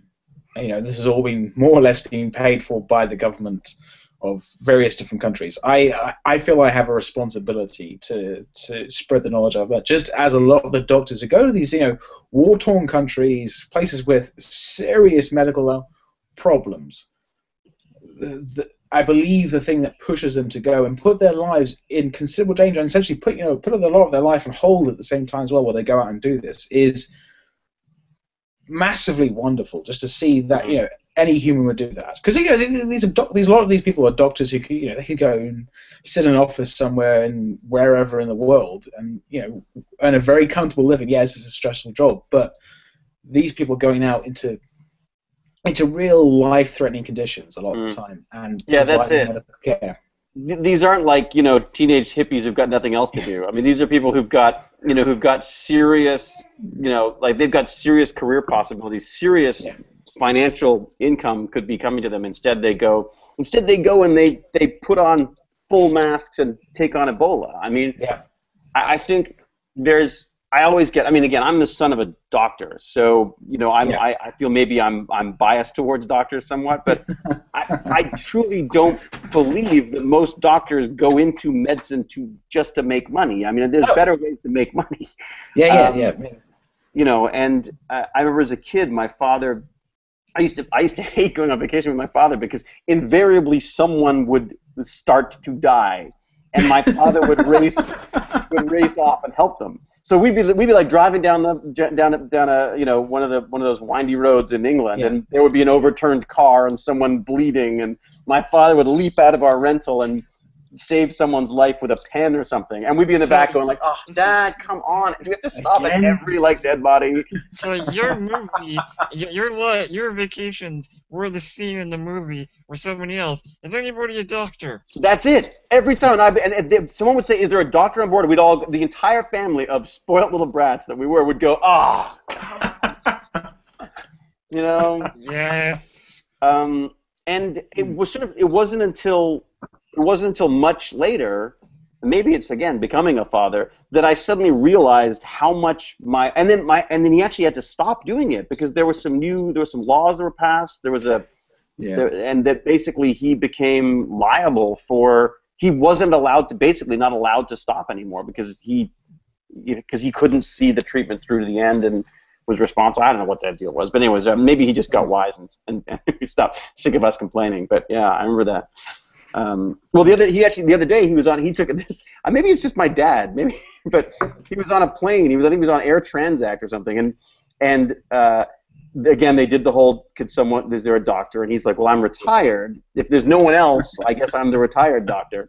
And he's OB-GYN too. Like, he's not exactly in emerge all the time. And this guy had just had a bypass and was having a heart attack. And so, Dad says, like, I asked if they had any aspirin. They didn't have aspirin, so he had 2 aspirin left that he was going to take because he had a splitting headache, but he gave them to this guy. And then, so they get this all sorted out. They get the guy sort of stable. He goes back to his seat, and the woman comes up and says, thank you so much. Can I get you a glass of brandy or something? He goes, I'm on call now. I got this guy. There's a guy, 4 rows up. I'm on call. I'm your only doctor. You can't get me drunk now as a present. And then they sent him a pen. They sent him a pen as thank you. And I was like, great, that's perfect. That's for the what is it, the tracheotomy or whatever you have to do next time. Next time, yeah. So they should have sent him the brandy afterward, just a whole bottle. That's right. Just send him home with a bottle of brandy. And that used to treat it. It would be kind of awkward if there was an emergency specific to his specialty on a plane. That would be interesting. Like if someone suddenly started giving birth? Yeah. Yeah, that will never happen because you're not allowed to travel at a certain... I shouldn't say it'll never happen. I'm sure someone will figure it out. But I'm just saying, you're not going to be on a plane. It could be like somewhere in the open. Well, and he actually ended up specializing in fertility and stuff. So potentially someone could suddenly become infertile on the plane, and he would have to dash in. Yeah, Speaking of having babies on planes, I was almost born on a plane by like a week or so. So my folks are from Zimbabwe, and my old man worked for the plane company. So in order for me to get a British passport, we flew over here to have me born. Same thing with my older brother and younger sister. Hold him in until we land. Hold him in. Wait until we're in British airspace. Yeah.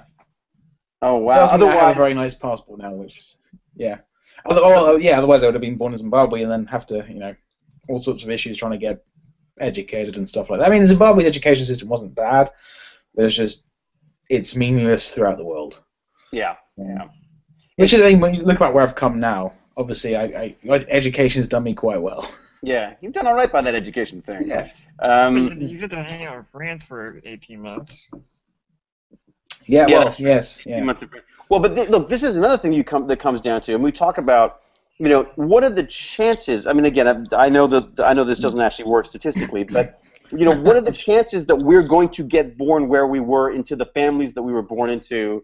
There was a much better, higher probability that we were going to end up being born, in a dirt hut in the middle of nowhere during a civil war of some sort. I mean, there's just the very sort of fortunate nature of our sort of location of our birth basically has given us things that we take for granted, so much of the stuff that just other people don't have at all. So definitely, yeah. I mean, it's amazing when you think about it, the fact that maybe half the world population are born into a completely different lifestyle, where the calories they have per day are less than 2,000. there's very high literacy and all these sorts of things, and we in the West, as it were, take it just for granted. You'll go to school, you'll have an education, you'll have a world-leading education if you're in the UK or in most of Europe.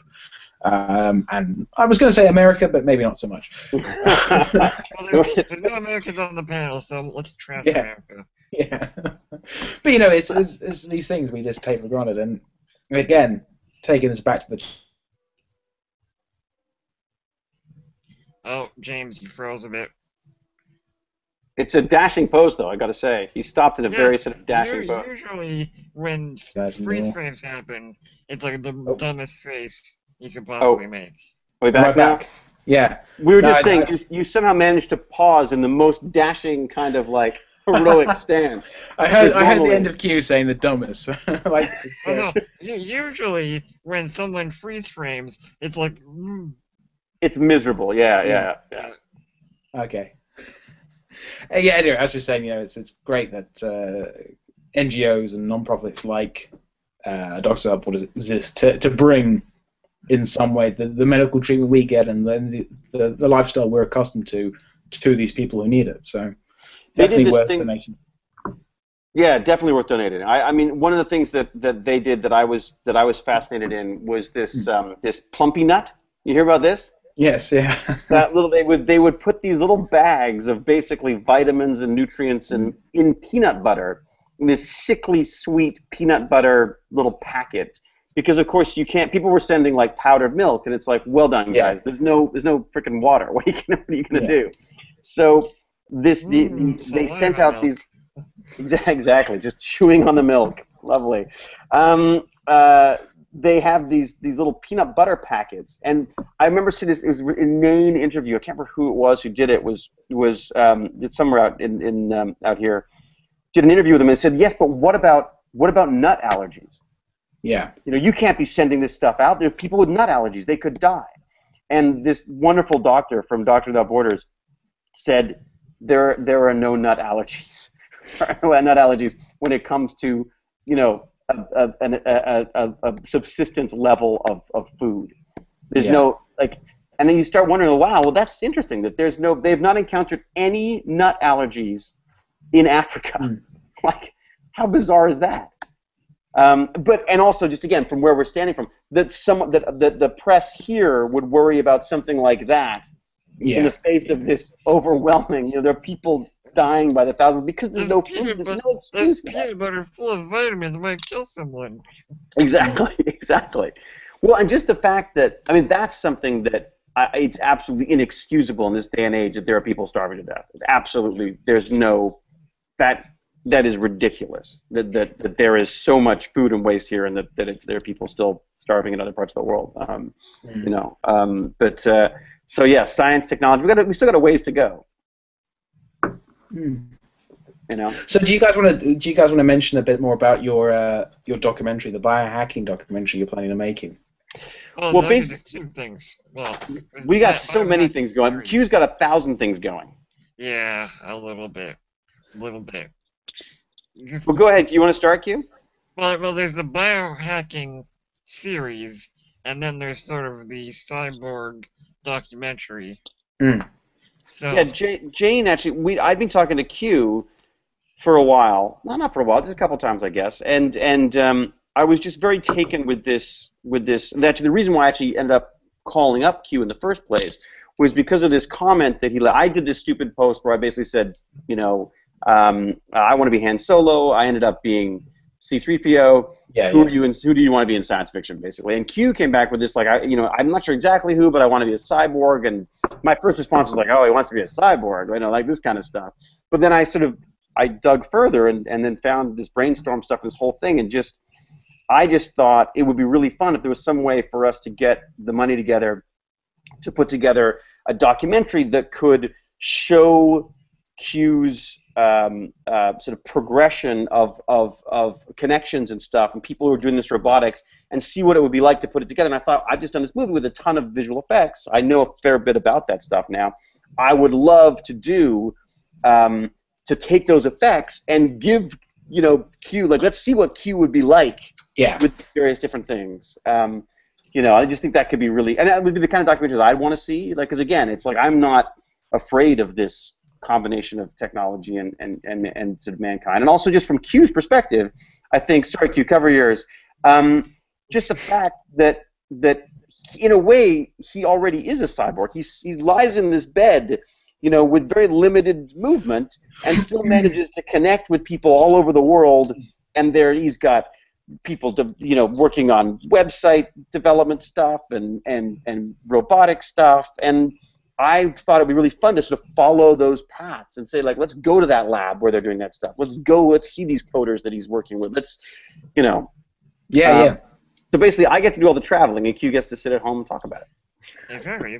It's really the ideal project for me. It's great. I get a bunch of connections, maybe get some technology in the process, and then I get to sit on my ass while you go and travel. It's perfect. Well, my first suggestion was, I said, can we get, you know, if we could get the money together, can we get Q? Can you come with us? And he was basically saying, like, forget it. It's like, you know, very limited in where you're going to be going. Basically, I can't fly because flying is just a pain in the ass. So basically, you'd be driving everywhere, and which is also a pain in the ass. Yeah, I mean it's doable, but not in like extended stints. So we saved that for the premiere. Yeah. Exactly. But also just to get the word out, and also I just think it was fascinating. I mean, not just because of Q, but also because of this whole YouTube side of stuff. I mean, the fact that what we're doing now was not possible. Was not even. It was science fiction. You know, not even a decade ago. Way before that. And the fact that, you know, we would never met, we would never chatted, we would never, in my wildest dreams, I never thought I'd be, you know, sitting here talking about, you know, the molecular biology, and yet that is now available to people because of YouTube and these connections and these people who want to share stuff, who don't just want to show makeup tips and get famous. They've got ideas that they want to put into action. They want to share. I mean, you know, your stuff with, you know, where you were saying like trying to give back. I thought it was so interesting that because of the funding requires you to do a certain amount of community stuff, and most people would go and talk to 20 people in a school. Now you can talk to 20,000 people via YouTube. I mean, I find that's science fiction. I mean, I get shivers at that thought. But then those might be the mites. Who knows? Yeah. You're very right, though. I mean, what, 10, 15 years ago, the idea of video, face-to-face talking, not people like, why would you ever have a video conversation with anyone? You know, you just use the phone. The phone works fine. I always used to those little things where they had like the old phones, obviously, that were on the wall for the young people who never saw these sort of things. Right. They'd have like a video screen, then you'd say, hi, grandma, how you doing, and stuff. But obviously, and here we go. You know, yeah. It's one of these great things that's come to pass, and you know it's fantastic. There is so much stuff. This is maybe a problem, but there is just so much stuff out there available for people to get, you know, not just educated but informed as well. I think these things are different things. You know, education and information come together all the time, but being informed about topics, not just having here's an answer to an easy question. Like for example. John Green and Han Green do this series about world history and stuff, and there's a very strong emphasis running the whole way through this. You know, there are no simple answers to a lot of human conditions, and to have this idea and see the evidence for these sort of the different principles and all these different things that come together to make, for example, the latest one was on famine. Famine isn't just a simple cause of environment, it's a cause of political, social, economical, and environmental causes that all come together at once to make these things.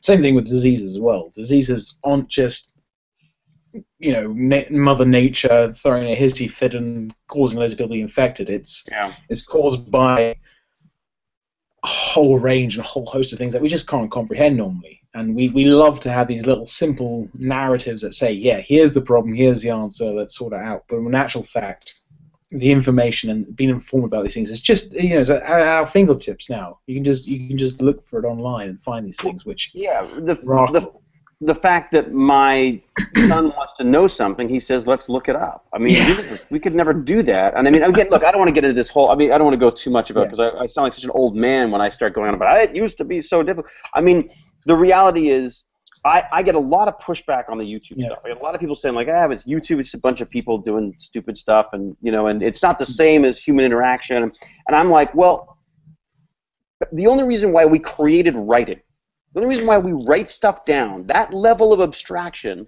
was required because we couldn't do this. Yeah. This is how we interact with people. This is how you learn things. You look at their eyes. You get a sense of what they're doing, about whether they're bored or whether they're interested. You know, what you pick that up. Trying to convey that in writing is an abstraction and a complication that we no longer require. Yeah. So people always get sort of. You know, I get parents who are like, oh, they spend so much time on YouTube. I'm like, so what? Like, as long as it's the right stuff, and if they're learning stuff, and if they're interacting with people, and they worry about the communication, they worry about the multiplayer level of stuff, and I'm like, but that is human interaction now. Like, it's you know. So I mean, again, obviously it needs to be not policed, but it needs to be sort of, you know, at least observed by the parents. I don't love some responsibility, obviously. Exactly, because there are sociopaths out there, but you know, and psychopaths. But you know, it just the fact that we are now able to tell stories and explain things face to face, but not face to face, face to a million faces. Yeah. That's the magic, and that's the stuff that I think kids and people who are this is not new to, this is just a part of the world around them. I think that's what fascinates me about the YouTube stuff, is that there is a whole culture, there is a whole community around this stuff that doesn't exist in other forms. I mean, Vimeo has beautiful quality video, and you know, I often see a lot of trailers and stuff on that, but it hasn't got that same sense of community to it. You know, YouTube has a lot of flaws in it. And I mean, I think people who often upload are very quick to complain about it. And, you know, obviously, things need to improve in certain areas, but at the end of the day, YouTube is the video community. Yeah. Yeah, and I think that's what I find so fascinating about it. If it was just a matter of making stuff and putting it online, I would find that less interesting, because to me that is really all that's happening is just making television cheaper. What this is doing is, and I think this is what I think a lot of the people who we talk to from film and television about this stuff, they're like, well, but you're just doing a video blog. And it's like, well, yeah, I'm doing a video blog, but the video blog has led to this, has led to these discussions, has led to discussions about other types of content and education, and you know, this is the new. I'm not saying it's going to replace television or film or anything, but it will complement it in a way that I don't think they're fully aware of. I'm not sure I'm fully aware of it yet. You know. I mean, it's replacing normal social interaction to a certain extent. Like, you know, you don't. Sometimes you go with your friends in real life, and sometimes you go online and do Google Hangouts and comment on videos, and you do that. That's your social life, partially. I was going to say, this is becoming, like YouTube and all these sort of things, are becoming very ingrained in people's culture. Which, people obviously above the age. I'm sorry, David. People above the age of, let's say, 40 or so, 30. Sorry, speak up. I can't hear you. Yeah, what was that? Get my big tube out. You know, it's a very deeply ingrained part of our culture. You know, when I started my university undergrad and stuff, using the internet to do research was a brand new thing. My second year of university, we got taught how to search for articles online, and we were all very excited about it. And then within 2 years, it was sort of like, that's what everyone does. And who goes to the library anymore to read the actual physical journals? You just Google at home and stuff. And this new form of connecting with people and interacting with people and just thinking about how to approach topics is becoming very quickly and massively a part of everyone's culture. So it's how to communicate with lots of people, and you don't have to worry about getting sick. Yes. I don't have to be in any kind of germ. I could live in a little hermetically sealed capsule and still be thoroughly social. Speaking about thoroughly social, we've not done any Q&A stuff. In fact, I don't think I've even tweeted the link, and we're almost at an hour. We're at an hour. I was going to say, has anyone looked at the Q&A? Because the only thing I saw on the Q&A was about me, which I was a little surprised about. I don't have the link. Got to find that link. So if you look, there's a weird Q&A built into the Hangout. If you look to like if you look to your left, there's like a bar that comes down where you can put you can draw mustaches on yourself, but there's also a thing that says Q&A that'll pop up. Oh, where's that? I haven't. Chat. So it's to the left of the screen. Yeah. Okay, I'm opening my Q&A. I haven't seen anything pop up yet, but is there it may not have updated. Is there a ban for trolls in Google Hangouts? That's interesting. Yeah, I think all of these are old questions. Yeah. They are very old. Okay, well. So if anyone has a question, please ask it now. Ask either in the Q&A if you can find a way to get into it. While we have 4 minutes left. Well, I can't believe that it even concerned us for a second that we wouldn't have enough to talk about. Hello. Yeah. Hello, gentlemen, and thank you very much. Q-Dragon, I'm sorry, I'm going to restrict you not to 4 minutes, but to 2. But let's begin with a huge thank you. An apology, because I think it's the way I set up Google Hangouts that the Q&A function is not working properly. And I think it's something I hope to resolve before part 2 of the show. But thank you very much, gentlemen. Well, no, I'll finish off before we bring on next phase. Thank you so much for doing this. This is great. Yeah. Same thing. I was just going to say. I guess we better stop gabbing and let them continue on with the show. All right. Do I need to do anything? Do I just need to disconnect or something? Is that my? Just end the call. All right. Thanks, guys. Good luck. Thank you again very much. I thought it was a very interesting hour. Thank you. Boop. And thank you, Q-Dragon, for putting that together. Apologies. I can't allow these things to get near the keyboard. I've got 2 of them. I'm going to talk more about them later, but they are seriously into their computers. They actually managed to change my Skype contact profile photograph. No, not now. A couple of weeks ago, and they're only 3 months old. So I don't want them any. No. You see, he's back again. This is GOG. No GOG. Right. I think we're ready for our next host. Just to remind you, unless I've got it wrong, I think our next host is Ozzy. And then we have Steve Shives, who I've watched some of his videos. I wasn't aware of him until fairly recently, but I watched some of his videos as a result of a recommendation made by Grappling Ignorance. You should get this person on. But when I first did the search, I did a search for Steve Hives, and I couldn't understand why Grappling Ignorance was so interested in getting a beekeeper onto the show. But it's not a beekeeper, it's Steve Shives. He'll be on in an hour, but I hope, I've certainly sent him the link. Ozzy, are you with us? I have sent him the link, haven't I? Ozzy, I have sent you the link. Where are you? Yes, I have sent him the link. Okay, well that's a bit odd. Well, whilst he's waiting to join us, what a wonderful opportunity to make a donation. Just as I say that, here he is. Ozzy, welcome to the show, sir. You are muted at the moment. Thank you. Sorry about that. Can you hear me now? Perfectly. Very good. Very good. Now, I think. Well, I don't think I know.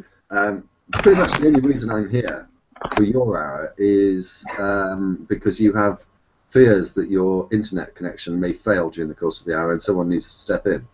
Yeah. I posted a very moving, may I say, video yesterday explaining about the event and what you'd be doing and inviting questions from your subscribers. And when I looked at the video, which had only been up a short while, you had an enormous amount of questions that people were posing towards you. So I'm just going to let you deal with the hour. If your connection breaks, yep, not a problem.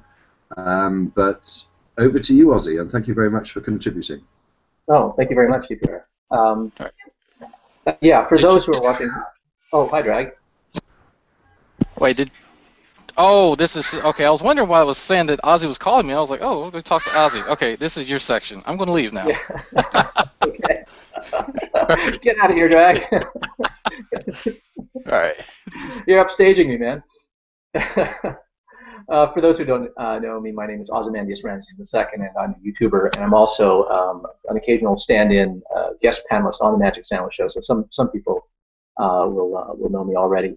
And as DPR said, when I was thinking about what I would do with my hour to contribute to this 24-hour fundraiser, I thought, I passed a couple of milestones with respect to my subscriber count, and I had never done a Q&A session, which is something that a lot of people do when they reach a certain number of subscribers. They solicit questions from their subscribers and viewers as a kind of thank you to sort of divulge a little something about themselves and answer questions that people might have either about themselves or about their outlook on things. So I thought I would use this occasion to do that, just to keep it light. So I solicited questions under my video, and I got a lot of questions.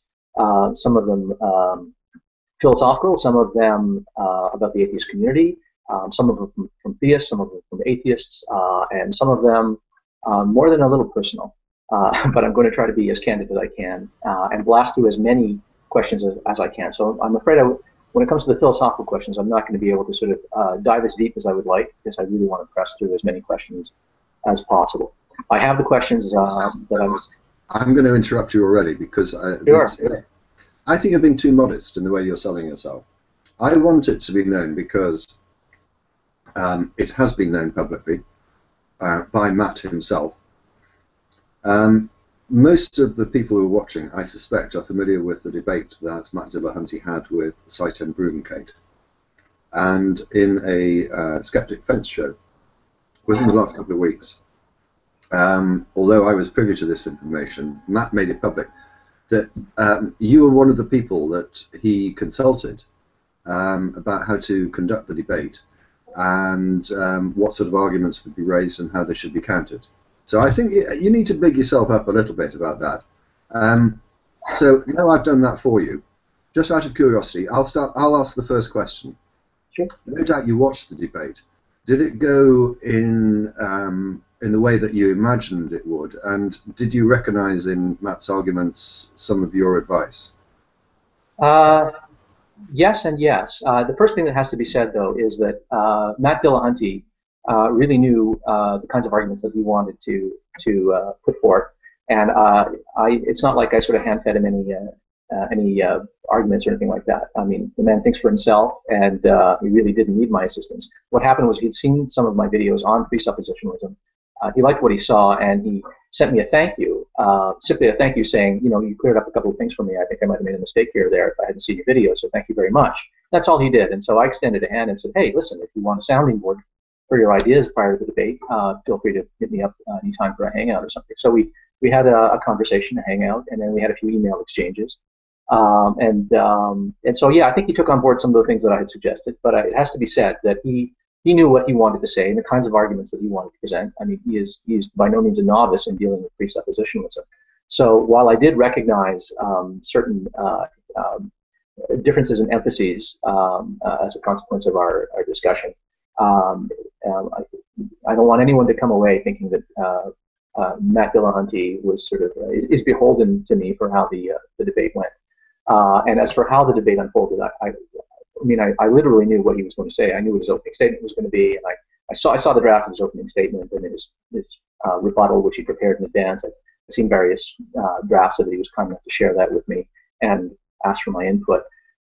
So I think my contribution is not to be overstated here. I mean, I think that his debate really was a triumph. There were some things that I disagreed with that I would have done differently, where I thought he could have done better, but that would have been the case no matter who was debating.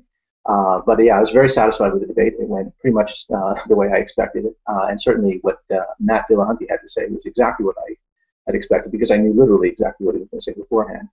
And I was actually very honored and flattered that he would solicit so a bit of advice from me that way. So I mean, sort of, major props to him for being so open-minded, even though he has thought about these questions himself for a long time. I mean, he didn't know me from Adam, so that was, and I felt quite honored that he did that.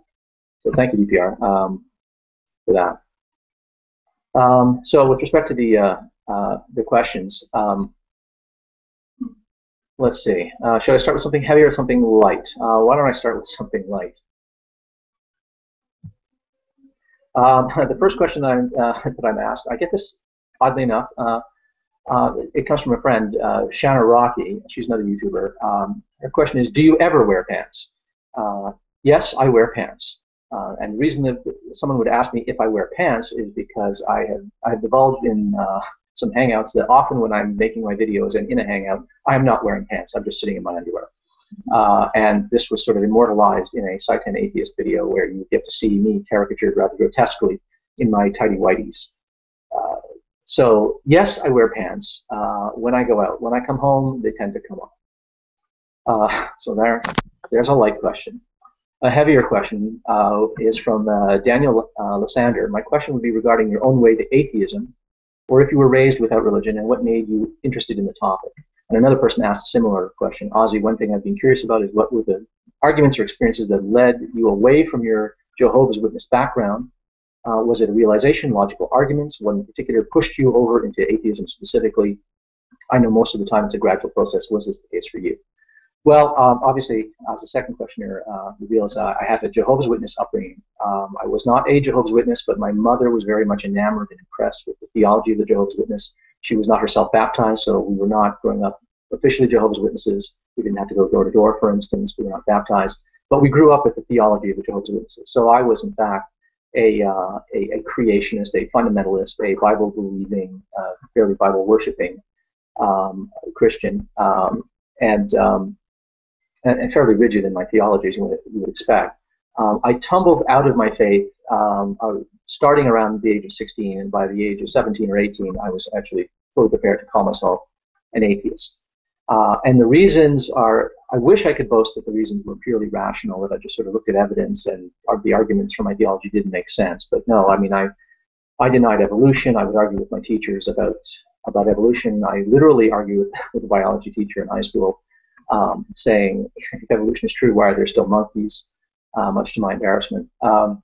So the things that were sort of conducive to my losing my faith were not primarily being reasoned out of my own theology. What happened was I happened to be interested in science. My parents just happened to cultivate an interest in science in me. They were not educated people. We were sort of rural, fairly poor folks in rural Quebec growing up. But I had just sort of a natural interest in the natural world, in science, specifically astronomy, most specifically, but also geology and biology. And I was always sort of reading these kinds of science books for kids, and I was always getting, chemistry sets and telescopes and microscopes and things like that for as presents. So my parents sort of valued that and gave me that kind of opportunity to learn. And of course, if you are a fundamentalist and you are cultivating in yourself, and your parents are cultivating in you an interest in science and the natural world, it doesn't take long when you're interested in astronomy and dinosaurs and geology before you realize, you come to understand some of the evidence against your theology. And it just was not squaring with what was in the books that I had been raised to believe in. But of course, I didn't believe the science, so I just sort of bracketed with all of the factual claims that I was reading about that conflicted with my theology, and I just kept with my theology, and I just sort of lived in this kind of compartmentalized world for a number of years. But slowly what happened were a number of minor things, but one big thing that happened really was not a purely rational thing, it was more an emotional thing. I really admired the kind of intellectual honesty and openness of science, and I was impressed, especially in high school in chemistry class, with the periodic table and what the periodic table represented, that every element in the periodic table, where it stood, its atomic number and its atomic mass, its position in the table, allowed us to predict its properties, and that all of these facts about these elements had been discovered, and that many of the things that we had been discovered had been predicted in advance. And looking at the periodic table, originally I used to think it was like looking at the mind of God, but one of the things that impressed me about it was that this was an explanation. This is what constitutes an explanation, as opposed to all of the stuff that I had been taught to believe about explanations about how God created the world and how He created life. Those were all just stories. There was no evidence behind it or anything like that. Everything about God and what He could do and couldn't do and why He did things was purely stipulated. It was merely stated that God had these motivations and had these capacities. Nothing was discovered, and that was a kind of it was a shift in values. I valued intellectual satisfaction so much, and I found that the intellectual satisfaction I got from my religion was so impoverished that I had to let that go. And that's what happened. And that's how I tumbled out of my faith. And I happened to move away from home. Right around that time, I was starting Seychelles for college. And that put me away from my family. And so I was free to sort of explore these thoughts and work out the moral implications and consequences of abandoning my faith. And I was able to do it without too much pressure. That's what did it. So that was a long one, a long answer. I hope the rest will go faster. Let's go with another light question. Here's a deeply personal one. How old were you when you lost your virginity? I was 19 years old. I was actually in university. I don't think I need to go into more detail than that. Yes, it was with a girl. Okay. Sebastian, my wife is laughing in the background here. If you could be wrong about something, Sebastian Fritzer asked, if you could be wrong about something, can you really say that you know it? Doesn't that just mean that you think you know or merely believe it? And I think this is a question that is sort of motivated by encounters with presuppositionalism. Presuppositionalists like to say that you have to be certain in order to know something. This idea that certainty is an ingredient in knowledge is a kind of a weird thing. It's something that most epistemologists, that's people who specialize in questions of knowledge and philosophy, do not necessarily accept. There are some who think that certainty is an ingredient in knowledge, but most epistemologists today, I dare say, would reject the idea that one must be certain. After all, certainty is just confidence. It's just your level of confidence or conviction in a proposition. So even if you subscribe to a theory of knowledge, such as the justified true belief theory of knowledge, which is just one of many theories of knowledge, one of many definitions of knowledge, that definition doesn't imply certainty. And so even under that definition, certainty is not a requirement. If knowledge is having a justified belief that is true, then of course when you know something, by definition, it's true. The question is, are you in a position to establish or know that it's true? In other words, can you know that you know? And do you have to know that you know in order to know something? And a lot of epistemologists would reject that. And I would reject it. The idea that you need to know a proposition's evidence and know that you know that evidence and know that you know the evidence for that in infinite regress is an assumption, a philosophical assumption called the KK principle, the know that you know principle. It's actually very hard to argue for. You'll almost never hear it argued for. But it's an intuition that we have because we're used to, when we're asked to justify a position, give reasons. And then if the person doesn't buy our reasons, then they'll ask us for why we believe those reasons. And so it's natural to always ask for more. But it doesn't follow from that knowledge consists of the ability to indefinitely give reasons.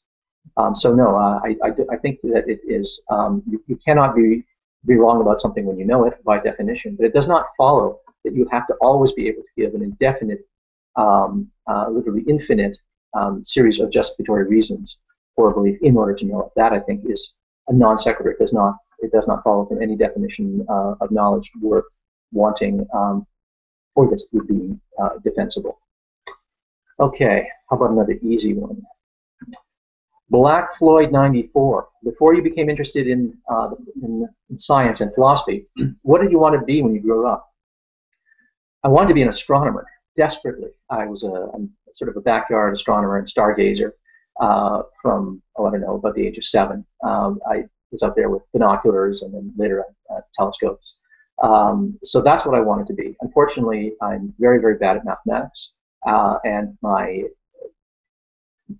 cognitive disability in mathematics became more and more pronounced the higher I went up until, well, just even before I finished high school, it was apparent that I was never going to be an astronomer, that I simply could not do the requisite math. So that was a bit of a disaster.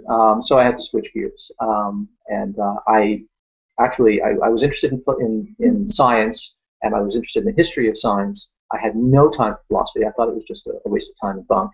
And I actually came to philosophy rather indirectly because I went to a liberal arts college and I was interested in the history of science and the history of ideas in the West.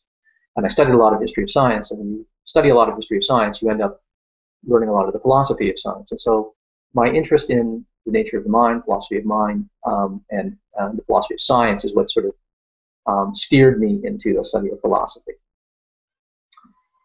Okay. Next question.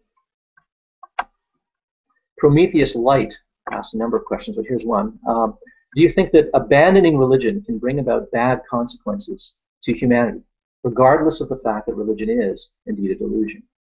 Well, I would agree that religion is a delusion. But yeah, I think that there can be bad consequences of abandoning religion, certainly at the individual level. If a person sort of abandons religion a little too drastically, they can be thrown into a complete state of disequilibrium. And people recognize that this is something that's likely to happen to them, which is why so many people, I think, fight and resist objections to their religion so mightily. I know that I did, and I've seen it happen to countless people. We've probably all seen that. If you organize your moral system, your moral beliefs, and your practical actions around what you think God wants and what His holy word reveals to you in a certain book according to your religious tradition, if you organize your moral life around that, and you have never really given serious consideration to how else you should navigate through life, you're going to run into problems if you just abandon religion. There are a lot of people in the world who do a lot of good only because of their religion. I mean, we hear it all the time. I would be a murderer, or I would be selfish. I would not give to charity if I didn't have my religion. I mean, there are really people whose, I think, natural moral inclinations, their positive inclinations and moral impulses, their benign moral impulses are really quite atrophied and undeveloped, and are really shored up only by their religion. And because their natural impulses are not cultivated and developed, they realize that in the absence of their religion, they would have no strong motivation to do the right thing. They would just sort of feel that they have no reason to do a good thing, like what Doctors Without Borders manages to do. You can be religious or not, and do the right thing. So that would be my answer to that. I think that there can be profound bad consequences. And now, if you're interested to sort of the larger view, I think that if we were to press a button and make religion go away, I think we'd be in a whole lot of trouble. I think that there would be some people who really would be completely thrown into disequilibrium, morally speaking, and it would just become dissolute in their lives. But if it happens gradually, as it can only happen, I think we can sort of shed religion the way we've sort of largely shed views about, sexist views, for instance, racist views, beliefs in witchcraft. I mean, these are all sort of superstitions and misapprehensions that we have managed to shed. And I think provided it happens gradually, people will discover, oh, how about that? I don't have to be, a sociopath if I stop believing in God. So I think there's nothing to worry about there. It would only be a worry if it happened suddenly. And I think there's really no risk of that. So there, I don't think that there's much to worry about. There is one concern, though, that I would have, and that is religion is that which binds. It really binds people together. It gives people a sense of social identity and common cause.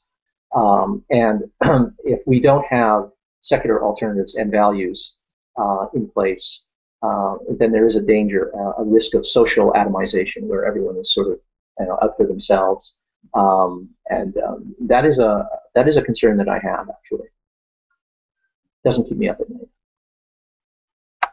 How about a lighter question?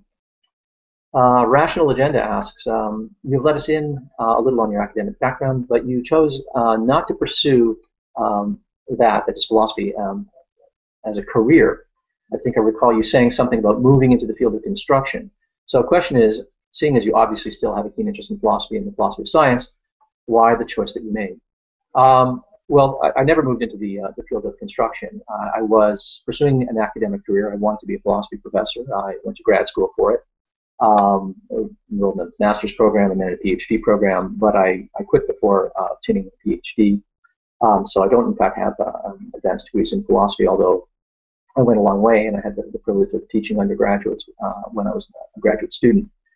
But the reason I didn't do it was really I kind of became a little disenchanted with academia. It's a dog-eat-dog world of publish or perish. There's a lot of applying for grants and a lot of committee work and departmental meetings and politics.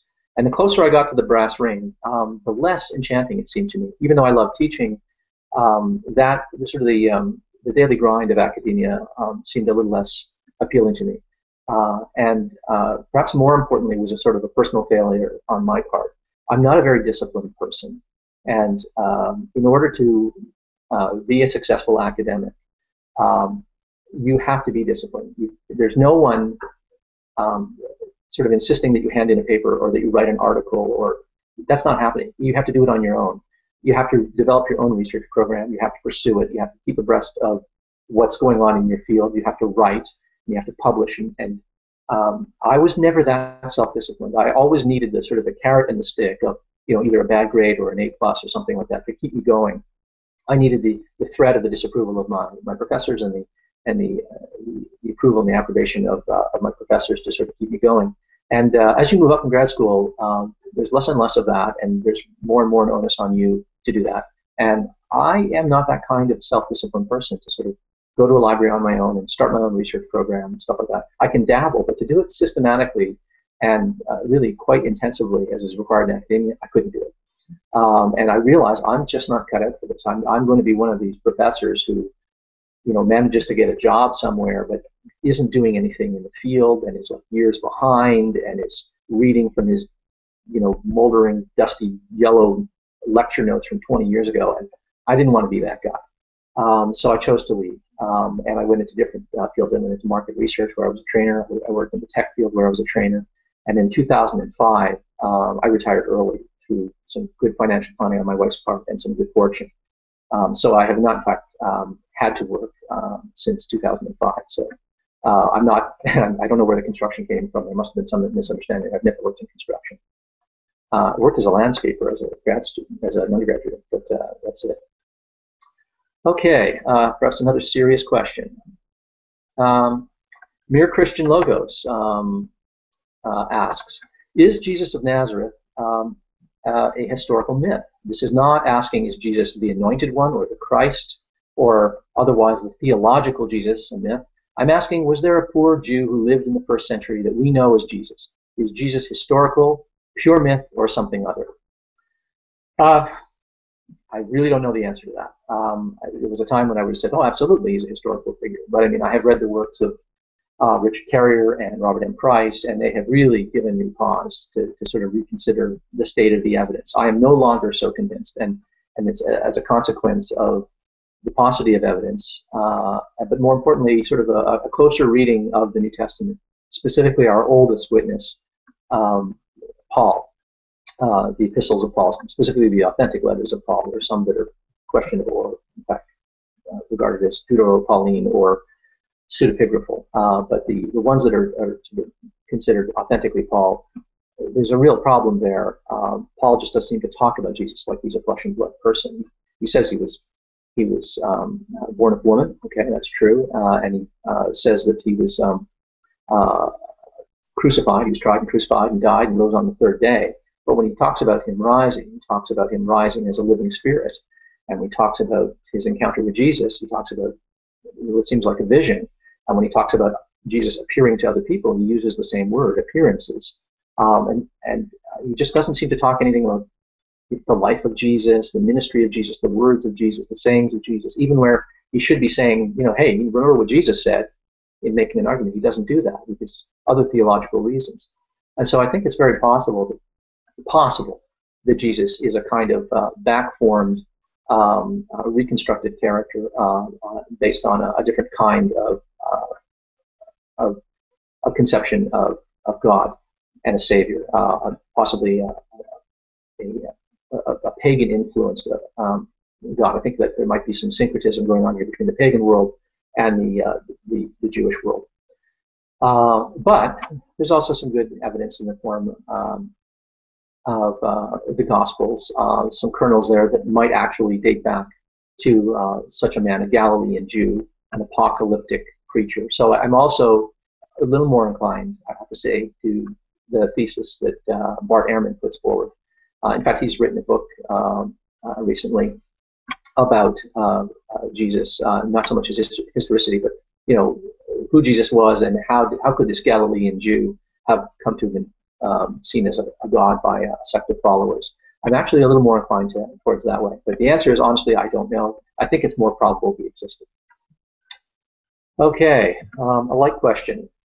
Prudent Discourse asks, how stereotypically Canadian are you on a scale from not even a hockey fan to drinks maple syrup directly from the bottle?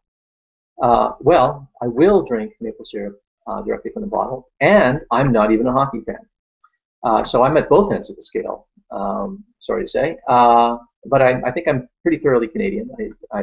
People seem to think that I'm sort of exemplify certain polite Canadian values and stereotypes. I love canoe camping and canoeing. I love snowshoeing and winter sports. I love winter camping. I build igloos and go winter camping in igloos. So I think I'm pretty high up there when it comes to Canadianness.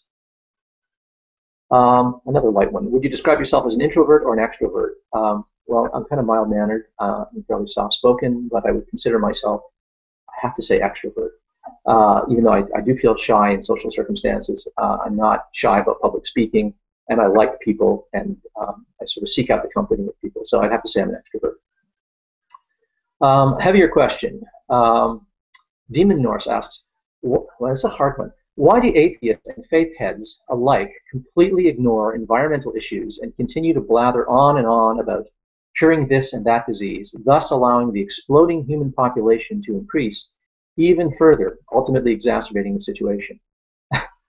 Boy, that's a big question. Well, I think atheists and faith heads alike completely ignore environmental issues because environmental issues, in the words of V.S. Skinner, the future is not very rewarding. The future does not reward us.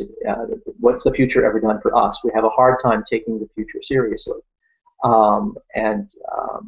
Things like the consequences of a population explosion and global warming and that sort of stuff, it's just hard to take them seriously. And I don't think that atheists are in fact more rational or more committed to reason than the so-called faith heads. I don't think a person, just because they shed their religion, automatically becomes a better critical thinker, suddenly in greater possession of rationality, reasonableness, and things like that.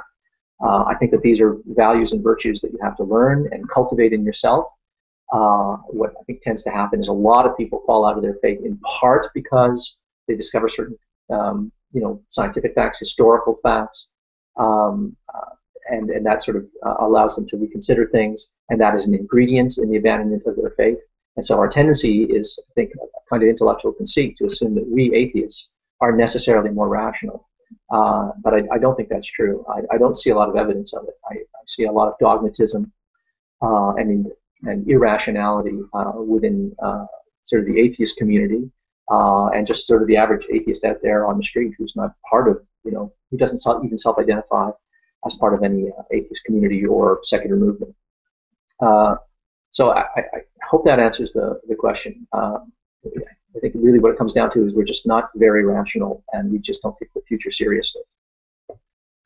Benaberry, a like question, asks, first rock concert you ever went to? First rock concert I ever went to was Black Sabbath, when Ronnie James Dio was the front man after Ozzy Osbourne had left. And then my second concert was actually Ozzy Osbourne as a solo act. My Only Farf asks, why do you hate freedom, and do you want the terrorists to win? No, I don't hate freedom, and no, I don't want the terrorists to win. So I consider that a loaded question. Matthew Steele asks a serious question. If we as a species are going to move further away from religious dogmatism or dogmatism of any kind, What do you think will most adequately move us between the need for that dogmatism, if that's even possible? That's a huge question. I haven't thought about these questions in advance, really. I wrote them down. I chose them, of course, but I mean, I didn't really think them through. I mean, what's going to do it is a commitment to science, actually. We have to start teaching science, not just as a body of facts, but as a methodology. And I think one way to do that is to, first of all, teach the history of science, teach the philosophy of science, and teach logic and critical thinking. So I actually think that philosophy taught at an earlier age would go a long way. A lot of people in our community are rather hostile to philosophy because most people, when they come by philosophy within our community, come by it by way of theological arguments. And they think that that's the state of the art of philosophy. But in fact, practically everything in our toolkit of critical thinking, everything about inductive reasoning, formal logic, Occam's razor, I mean, this was all delivered to us by philosophers. So to sort of evacuate philosophy from the equation, I think, is to evacuate one of the biggest contributions in intellectual history to rationality and the elimination of dogmatism. And we have to sort of recognize that their apologists are in the habit of dredging up long, discredited arguments and trying to breathe new life into them. I think William Lane Craig is sort of the perfect example of that, with the cosmological argument, dusting off a long, discredited argument and trying to breathe new life into it. And so a lot of people think that, sort of philosophy is only about these moldy old arguments that really, in the modern day, don't hold up. So I think if we can sort of teach critical thinking in a philosophical mode, teach formal logic at an earlier age, teach the history and philosophy of science, then people will come away with a better sense of what is actually an intellectually satisfying explanation. And that, I think, will just make religion distinct. So I think that's the single biggest ingredient, which is why I think we've come as far as we have. I mean, I think, universal education has done an awful lot to sort of disabuse people of religion. It's gotten rid of our parochialism. It's opened our world. And so I think that's the way to go. I know that sounds like a trite answer, but really I think that's the way. Trey Jadlow asked me a number of questions. They're actually fairly deeply philosophical and would take too long to answer, but so I'm going to, Trey, I apologize, I'm just going to answer your most frivolous question, which is, what is the significance of that necklace that you're wearing? It doesn't have any great significance. This is a moose antler, a slice of a moose antler that has had drilled into it a badger paw, a stylized badger paw diagram. And I wear it because I'm interested in camping and the outdoors and bushcraft, and I wanted something kind of bushcrafty as a kind of adornment. I don't wear any other kind of jewelry. I don't wear a watch or anything like that either. I just sort of wanted something to sort of signal that this is an interest of mine and a part of me, because it's actually something I'm very passionate about. It's the outdoors. I got it. I didn't buy it. I won it in a contest. There was a contest to do a review of a piece of camping gear. I chose to do a review of a piece of camping gear that I used to build igloos. My entry won, and this was one of the prizes in the contest. So that's why I wear it. That's the significance of it. Bob B. Orchard asks a light question, which upon consideration here is actually fairly heavy, but here goes. Have you ever found any layperson's philosophical thoughts especially interesting or surprising, unexpected, either online or in daily life? If so, what has been one of the most memorable, exceptional instances? Well, I can think of two. One was a friend, his father, had given him a piece of advice, and this friend gave me the same piece of advice one day. He just said casually, you should never, make a decision when you're angry. It seems like a trite, fairly obvious piece of advice, but I mean, it sort of struck me actually how profound that is, and how that is in fact a chunk of wisdom.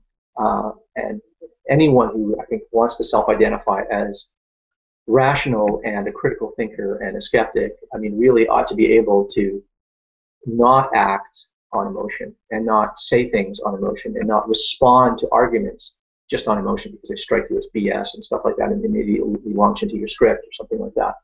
But to sort of distance yourself emotionally, divest yourself emotionally as much as you can. And you're not going to stop feeling those emotions, but you can, in fact, realize that this is just an emotion and it's just going to pass. It's sort of adopt a kind of Buddhist view of your own psychological states. And that, I think, is how you can sort of be more practically critical and skeptical. It's simply willing yourself, deciding that I am not going to act on these emotional impulses. So when I see something, a post, or I see a video or something, I'm not just going to go into a flame war and launch in. I'm going to hold back. I'm going to think and wait for that rage to pass. When the internet first got up and started, I remember when email first started and Usenet newsgroups started, there was this thing that we used to call flame wars, where people would post something, someone would get upset and post back, and the immediacy, the speed with which you could respond was very conducive to people just amping up and getting into huge arguments. So that's, I think, a piece of wisdom that sort of struck me that should be obvious, but it just came casually from the father of a friend of mine. And another one that was really had an impact on me was I was reading a book by Bill Mason, who wrote a book called The Path of the Paddle, which is a book about camping. It's about canoe tripping, actually. It's not a philosophical work, it's a how-to book on it. And I read it when I was sort of getting into, discovering getting into canoe camping. And he says in that book, in the preface, I believe, or in the introduction, that the canoe is the most beautiful and exquisite and ingenious human invention ever. That's his view. And I thought, well, what a crazy thing to think, but the more I thought about it, the more I realized, actually, there's actually some incredible truth in that. And when you think about what a canoe is, a birch bark canoe, for instance, okay, the traditional canoe, a birch bark canoe, from Canada, part of Canada, I'm from, birch bark canoes would have been the kind of canoes that were used, not dugout canoes. So when you think about something like a birch bark canoe, I mean, for what it's supposed to do, there's no other vessel that can do what it does. We can't even today, with our modern materials and technology, build something that is as good as what those people built. I mean, this was a device made entirely out of natural materials that one person could build on their own with skill, using only primitive tools and found materials. It was light enough to carry around dangerous obstacles, but could carry themselves, the families, and their goods enormous distances, and it could be repaired when it was damaged effortlessly. I mean, I could give you a modern canoe. I have a modern canoe, and I mean, if it gets damaged out there in rapids, I'm in some pretty stuff. I've got a problem. It's very hard to repair something like that. And even if you think of something like a nuclear submarine, what could be better, more beautiful, and more perfect than a nuclear submarine? Well, yeah, but you need an army to build that, and you need an army to sustain it. And man it, and you can't go fishing in a little creek and navigate through a brook. So, given what the birch bark canoe was for, there's no better craft. We still don't have a better craft. So, for the purposes to which it was intended, it is absolutely a magnificent piece of ingenuity and engineering and resourcefulness. And so there's another sort of practical piece of wisdom that sort of made me think, yeah, okay, maybe not be so, I don't know, maybe not evaluate culture so necessarily from our own modern day perspective, but sort of try to appreciate the needs and exigencies of the time. So that actually was sort of a fairly profound insight to me when I first heard it. Cedar Minifin asks, your French sounds Canadian. Yes, I am French Canadian. French is my first language. English is my second language. I pursued all my education in English, so I have a good command of English, a better command of English than I do of French, in fact.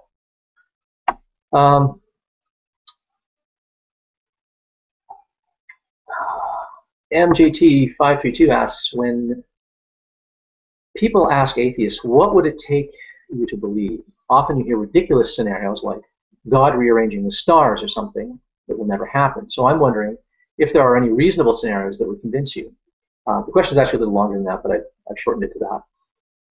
Actually, the idea of God rearranging the stars is an example that I use all the time myself. Meaning, if God existed and wanted to demonstrate his omnipotence and his power, he could just move the stars around and spell out, I am Yahweh, in every language known to man, and everybody would look up the sky and see it, and astronomers could confirm that the stars had in fact moved. I mean, I think this would be fairly convincing. God could also stamp "made by Yahweh" on every particle.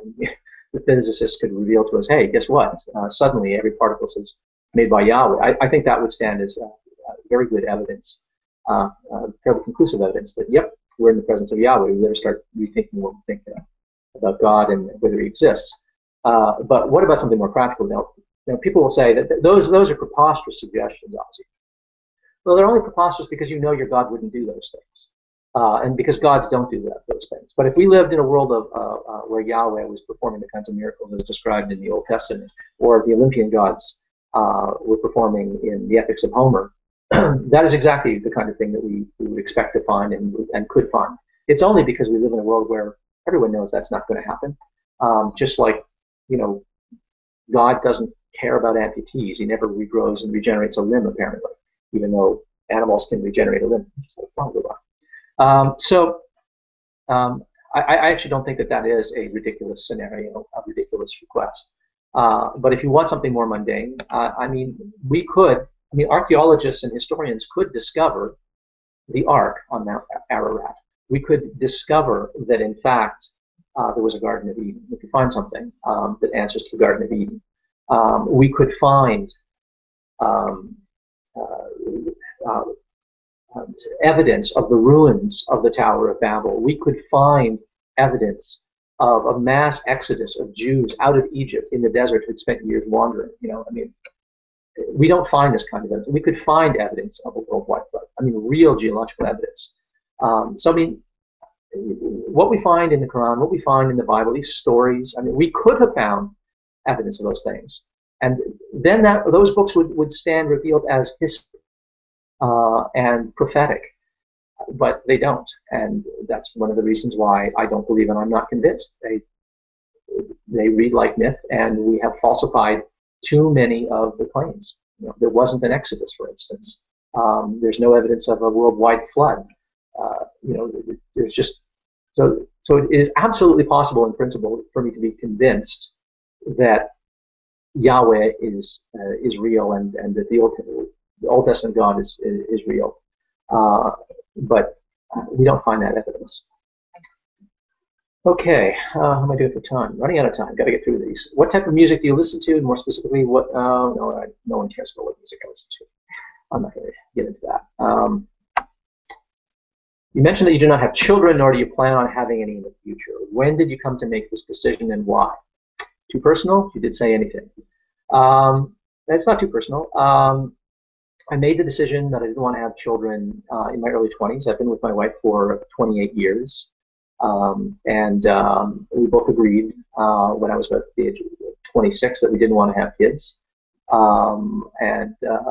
And we just decided not to have kids. Why I didn't want to have kids? I just felt that there's an awful lot of people in the world who are parentless. And if I was going to have children, I would adopt. So that was my reason. And if a child had come along, I would have gone with it.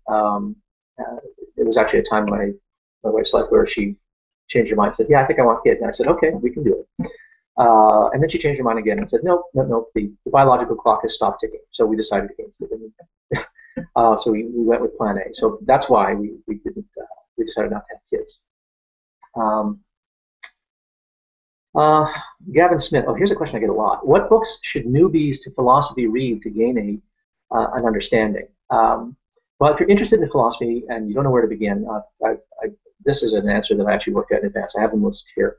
The first is a very, very short book by Bertrand Russell. It's very clear. It's very short. You can read it in a few few sittings actually, and it's called The Problems of Philosophy by Bertrand Russell. It's excellent. It's clear, it's short, and it will give you an overview of some very important, fundamental chestnut problems in philosophy. I'll look at some of the approaches that have been taken and their shortcomings and what are better approaches and stuff like that. It's an old book, but it's a really good book. Another is another short book called Minds, Brains, and Science by John R. Searle. He's a professor out of Berkeley, still alive. He's a philosopher of mind and a philosopher of language. He's someone who's, this is actually a book that's sort of one of the ones that sort of turned me on to philosophy.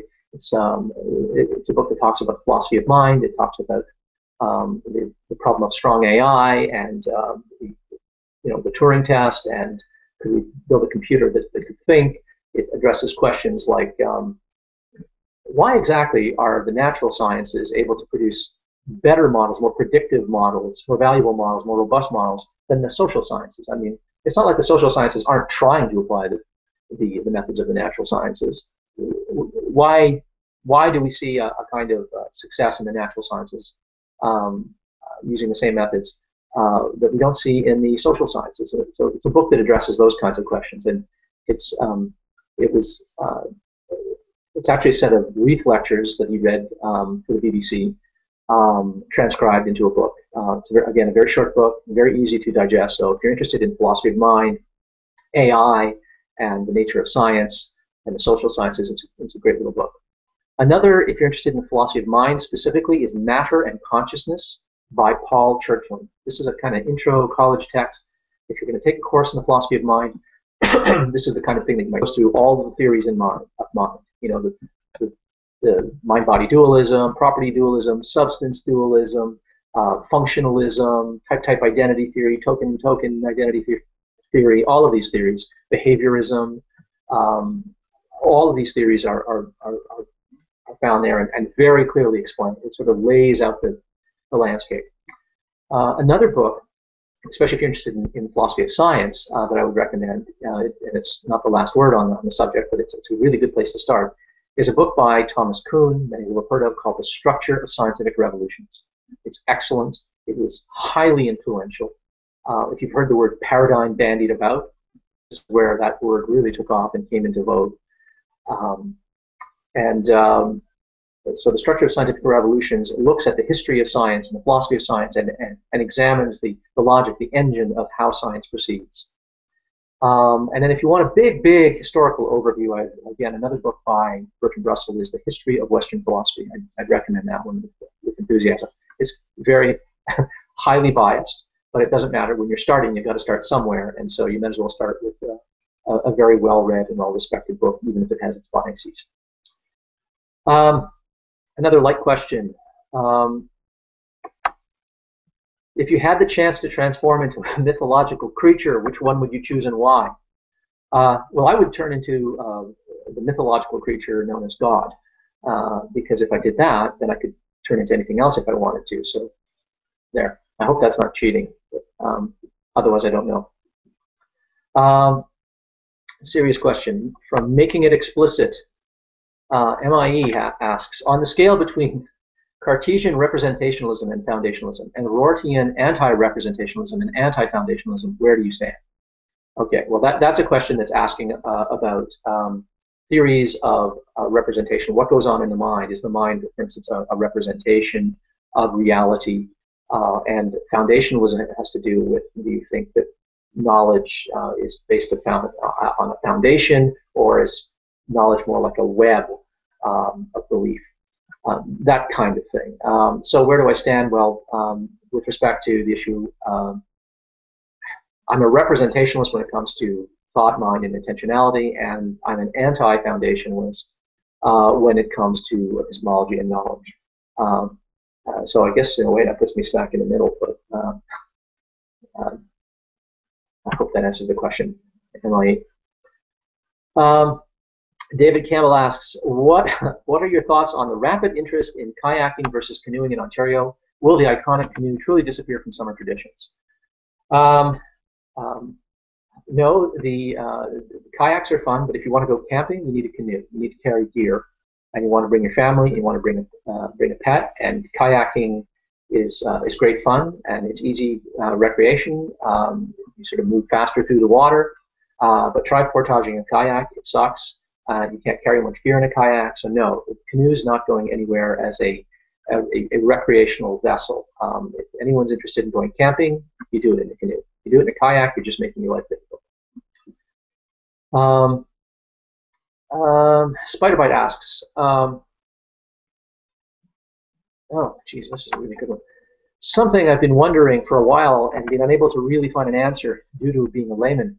Apologies if it's not a good question. What are the implications of philosophy, epistemology, metaphysics, logic from the discovery of completely unintuitive phenomena within fields of science, specifically quantum mechanics, uncertainty principle, entanglement, superposition, fluctuations, tunneling, etc.? Yeah, you could add a whole bunch of other things to it too. There's all kinds of counterintuitive things in type of relativity, for instance. I think, what are the implications for philosophy? The biggest implication for philosophy, I'll sum it up in this way, is the biggest implication for philosophy is one should never confuse a failure of imagination with an insight into logical or metaphysical necessity, which is what happens a lot in philosophy. A lot of people sort of think an idea through and they go, I don't see how that could be possible. And they, because of a failure of imagination, they think, it could not, I can't see how it could be true, ergo, it's impossible. Ergo, the theory is false. Well, that's a terrible way to do philosophy. You shouldn't confuse the limits of your imagination for an insight into the limits of the possible, and much less the limits of the actual. So that, I think, is sort of the biggest limit. I mean, there's a lot more to say in answer to your question, Spiderbite, but that would be sort of a quick capsule summary of what I would say to that. Colliding membranes. Boy, you asked a lot of questions, colliding membranes. Okay, well, I don't want to ask a bunch of questions, answer a bunch of questions from one person. So I'll say, what actor would you play? Would play you in your life story? Jim Carrey. This one I thought about because a lot of people think I kind of look like Jim Carrey, or that he looks a bit like me.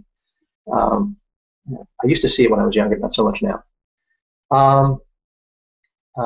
User Hugh Jars, great name, Hugh Jars.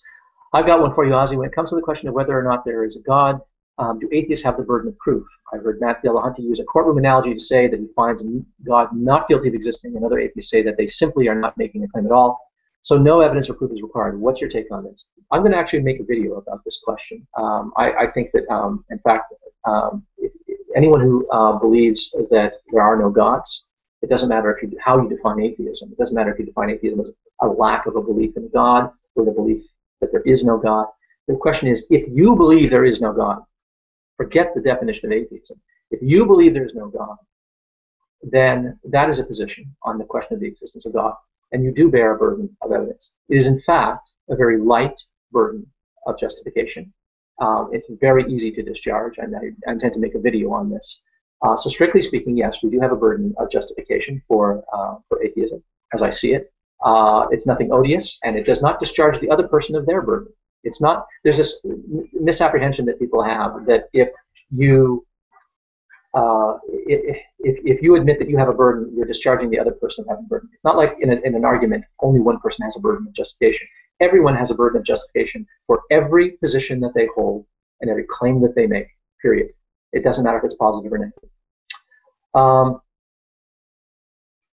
Okay. Sorry, just got a message from my wife here. All right. We've got 5 minutes left. Sure. I do like to leave a 2-minute break so people can go and donate to the charity. But there was one thing. Oh, I'm totally sorry. Let me turn my camera on. That's incredibly rude of me. There was one thing that I thought the last hour was absolutely fascinating, and thank you very much for it. But one thing that I'd like you to address in the 2 minutes that you have left is this, and it goes back to a question that you answered only a few moments ago about, and I didn't scribble it down quickly enough, so I've sort of like reconstructed it, and I may misphrase it, but you were asked about either the failings or the limitations of philosophy to come up with scientific ideas and whatever. Do you recall the question that I'm referring to? Yeah, I think that the question was, let me look back at it. It'll just take me a second here. Please. What are the implications on philosophy, specifically epistemology, metaphysics, and logic, resulting from the discovery of completely unintuitive and counterintuitive phenomena, such as quantum mechanics? Yeah, that was it. And you gave a very good answer. But what struck me whilst you were answering it is that, and this may be a completely naive question, and I apologise if it is, but philosophy was never defined, and I'm very curious to know what your definition of philosophy is. Yeah, well, I have a very open definition of philosophy. I mean, I don't have a definition of philosophy. I mean, philosophy is the repository of all of the questions that we have, where there is, in fact, no other way to answer them. When we have a way to answer a question, when we have a decision procedure, when we have a paradigm in place that allows a certain question to admit of an answer, it becomes either a historical question, an art history question, a sociology question, a physics question, a chemistry question, a question for a plumber, But when you have questions that are left over, and they tend to be hard questions, big questions that don't readily admit of an answer, that's where the philosophers have to say, okay, well, we don't have an answer to this question. We don't even have a discipline that looks like it's capable of addressing this question adequately. We don't seem to yet have the conceptual tools. So what do we have? Well, we have our reasoning. We have our critical thinking skills. So what we're going to do is we're going to look at every branch domain of knowledge, and we're going to try to press everything we know and our critical thinking tools, and we're going to try to apply that to the problem, and we're going to throw out ideas, and we're going to put everything up against the test of human reason to see what makes sense and what doesn't. And that's why philosophy doesn't deliver conclusive answers. We shouldn't expect it to. Out of philosophy can come a discipline, a paradigm, a program for machinery for answering questions. But philosophy in that isn't something that has its own domain of knowledge. I'm not someone who believes that there are philosophical questions that properly belong to philosophy. It is, in my view, that it is the business of philosophy to evacuate itself of the domain at all, to try to get rid of every question that it has. That's never going to happen. We're always going to have remaining questions, but philosophy has no proper domain of no proper subject that is its own. Like people will say, well, morality is a philosophical question. Well, it's a philosophical question now, but I don't expect it. Physics, everything in physics used to be a philosophical question. Everything in history used to be a philosophical question. Well, it's not anymore, and I think that's what's going to happen with certain things, certain kinds of epistemological questions, certain kinds of questions in the philosophy of mind, certain questions with morality. These, I think, will either get farmed out to existing disciplines as we learn how to crack these problems, or we will develop new disciplines, and that will happen sort of as an outgrowth of philosophical reasoning and clear-minded, critical thinking on these questions. There's so much more that I'd like to ask you, but in fairness to Peach, who's coming up next, Ozzy, can I thank you very much indeed for a very interesting hour. Thank you. It's been great fun, and thank you for your support of this event. Thank you. Could I just make one quick appeal? I mean, this is one of the most noble causes that you're going to find. There are very, very few causes where people are doing more immediate good than what Doctors Without Borders does. And my wife and I have actually pledged to liquidate our assets upon our death and donate our entire estate, everything we own, effectively to Doctors Without Borders. It's easy for us. We don't have kids, so we don't have to worry about those. But that's our plan. I mean, that's how strongly I feel about this cause. So I hope you will donate. You don't need to donate a lot. Just donate something. Thank you. Thank you very much indeed, Ozzy.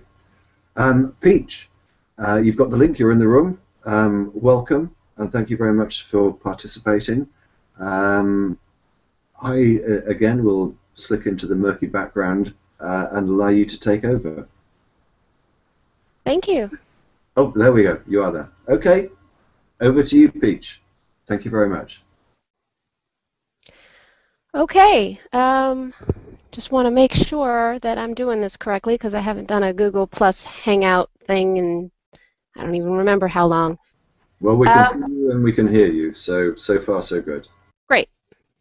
Okay. So I really don't have anything on my agenda to talk about, and I kind of pointed that out in my video that I never even stick to any plans anyway.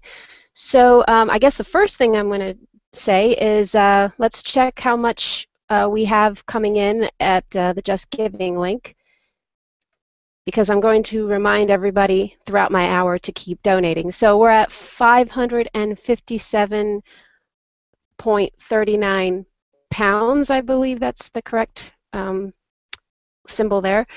Okay, so we're at 5.5 hours into the show, so that's not bad, but we can definitely do a lot better than that. So you guys need to click on the link that is in the description box of this Hangout.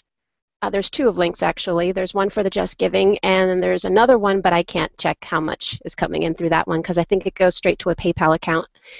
And you guys need to keep donating, and it doesn't really matter how much you donate. It could be, you know, $1, $5, $10. I mean, as broke as we all are, I know you have $1, and $1 is not going to kill you.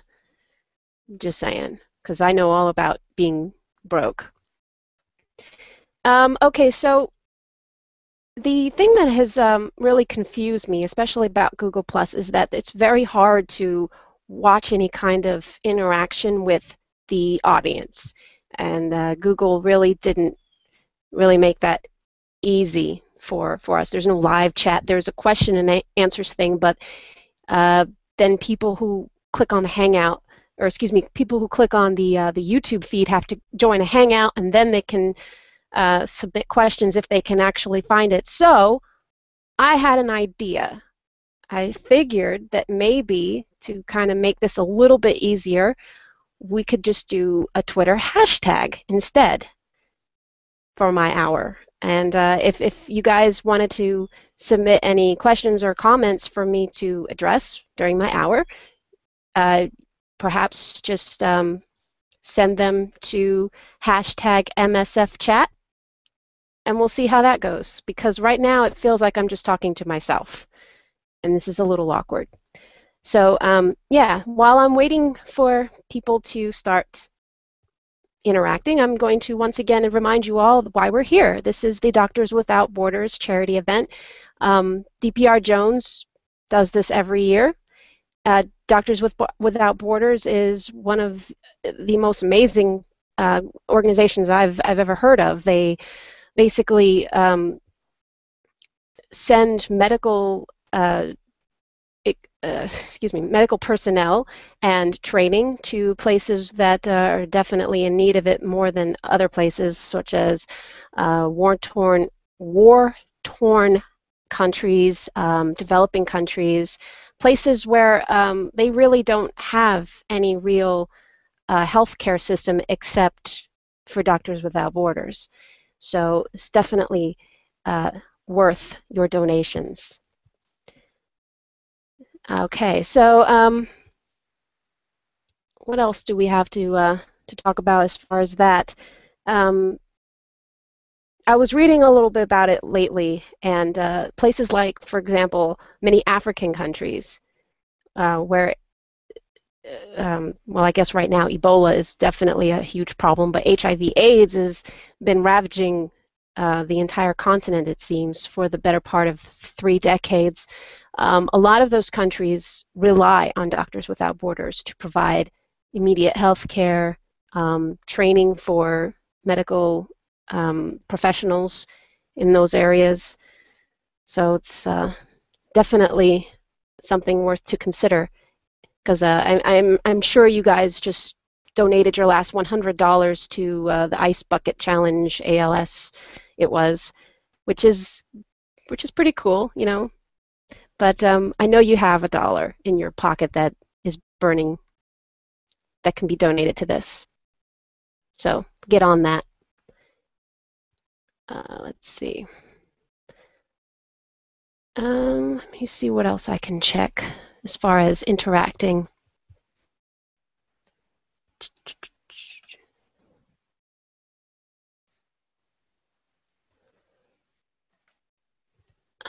Well, nothing yet. Peach, there is a chat room with some people in it. Okay. I can send you the link to that. It's one I set up because the Google Hangout page is, well, it's slow, lags a bit. There is some chat going on there. I haven't been keeping a full record of it. Let me just get you the link, and I'll send it to you through Skype. All right. I'm just going to put that down. Where's it gone?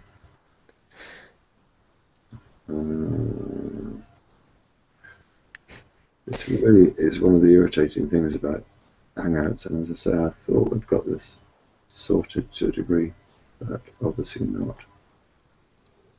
Copy, and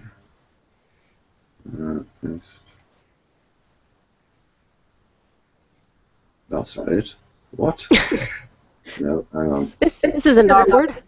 No, that. Hang on. That's not what I copied.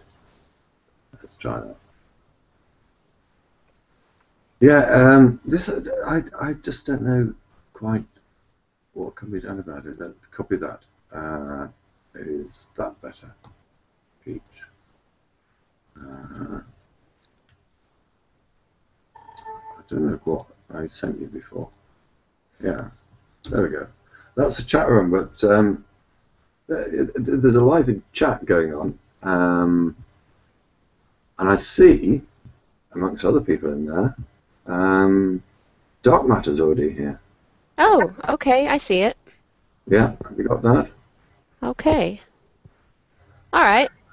This is the best option I can do to sort of like make up for the fact that I haven't got the Q&A function working on Hangouts, which I hope I will have on for part 2. So I do apologise about that. It's okay. This is definitely something to work with. Thank you. Yeah. Okay. Okay, so yeah, no, oh God, that's an annoying popping sound in my ear, but okay, this is definitely... Easy way to solve that as well. If you go down to the bottom right-hand side of the chat box, you'll see a little loudspeaker thing. Yeah. And if you click that, that will stop all those irritating clicking noises. Ah, never. There we go. Okay. Okay, thank you. All right, yes, I can see you, Dark Matter. Thank you. And someone did ask me to introduce myself. So for those of you who don't know who I am, my name is Peach. I have a YouTube channel. It is XXX, the Peach XXX. I talk about a range of topics, atheism and a lot of current events, things like LGBT rights. I also talk about conspiracy theories, you know, and how they're mostly bogus, and basically just a random vlog. So if you want to go check that out at some point, I would definitely appreciate that. So if anyone has any topics to talk about, I am definitely open because I got nothing. Oh, well, Peach, come on, we can do better than that. You can also, yeah, no, we can also get people calling in if they want to. Sure. That's an option. All you need to do if you want to get people in, well, if someone wants to join in, send a Skype contact request to Magic Sandwich Show, and we'll send you the link. You can have the. What is a honestly rare opportunity these days, Peach? To talk to you, because you've sort of like been a little bit out of the circuit, haven't you? Well, I don't know about that. I guess I haven't been on Skype very often, if that's what you mean. Well, you don't seem to have the presence you did when I was around in the early days, but they were the good old days, weren't they? The good old days of Blog TV when you didn't have to worry about seeing messages and stuff like that. Yeah, something like that. But I kind of made a sort of a comeback a little bit earlier this year, and I've been making videos fairly often for the last, I don't know, 4 or 5 months. Oh, now you're going to make me feel guilty because I haven't been following your videos. But yeah, answer me this then, Peach. Do you think people talk about the atheist community on YouTube and and on the internet. Do you think it's the same as when it was when YouTube first started? No, no, it's really different, and I don't think it's that much of the fault of the community itself. I think so many changes have implemented into YouTube's format that the sense of community is kind of withered away, and I think a lot of that has to do with the removal of the video response feature. I think that did a lot of damage. Plus, I mean, at the same time, we did lose a lot of great people. They just kind of wandered off and never came back. And I agree. I could name a couple of people. Yeah. Who would you name? I would have. Well, I think one of the most recent losses is Non-Stamp Collector. I think it's a great shame, but obviously, you know, he's got different commitments now. But there used to be channels like what was it? It was a very good. There was CDK. There was another one. Oh, the Extant. Extant Dodo. Yes. Yeah, they did great stuff. Yeah. And a lot of sort of like channels like that. Well, I really miss Phil Hellenes. He was one of my favorites. Yeah. Sorry, shall I turn my camera on? That would be lighter. Sure. Yeah, Phil Hellenes. But the way I look at it is, you know, I came to YouTube a few years late, and by that stage, a lot of theists had started creating. In particular, I'm talking about scientific, sort of like, or quasi-scientific, pseudo-scientific sort of like videos. And then the likes of Phil Hellenes, the likes of Thunderfoot came around, and then we got the great Venom Fang X plagiarizing Kent Hovind being responded to by Thunderfoot. And all of the arguments that the creationists had got away with within their own little groups, when it was put onto the internet, suddenly were debunked. But that debunking process, which was, I think, very effective, only lasted a couple of years, and all the arguments were then dealt with. And it was like, what are they going to come up with next? And the only thing that they've managed to come up with is sort of like some sort of presuppositional argument, which has now been pretty much completely, I wouldn't say debunked, but people have realized that it doesn't have the power that the theists claim it has. So, what do you reckon? I mean, you know, the internet is where religions come to die. I think it's true, isn't it? I think the internet is where religious discussions come to die because, and I've said this before, one of the reasons why I think we don't really focus that much on it anymore is because it's become repetitive. I mean, how many more times can you debunk, well, the presuppositional argument or Pascal's wager? It just becomes boring after a while. Yeah, and then people are sort of like, I'm terribly sorry, I'm going to have to explain what's going on here. I'm being attacked by this monster. Oh, I have one of those too. I've got two, and they are identical. I don't know which one this is. The only way you can... Oh, no, that's Gog. The other one's Magog. The only way you can tell them apart is that Magog... I mean, they're identical. They're brothers. I think they're twin brothers. I think they're identical twin brothers. The only way you can tell them apart is by their behavior. And the odd thing is they're both completely mute. Really? They have never made a sound. Gog has started trying to meow, and he does all the right things. He opens his mouth and goes, and nothing comes out apart from occasionally a little squeak. But the only way Are you sure that they even have voices? Well, normally cats meow, don't they? Yeah, they do. Mine always does. Yeah, no. They purr quite well, but nothing. Apart from occasionally, Gog lets out a rather disappointing little squeak that is nothing like a meow. But as I say, he goes through all the motions. He sits in front of me and goes, comes out. But the only way I can tell them apart is that Magog has got two very tiny white hairs on her left flank that Gog doesn't. And that's the only way I could tell them apart. I had a collar on Gog, just so I could, when I first got him, so I could tell him apart. He's now gotten it's very skilled at getting rid of the collar. But they are a monster, especially if they get anywhere near the computer. I was going to tell this story later. Can I tell it now? I left the hat a couple of hours. I came back, and I'd left both the main computer here, the desktop, and also the laptop. And on the laptop, I had my other Skype account open. And I came back. They had changed my Skype profile picture. I am not joking about this. They have changed it. The only thing they hadn't done is actually press the little button that says, use this your profile picture. Wouldn't that be funny? And I've actually now got it as my profile picture. I pressed that bit. I can't tell which one of them it was because they're so identical. All you see is a little black smudge in front of the screen. But they're monsters. They're a nightmare. I'm sorry, I don't know why we got onto... Oh, yes, I was explaining why there may be noise or something. I don't know. But anyway, yeah. But I don't know. Going back to the issue, talking about atheist community on YouTube, I never thought there was. And people used to make videos about how terrible it was. The atheist community was... oh, God, he's now found something else to play with.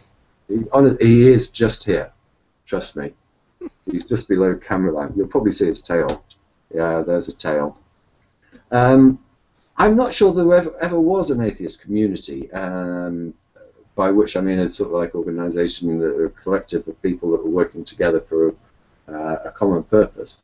There was just a collection of atheists who realised that there were a lot of, well, for me anyway, a realisation that a lot of batshit crazy people who believed in nonsense. Until I got onto YouTube, I was not aware of the creationist movement because we don't have this in this country. There's a tiny, tiny proportion, but in America it's a fairly big thing. And I honestly could not believe it. I remember watching my first Kent Hovind video on YouTube, and I thought this was some sort of parody, some sort of joke. I couldn't believe that anyone could be serious about this. And they were. But look what happens now. Even his son has dropped his father's arguments. No one is arguing in the same way that Kent Hovind was arguing 4 or 5, well, maybe 6 years ago. Well, it's kind of hard to take the word of somebody who, tried to defraud the government. Oh, there we go. There he is. Honestly, I didn't have much knowledge of the creationist movement either until I came to YouTube, and I think it's because where I live, it's not really a big deal here. I mean, we don't really see too much of that in New Jersey, even in my neck of the woods, where people are very religious in this, podunk town. But yeah, the creationist movement is kind of regional in the United States. You'll find it a lot in the Midwest and the South. So that's why I didn't really ever hear about it until I came to YouTube. And yeah, it is pretty scary when you listen to the rhetoric that's being that they're trying to press into science classes. Yeah, I think that's something that really troubles me, and if more than anything, it's what got me into doing what little I did.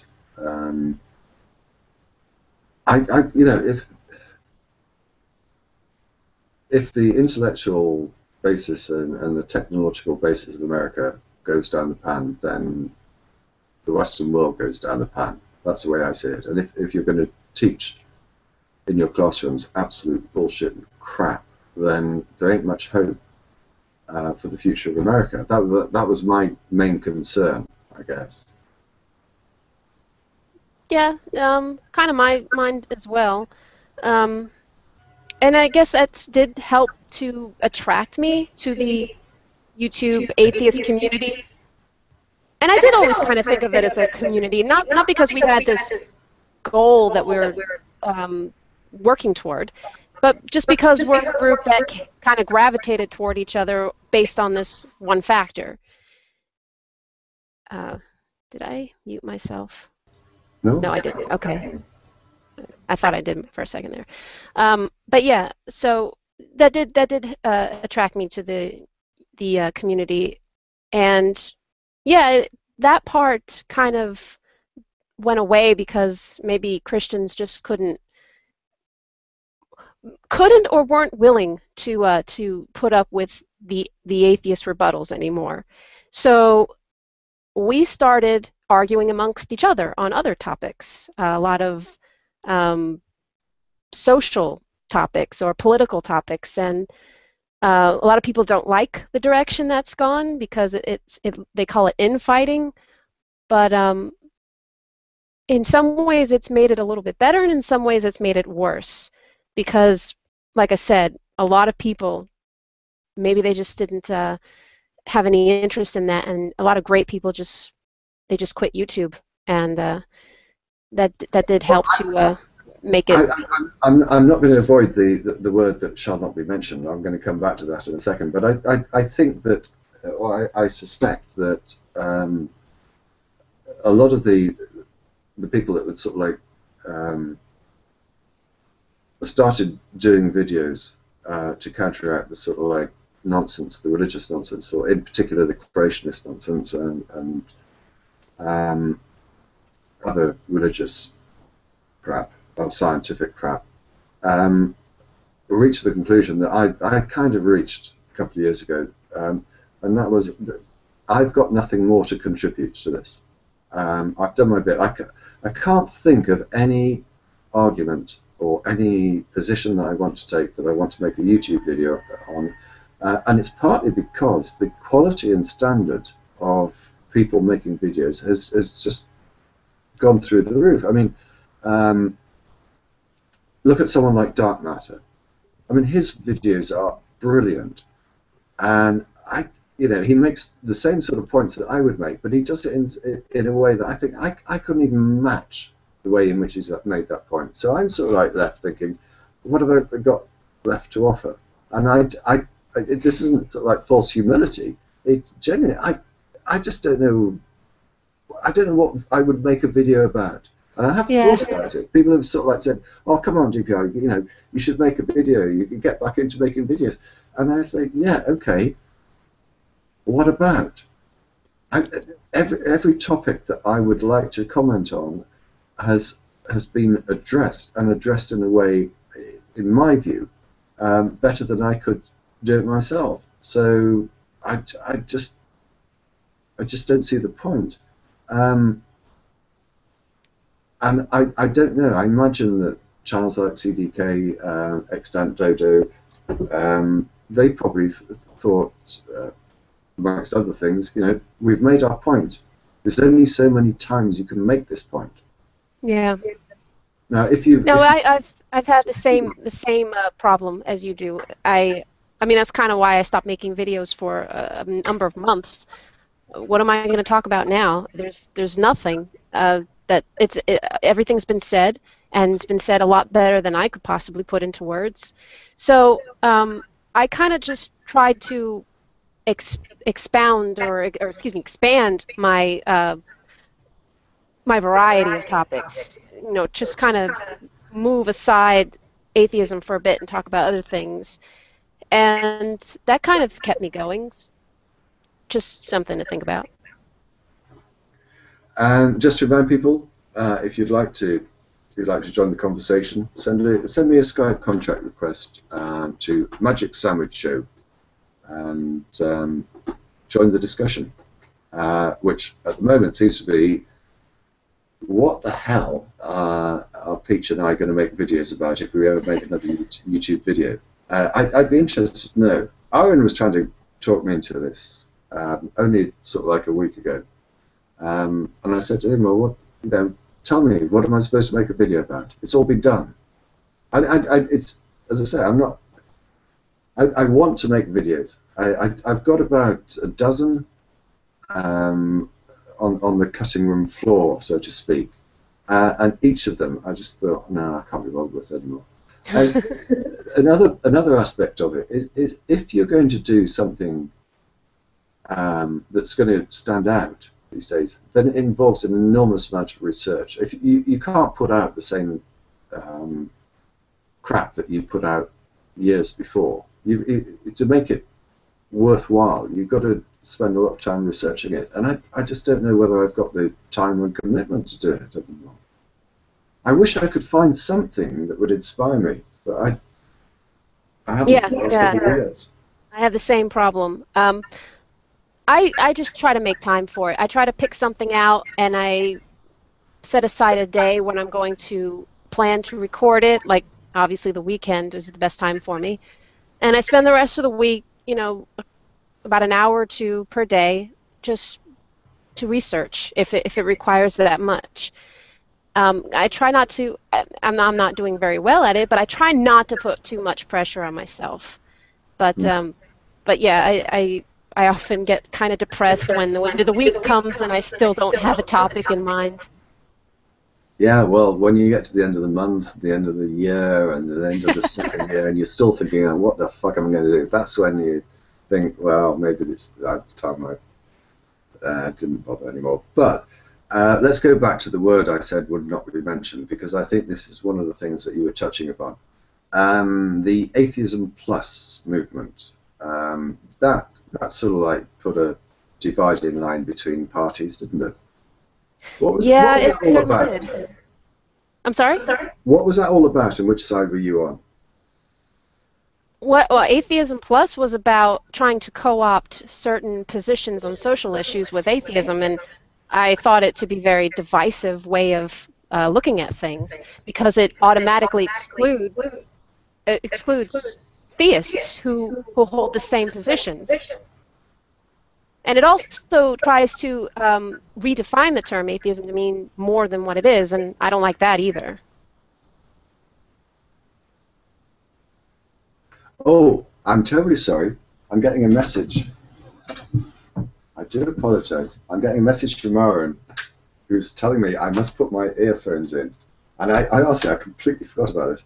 He's saying that you're getting an echo and it's my fault. So I do apologize. Oh, well, yeah, there's a little bit of an echo, but it wasn't that bad. Let me turn the volume down before I put my earplugs in, because I've made that mistake before and almost punctured my eardrums. Right. I'm sorry about that. It's no problem. Yeah, I think your last comment summed it up perfectly. It was trying to put more onto atheism than was warranted, and I couldn't understand where they were coming from and why they were coming from that angle. Me neither. And I don't know how much harm it's done, but I mean there were serious rifts were made between people. I'm still reluctant to use the word atheist community, but hey, let's stick with it. It was your word. just everyone recognise I'm not happy with the word atheist community, but yeah, and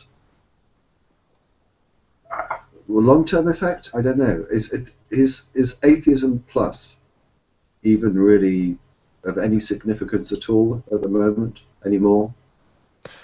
Well, I guess not, because I haven't heard anything from it in, like, I don't know, over a year or so. So I don't know if it was just a passing fad or if it's still around. I have no idea. But yeah, I think it did cause a lot of friction.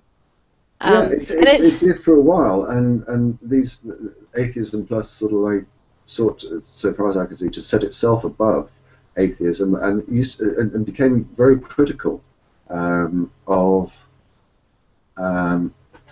people in the atheist community, and I just didn't see where they're coming from, because as you so rightly said, they seem to be attaching to atheism other social issues which do not automatically come from atheism. Yeah. Or being an atheist. As someone rightly identified, there's no such thing as atheism. It's not a belief system, it's being an atheist. And that to me was absolutely ridiculous. And I mean, I'm going to have to say this somewhat reluctantly, but I was very disappointed with PC Myers, for whom I'd had a great deal of respect, and still have, and I still get on with him reasonably well. I met him at Salt Lake City at the American Atheist Convention, and we had a very civil conversation. But his support of it, I thought was odd, and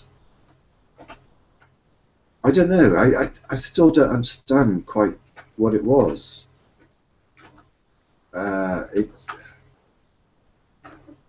It seemed to me like it was an ego trip for certain high-profile bloggers in the atheist blogosphere, I suppose you could call it.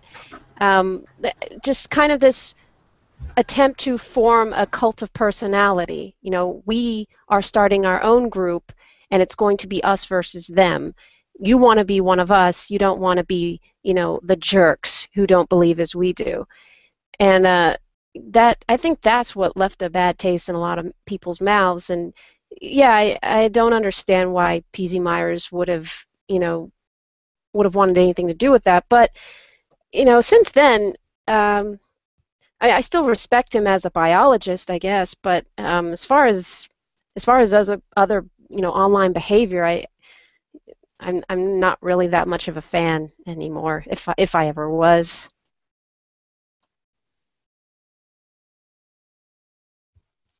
Oh, wait a minute, I can't hear you anymore. That's because I'm muted. Oh, okay. Yeah. The technology and myself, as everyone will tell you, don't go well together. Sorry, I think someone was going to join us, but I'm now even struggling to get the link. There we go.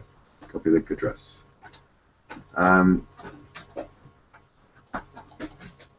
Let me just paste that.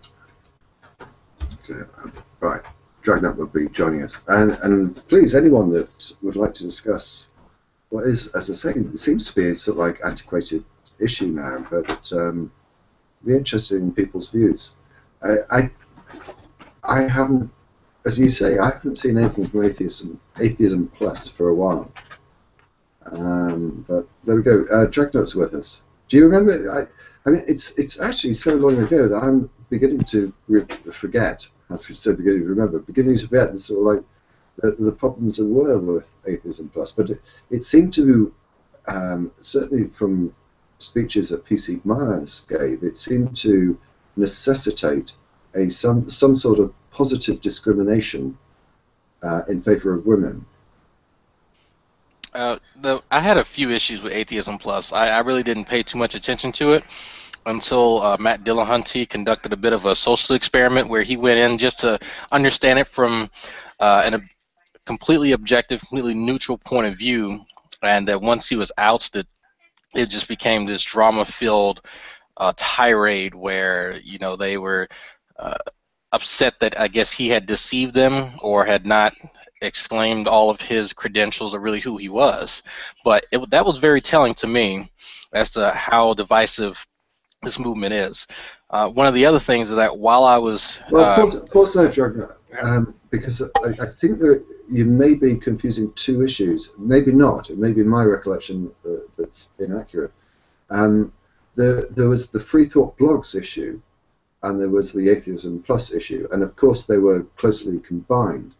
But so far as I recall, wasn't the Dillahunty issue related to Free Thought Blogs and not Atheism Plus? I think it was the Atheism Plus forums that he was on, and he went on anonymously. But But the Atheism Plus forums were effectively free thought blogs. He was kicked off free thought blogs. I don't know for sure. That's my recollection. And at this stage, and let me just pause, because at this stage, in a normal show, you'd be able to look and see comments and whatever, and I do apologise because it's so impossible to see people's comments, save for the chat room, which I think is probably a minute behind anyway. So, Hangouts, whoever told me, and I remember exactly who it was, Hangouts suck, don't use them. I apologise. They're coming up in an hour or so. But, oh dear. But yeah, I'd love to know what the people think. And we can't see comments apart from the chat room. Well, they can put them in, put comments in the actual video, and then we can do the comment streamer on the right-hand side, just as if it was the Q&A, and we can do that. Well, you can. I tried doing that, and I got into all sorts of mess. Yeah, okay. I don't know how to do that either. Oh, my goodness. You're talking about the comment tracker? Yes. You go to your own video. You do it. I need to go to the bathroom. No, honestly, I think you'll find the same thing. There's a huge lag, but hey, let's do that. Okay, I got the comment tracker on now, and the last comment that I see is from DefChell saying hi. So thank you. I met him briefly on the Skeptic Fence show, so it is up here. If you go on the left-hand side, Hangout Toolbox, and then I'll put the link to the chat or to the actual video. And so what you'll do is comment tracker, and then just put in that link, and so we can actually view the comments as they come in. Okay. So we can address questions there. But my issue with mainstream feminism is that they effectively will ignore the issues of the minority women that support the movement.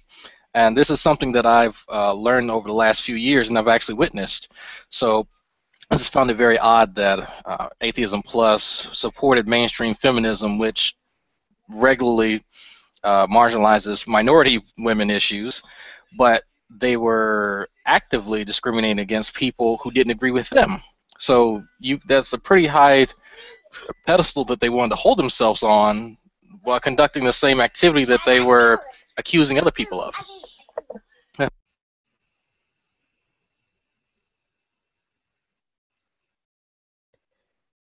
You said that mainstream feminism marginalizes the issues of minority women. Could you give an example and by mainstream feminism, who are you speaking about? Well, when I say mainstream feminism, I am referencing certain, I guess, folks like Anita Sarkeesian, who, well, is very well known to speak out against the misogyny in video games and stuff like that, and who the shooter in California, the guy, really young guy, Elliot Rodger.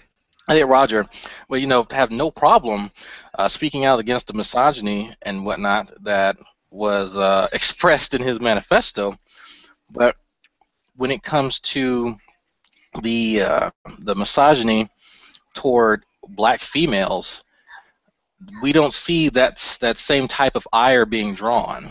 And someone had to really show me that, well, okay, just look here at a Twitter feed from so-and-so feminist. Now look over here for a second and see some of the same issues, or similar issues, but they're not being talked about. It's an expectation, and it may just be a perspective issue, since it is a demographic that is quite foreign to me and I'm still learning. But from what I've seen just in that small example is that they really care more for the majority and not necessarily the minority, and that it's really ironic that you create such a divisive movement when your movement alone is already divisive and will marginalize some of its own. Well, I don't know, to play devil's advocate, because I'm not defending Anita Sarkeesian's views on video games for in particular, but I think a lot of the more visible feminist groups online are, well, they're mostly white women, and I don't know why, but they just are. So maybe they do not take into account minority women's issues, but I think what would, I guess, be a little bit more helpful is to specify what issues are affecting minority women and not affecting white women, and what exactly are feminists like Anita Sarkeesian failing to address. Well, let's consider that after you've given me an answer to this question. How do you define feminism? Who are you asking? I'm asking you. Sorry, Peach. Yeah. Oh, Yeah. Feminism is the movement for equal rights between the sexes. That's how I've always understood it to mean. Equal opportunity, equal treatment. Equal protections under the law. Yeah. I am a feminist. Are you a feminist, Dragnauct? Oh, he's mouthful of taco. Wally. Yes, I'm sorry. I would definitely label myself a feminist and a womanist. You see, under that definition, under what we apparently all agree on, under that definition, we're all feminists, and I couldn't understand anyone not being a feminist. Yes, same here. I think what people kind of shy away from the term, myself included, is because it does tend to get conflated with the more extreme radical groups it's developed a pejorative term and a sense by reason of I have to say extreme feminist people who come up with batshit crazy ideas that do feminism a bad name. Absolutely. I mean, I think that's apparent in any movement, though. That's why people are so quick to bring up Stalin in a discussion, or theists in particular. But I don't think it's anything unique to any movement where this happens, and it's kind of a point of contention that I have when I'm explaining, some of the tenets. Well, not tenets. One of just the main tenet of feminism to other men, and where we all agree. It's like, yeah, I think women should be treated fairly. They should be paid the same as a male. Shouldn't be any of these concepts like the glass ceiling. But when we get into the examples, it gets kind of sketchy because when offering anecdotes to someone that is not within that demographic, it's really hard for them to relate. I can understand what a glass ceiling is because I've seen it, and now that I know the technical definition, I can easily recognize it now when I see it. And sorry, that's my son that will not go to sleep for anything. So my wife was in a job where there was an apparent glass ceiling, where you'll see many women working there, and which is awesome, but none of them will have any positions higher than supervisory. And I say supervisory, not management, for a reason. Because I separate someone supervising someone else and then someone in a pay category completely different that holds much more authority and can positively or negatively impact somebody else's working conditions. So you can have these pretend titles or these arbitrary positions to make people feel like they actually have power. Well, in reality, they're just filling a hole that, a politician said that, okay, well, you must have such and such or so many women in a position of authority, or you must give the impression that you are not discriminating against women. So that is, I guess, how I would try to just begin expressing this dynamic in real life.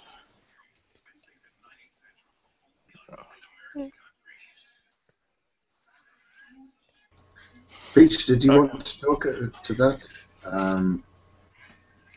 Well, I personally have been in, companies that have that kind of this perception that women can go climb up the ladder, but in reality, they're given these, I would say, supervisory or management positions in name only, and there isn't really much room to grow as far as really making it. But that's not across the board. I mean, not all companies are like that. I've worked in many more places where women are treated equal. They are paid equally, as far as I know. And I personally, in my personal experiences, I've never been discriminated against as far as being hired or being paid. In fact, because my career field is information technology, which is mostly dominated by men, I can only recall one time where I was discriminated against for being a woman, and ironically, it was a woman who was discriminating against me. She would not allow me to help her as far as fixing her computer issues because I was a girl and boys fix computers. So she wanted a male technician. And that's the only time I can remember someone actually coming right out and saying something like that to me. But yeah, I guess I've been lucky, perhaps, that I haven't really faced a whole lot of negative discrimination for being female. But I do understand that a lot of women are not so lucky. Well, I'm kind of guessing that this is probably in America, I don't know, probably subject to regional variations as well. And I have no way of telling whether it is different in this country to America. Whether I don't know. But anyway, we're joined by... oh, hello, sir. How are you? I was actually going to say your position, Paul. I was literally just reading it. Oh, okay. Okay. What's your position? What have you got for? Well, first introduce yourself, and then tell us what you've got for us. Okay, I'm sorry. Actually, I missed quite a bit of what was just going on right here. But I'm Paul Kavasser. I do a Skeptic Fence show with Live Life, 8072, Coctopus Prime, Autopsy, A7, or Autopsy, as Joe always says.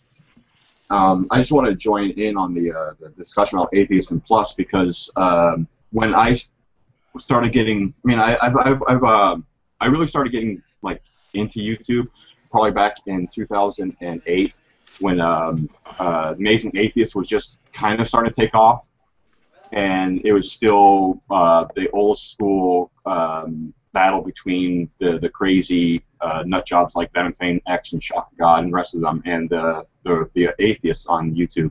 And then, you know, after that kind of died down, then the Atheism Plus spawned, and to me it just seemed, I mean, I don't know, it seemed unnecessary to clump atheism with everything else. Atheism is just the rejection of the, you know, the religious claims that all these people have. So to try to lump that in with all these other issues, it just seemed weird to me. And then when they started doing the, you know, if you don't agree with our idea or what we go along with, you don't agree with what we say, then, you know, you're not on our side, and we don't really care about what you say, and we don't really want to have anything to do with you.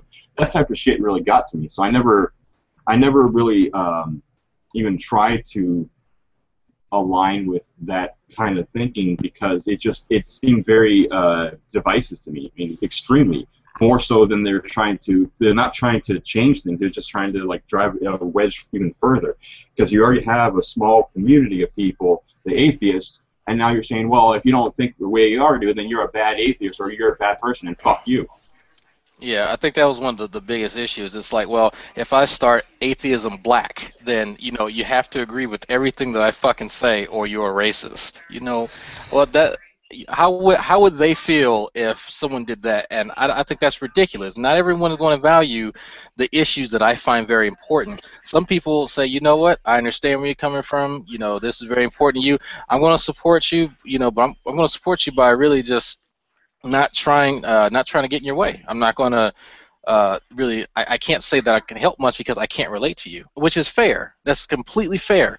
But drawing the line and saying, well, you have to agree with everything that I say and do, that's so anti-skeptical that I can't even give you a better example right now in words as to how ridiculous that sounds. But I have a message here from Ben Rosen, good guy, by the way. The places where women are struggling the most is in the developing world and in places under Islamic rule, specifically Africa and the Middle East. But the radical feminists who created Atheism Plus focus their efforts on making things better for their in-group, middle-class American women. They could make a real difference if they wanted to, but instead they won't focus on trivial stuff for women in the U.S. who already have it pretty damn good by any reasonable measure. It demonstrates the difference between caring about women and caring about their own particular in-group. If they cared about women, that should include the women abroad who have it worse than anyone on earth. And he brings up a really good point. Women in Saudi Arabia who have to walk around in curtains, even though sometimes, willingly, they still should have the option to wear that or not. That's what feminism is about having there not be a punishment for them to not wear the curtain. I know it's a hijab and the what is it, the big dress thing called, dear? Burqa. The body part, the burqa. Yeah, okay, the burqa, the whoopee. Yeah, the burqa. Yeah. So that's the main issue, and like I said, I understand that there is a wage gap here in the U.S. and that there are specific issues that feminists that I know on my Facebook that I communicate with that they strive for to eliminate, and there are many other inequalities among that, and I don't want to trivialize what they are doing by expressing my ire toward Atheism Plus. Now let's draw that line in the sand right now. I do understand that specific groups have issues. Trust me, I know. So for me personally, if I want people to understand my personal struggles, being an African American in America, I'm going to go out and understand LGBTQ community, and I'm going to understand feminism. That's why I've been taking my time and learning what a feminist is, the second, third wave feminism, and these different types of labels. So I don't think that Atheism Plus should turn people off from feminism. I think they should look past some of the asterisks that are commonplace on the internet. Oh, excuse me, I'm sorry. And find a feminist who is reasonable. Someone, whether it be male or female. Preferably, I want to find someone who's female, since they can personally relate and give me anecdotes. So you can really see some of these problems, and then we can discuss on how to fix them within our daily lives. What do you think, Pete? I'm sorry? What do you think? Well, I don't necessarily disagree with anything he said. I think the only thing I would stress is to understand that modern feminism or third wave feminism, whatever you want to call it, it's not just what you see online. It's not just bloggers and vloggers. I mean, there are people, there are feminists, self-described feminists who are not part of that community. And I mean, for example, when I think of, a feminist today, I automatically think of someone like Wendy Davis or Malala, I can't remember her last name, people who have really put themselves out there for equal rights, for women's rights. It's not just the crazy people screaming in their computers. Yeah, but I suppose I go back to the problem that I have is that there are some of those crazy women screaming at their computers who are doing a disservice to the feminist movement. I don't disagree with that. Name one. I'll name two. Are you? I don't know whether you were going to be prepared to do so, and I didn't want to put you on the spot. I'll name a couple. We had them, excuse me, on the Magic Sandwich show once. I do not remember the names, but they were both members of the Skeptics, and the issue was abortion, and it absolutely amazed me what nonsense they were coming up with, and all I could think of was, what damage are you doing to the feminist movement by this absolute bullshit that you're coming up with? I don't know. Actually, can someone remind me who kicked off the Atheist Plus movement? Because I genuinely can't remember. Wasn't it? Was her name Jennifer or Jessica? Something Crouch. I can't. Oh God, I think I'm getting all that wrong. Jen McCrate. Yes, Jen McCrate. Yes. God, I was way off. No, you were way right. Yeah, you're thinking of a few different people, and I can probably put them together. Because yeah, there are a few. Yeah, like there'd be like I think you were trying to put like Rebecca Watson and another rather well-known person together. Yeah. Yeah, it was Jen McCrate that coined the term Atheism Plus and created all these guidelines or rules or whatever you want to think of them as to what Atheism Plus is supposed to mean or require from its adherents.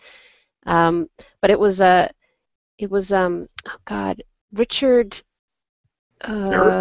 yes, Tim Carrier, who really made it very divisive when he basically just laid it out that if you're not with us, you're one of the bigoted assholes that we are against, and that's what really ruined it from the beginning.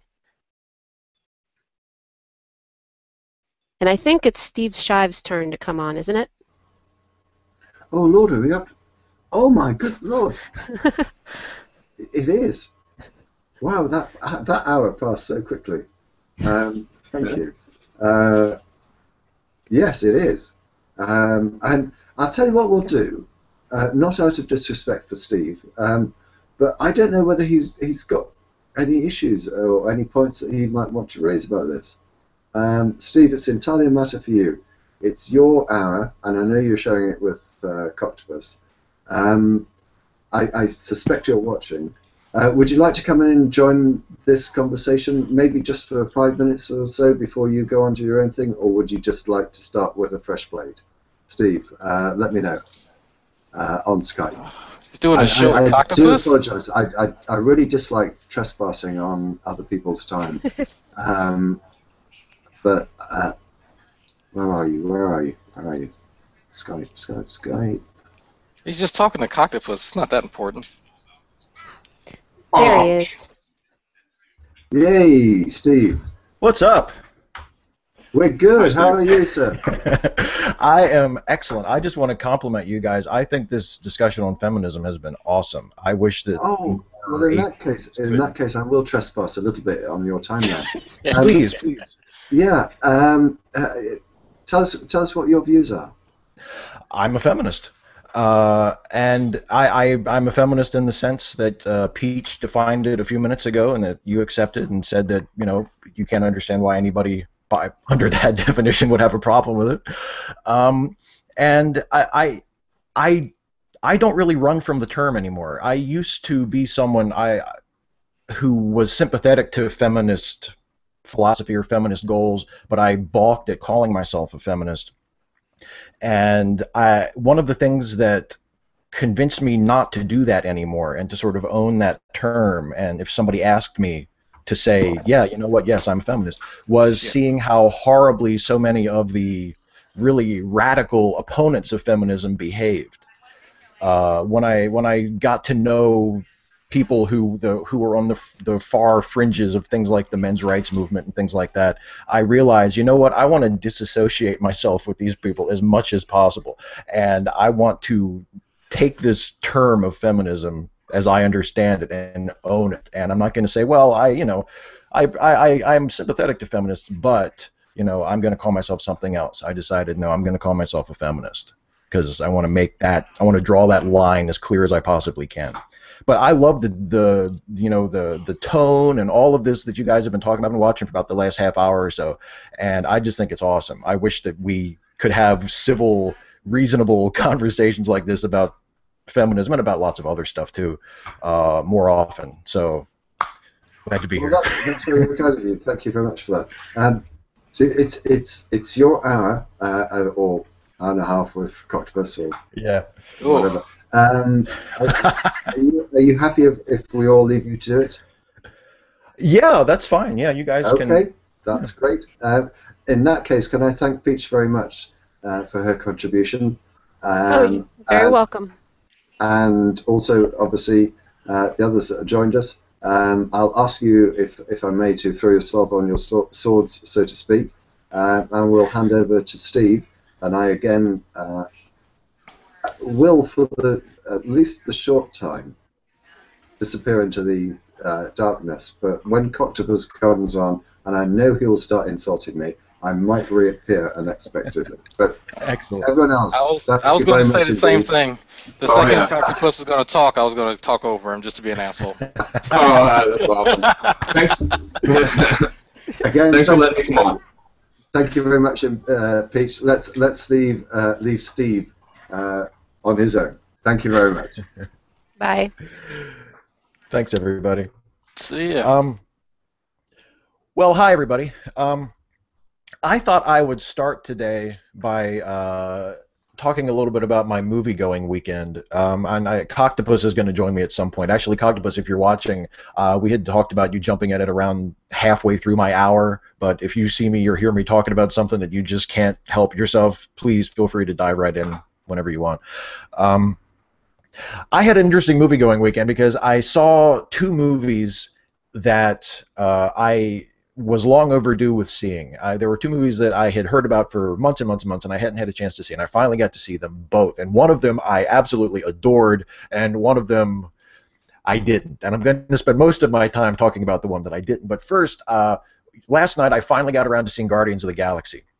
And I'm doing a podcast about that one tomorrow, so I don't want to say too much about it, but that's the one that I really, really liked. Today, actually, just before I sat down to watch the foregoing hour of this charity drive with DPR and Peach and Dragnauct, I just got done watching God's Not Dead. Finally. I finally sat down and I forced myself to watch it. It's been out on VOD for a couple of weeks now, and I said, okay, I need something to talk about for this charity show.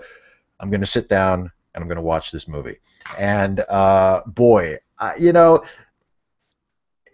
a lot of people have expressed like dismay at how horrible it was. It didn't really dismay me how horrible it was because I was familiar with this sort of thing. You know, I had seen movies like this in the past. It's not actually all that different from other similar Christian movies that I've watched before, like that are made by filmmakers like Rich Cristiano or the Lalonde brothers. There's these Christian independent filmmakers that have been working for probably about the last 20 years or so, making movies very much like this. And one of the main actors in God's Not Dead, David White, it was a very familiar face to me. It's like as soon as I saw him, he played the part of Pastor Dave or Reverend Dave, the guy who is like the guy who the car keeps breaking down on him during the movie. He's a very familiar face to me. As soon as I saw that David White was in this movie, it was like, oh, it's one of those. Because I had thought before I saw it that it was like some sort of a crossover movie, that it was like this big effort to reach out to the secular community, kind of like TBN did in 1999 with the Omega Code, where they said, no, we're not going to make a movie like just for church folks. We're going to make like a real movie, and we're going to put it out in, you know, secular theaters. And God's Not Dead had that similar sort of vibe to it. But it wasn't like that at all. It was exactly like one of those, you know, one of those movies that they would show like in the activity room of a church on Sunday afternoon after services. You know, it was totally a Christian movie with very familiar faces from Christian independent film, and of course the incomparable Kevin Sorbo as the atheist professor who, just slightly beneath the surface, is a wounded, crying, grieving little boy who's angry at God because his mother died of cancer when he was 12 years old. Sorbo, as awful as this movie is, and as terrible as Sorbo's performance is for most of it, he's really the only thing worth seeing in the movie. His performance is the best performance. His character is the most interesting, mostly because for most of the running time, he's essentially a camp villain. I mean, he's not even like remotely existing in any sort of plausible reality. He's a college professor, a philosophy professor who is an atheist, or at least a professing atheist, because actually, if you haven't seen the movie, this movie takes the very common point of view among Christian apologists that there is no such thing as a real atheist. There are only professing atheists. That everybody really deep down in their heart believes that God exists. Hey, there's Coctopus. Everybody believes that God exists. They just pretend that they don't. They're professing atheists. And that's Kevin Sorbo in this movie. He's very hardcore, very anti-God, very anti-theistic. But it turns out that he actually believes in God. He just he's angry at him. He's angry at God for taking his mother away from him. Coctopus, what's up, man? Disappointed. Yes. Disappointed. Kevin fucking Sorbo. I'm about to upload a live ponage I did of him about a week ago, I guess. Yeah, he has so much material. Have you watched his interviews that he's done with like? Oh God, they're bad. I saw that one that he did like on a morning show or something. I haven't seen all of them, and I've read some of them where he talks about the movie. And didn't he did one just recently, didn't he, where he said that people should use this movie to convert their unbelieving relatives or something? Oh yeah, and he's so full of it. He's been in the news a lot. He called the people in Ferguson animals. Yeah, I heard about that one. That got some attention, and then he also said that Christians shouldn't bother even trying to talk to people like Bill Maher because they're so angry. And then he went on with Brian Fisher. You know who Brian Fisher is? Yeah. Oh, so obviously Bill Maher's too hateful, but Brian Fisher, that's just fine. Yeah, he's a joke. But whatever. But he was the only part of the movie that I even remotely enjoyed. And I didn't enjoy it because he was good. I enjoyed it because he was so horrible. But I mean, at least he was entertaining, because he was just, I mean, this guy that he plays, it's not just that he's an atheist. I mean, he like assaults the Christian kid after the first class. Like when he gives his first, he does like a 3-part lecture series to try to prove the existence of God. And after the first one that this kid does, like the Sorbo character finds him in the hallway after the class and like shoves him, and he's like, "Listen, you little punk, if you think you're gonna humiliate me," like, Jesus, dude, take it easy. Well, what? That's not how all atheists act? Yeah, apparently it is. That's what I do. I run into church in the middle of service and start just punching people in the face. I wait outside the door. Yeah, when they're shaking hands with each other, and I'm just like, "Fuck you." That's right. I set up tripwires right outside the church. Exactly. That's what you make get. Sure. Because I'm, and then I eat some babies. I mean, have you ever had a class, like, you went to school, right? Yeah. I mean, yeah, you know how to read, obviously. but have you ever had a teacher like that? Never. That was like never remotely. Neither have I. Never remotely. Never once have I had a teacher that even really brought like religion into the class unless that was a topic. And never was it to push one side or the other. It was just to inform. And even though the books might favor one side or another, or the way the history is written, the way that it was taught was just trying to do the best way of teaching what the books taught. They weren't doing it in a way to try and really to get you, to trick you, to get you to join our side, the dark side. It's a load of bullshit.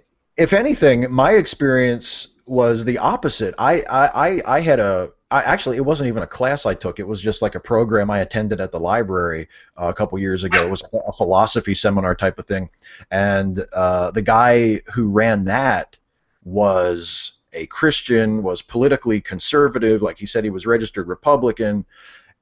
And he was not he was not like the other side of the Kevin Sorbo character. Like he wasn't constantly trying to push his religion on people. He wasn't like throwing his politics in people's faces. Like he wanted people to have open discussions, to think about what their opinions were, like whatever side of the issue they were on. And it was like exactly what you would expect from someone who studied philosophy. Like, yeah, you have your own point of view, you know what you think, but the point of the class is to get people to think about why they think what they think, not to, shove your point of view down their throat. It's about as much as you could ask for out of somebody that you disagree with, is that they can accept the disagreements and not try and portray you as and disinform on your position and things like that. When people at least are honest about it and they say, look, I totally think this is the way to go. You might with let's say the economy, I have this opinion, someone else differs with me, to understand that they have we have this difference, and we have our different reasons for thinking this way, but it doesn't mean that I have to go around trying to make you look like a complete douchebag. Like, I'm not going to make a movie about people that hold your position beating up people that hold my position to make your position look stronger. It's fucking pathetic. Right. Well, I mean, that's one of the things about the movie that was pathetic is a great word for it, because I mean, there's nothing wrong with making a movie that has a particular point of view. Like, I'm not someone who thinks that every movie that deals with a political topic or a point of view or atheism or religion has to be completely even-handed. Like, I think it's totally fine if you're a Christian and you want to make a movie and the point of your movie is that Christianity is right and atheism is wrong. I have no problem with that, principally at all. But this movie is so, it's so skewed to one side, and it does everything that you could ever possibly imagine to misrepresent what a typical atheist would believe.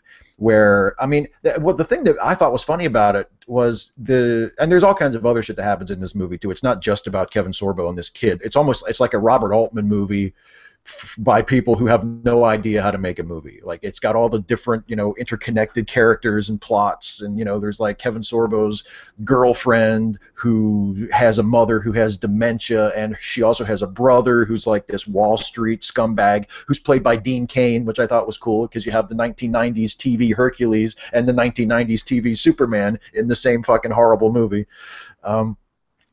But the Kevin Sorbo character gets really pissed off at the Christian kid.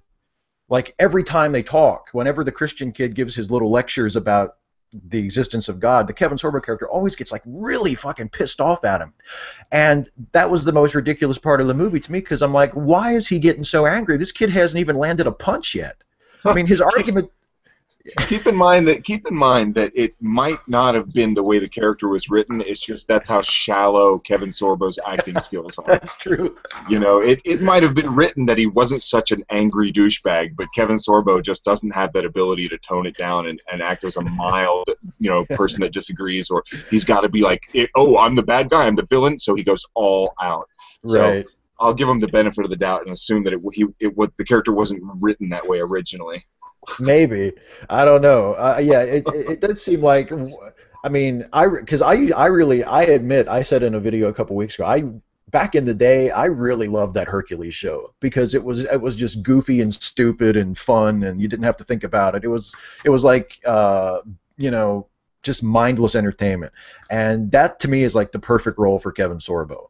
Like, because he's just a big, he's a handsome dude, he's got a nice presence on screen, but he can't act for shit. He's just kind of a goofy, doofy guy, And yeah, okay, put him in a silly costume, have him go out and punch people and pick up heavy shit. Like that's really his greatest potential as an actor. I love it. I'm just punch people and pick up heavy shit. Yeah. That's it. Okay, Kevin, in this scene you're going to punch people and pick up that heavy thing over there. Oh, that's right. I hear that's what Aronra does. Yeah, I hear that actually Hercules. He's like, that looks heavy. I think I'll pick it up. The Hercules characterization in that series was based on Aaron, if I'm not mistaken. Yeah, hell yeah. Yeah, Kevin Sorbo has been quoted as saying the end of, or the ultimate culmination of the movie that you're talking about, that the atheists are upset with this film because we secretly believe in God and we just want to deny that. And that to me is the most irritating argument that the creationists or the Christians could come up with, because the only thing that is guaranteed to piss God off is not believing in him. It's the only sin you can commit that can never be forgiven, is if you don't believe in him. I mean, he'll forgive everything else, right? So if you love your sin, as these people say, why not maintain your belief? Because a lot of these people believe that once you're forgiven, you're always forgiven. It doesn't matter what you do after that. So logically, then you should be a Christian and then just do whatever the hell you want, because that's what this is all about anyway. You want to be able to have someone forgive you just because you pretend that someone forgives you, and that way you don't have any kind of accountability at all. And you don't actually have to do anything to help anybody, because you can just wish upon a star that someone will get the help that they need, and that's the only contribution you had to make. And on that topic, I have to bring up that this is a charity event, so everybody please part with a few dollars, donate. The links are all over the place. That's what this is about. We've been talking for a while and haven't really brought up that we're all doing this for a good cause. And I know everybody's out there doing the ALS Ice Bucket Challenge and all that crap. So I came up with an idea. How about the MSF Ice Bucket Challenge? It's where you have to shove an ice cube up your ass or donate some money. Yeah, no. Yeah, exactly. I'm going to donate. I don't know about you guys. You guys might be into the ice cubes, but I'm going to donate. I had a thought about that too. Nothing as grotesque as shoving an ice cube up your ass, but although I guess it would melt pretty soon, it wouldn't be that bad. I don't know, man. I mean, I'm not saying it would be like super comfortable. I'm just saying it's not like you'd have to worry about it staying there. I mean, it would disappear on its own in a few minutes. But if you're watching and you're one of these people who you just can't afford to donate, which is totally cool. Like I've been there myself. You just don't have the money. That's perfectly fine. Just share the video. Just put the video on your Facebook page or on your Twitter or your Google Plus account. Get other people be aware of it, maybe who don't know that we're having a charity drive for Doctors Without Borders. Get the word out. So maybe a few of them can come watch, and they might think, you know what, that is a good cause. Maybe I'll throw a couple of bucks in the bucket there. Coctopus did use a perfect segue, because we were talking about wishing upon a star and making a prayer as if that was actually going to help something. And we are talking about people that actually do help in the most desperate situations, the ones where people pray the most and the most urgently. And so it's too bad that God is always in Texas watching a football game and is using his magic to those ends at that time and lets all these kids starve or what have you. So if you want to have something to do with something that really does help, this is the charity to do that, and I think that's pretty much universal opinion when it comes to these charities, and this one in particular. I wanted to add one other thing. You talk about the Kevin Sorbo movie, and how is it that people can, you've got a bunch of movies like this coming out all at once, because this is what happens when religion dies. I mean, this is what happens when they say that an animal is never at its most dangerous than when it's injured, and we have something that is deeply wounded. So they're coming out with all of these movies because they've got all the money in the world. They've been having all of the stupid people, all the emotionally based people, giving them all of their cash forever. I just posted a video on my Facebook yesterday, I think it was, where Pat Robertson was getting a letter from an 80-year-old woman who says she can't make her bills because she's paying her tithe and she no longer has enough money to fix her car or anything else. And he says, well, you can still sell all your things and you can still get a job at 80 years old and continue paying me, a billionaire who owns a diamond mine. You can still pay me when you can't make your bills. Yeah, I saw that. Yeah.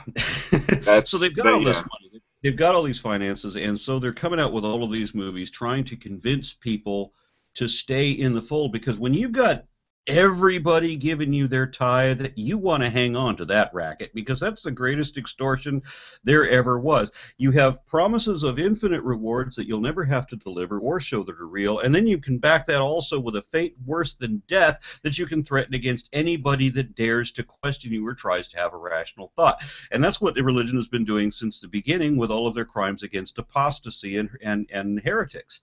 This is the way they control thought.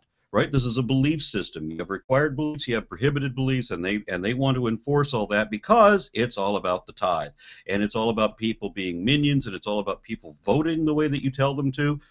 And now we have movies that are trying to regain what they see as phenomenal losses.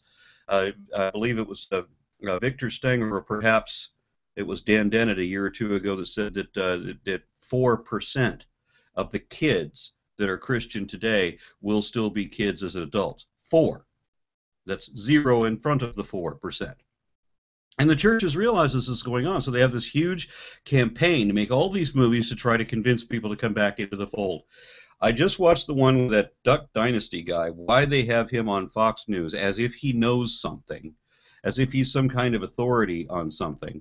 And he's telling people that they need to watch this movie starring Nicolas Cage, the remake of Left Behind, because that will convince atheists to become Christians. How? Can't hear you, sir. Coctopus, are you muted? Well, I'll go ahead and jump in.